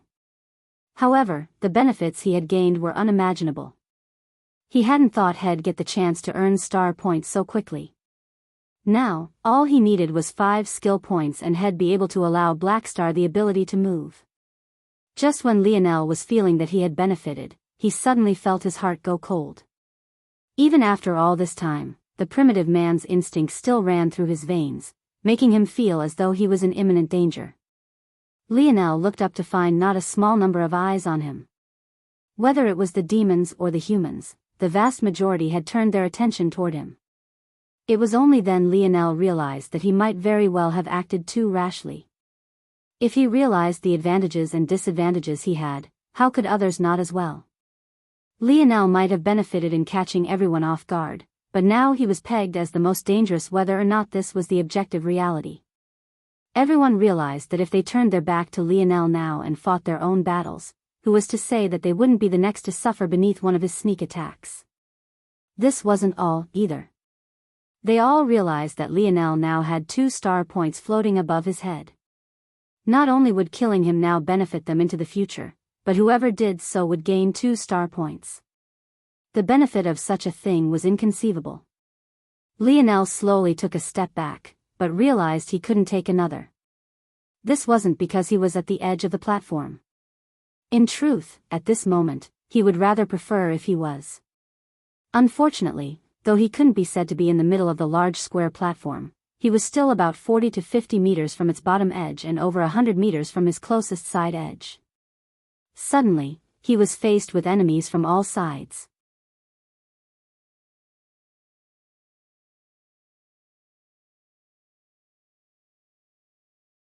Chapter 282. Lionel felt his skin prickle, his palms becoming sweaty. The hairs on his body stood on end, raising like needles across his skin. In his life, he had never been in such a dangerous situation. The eyes of over 200 elites locked onto him, not a single one making a move. Even the other star point owners were completely ignored. This was just how human nature was. The process of groupthink, the oppression of the masses. Once a few had locked onto Lionel, not moving an inch, others followed suit. Soon, even the slowest among them had come to realize the truths behind this matter. By then, they were no longer just following the leads of others around him, but had begun thinking about how they could gain advantages for themselves. Lionel felt stifled to the point his knees trembled slightly. He tried to steady his grip on his bow, doing his best to calm the beating of his heart. It had been a long time since Lionel felt like this. After the first few weeks of his time in the Mayan tomb, he had begun to slowly temper his battle will and heart. To now, he had fought in many battles and been on the front line for many of them. However, today was the greatest pressure he had ever faced. Beads of sweat poured down his brow and his breathing hitched. His inability to control himself made him feel as though he wasn't getting enough oxygen. The suppression continued. It was as though those around Lionel wouldn't stop until he completely collapsed beneath their might. Facing the combined pressure of over 200 demon lord level and higher individuals was too much for any one person to take. Even an individual on the level of King Arthur or Modred would feel weak at such a moment. In the distance, King Arthur's lip curled into a cold smile. Where is all your previous arrogance? To now, he had swallowed several grievances due to Lionel. Seeing a brat who thought too much of himself in such a situation gave him untold satisfaction. Lionel's blood slowed and his bow seemed to become heavier and heavier with each passing moment. The silence alone was weighing on his mind as though intent on making him go mad. A numbing sensation spread throughout his body and the hitching in his breath only seemed to continue. Soon, he felt as though he couldn't breathe at all, as though there wasn't enough air in the world to satiate his lungs. Lionel had never felt such a way in his entire life. The truth was that he had always been a daring individual. How could he not be? He used to skydive off of his paradise island onto the skyscrapers of Earth's surface. If that wasn't daring, then what was? That was who he was. Daring, confident. He was a man who always had great belief in his own ability even if that wasn't shown outright as blatant arrogance. Even when it came to the Mayan tomb, just how many could put down their fear and enter that unknown world on their own?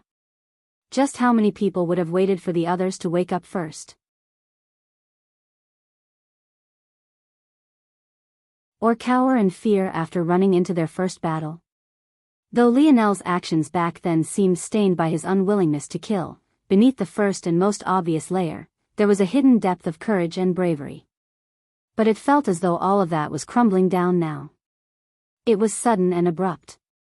It came without warning and without foreshadowing. These were just the way things in life worked.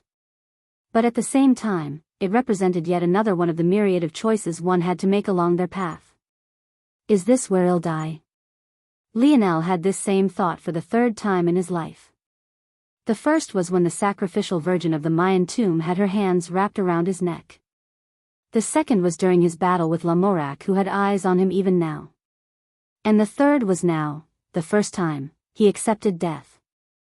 It was a shame that still rested on his shoulders, one he still had yet to face himself. The second time he was unwilling, but to this day, he still had no real idea how he managed to survive. To take credit for such a thing was beneath him. Ultimately, he had just been lucky. And now this third time? Would he fail himself again? Was that the choice he wanted to make? Lionel's slipping grip on his bow tightened. He was unwilling. Lionel suddenly raised his head up and shouted. The sound he made wasn't as coherent as words nor as powerful as a roar. It was as though he was venting something within his chest, pushing it out from himself until it had nothing to do with him any longer. The sudden noise in an otherwise deathly silent atmosphere left many stunned. By the time Lionel had closed his mouth once more and leveled his gaze to meet those around him, the deathly calm of his gaze had returned. Persistence. He didn't feel ashamed for having felt fear, but he most definitely would had he allowed it to rule him. A halo of bronze shone atop Lionel's head. However, at this moment, it felt as though the violet hue was several levels more powerful than it had been in the past. Even without the rest of Lionel's runes activated, his eyes became a deep violet, his hair fluttering wildly beneath his stabilized aura. At that moment, an oppressive might gushed from Lionel's body. His focus reached unprecedented levels and his will stood tall and firm. Though he didn't realize it then, the chains of his black spear began to clang wildly as though it too was standing beneath the mighty winds of his aura. When his mind had calmed, he felt like a fool. This wasn't a battle to the death, nor did he have to kill all of these people before him. Even if they all wanted to kill him, so what? All he had to do was take down 9 more. As long as 9 of them died beneath his hand or the hand of others, he would survive. Lionel pulled an arrow from his quiver, his aura steadily climbing with each moment of silence. He could still feel the pressure weighing down on his shoulders. How could he not? These were all existences he would have to go all out to battle, even if it was just one-on-one, let alone when there were so many. However, to the current him, the amount of pressure no longer mattered. His arrow would be the blade that cut through it all. He didn't need to breathe a word. His demeanor said it all. Come, you're tuning in to the Biyao's Wuxia Chronicles YouTube channel. Don't forget to subscribe and join us on this journey to catch the most captivating stories.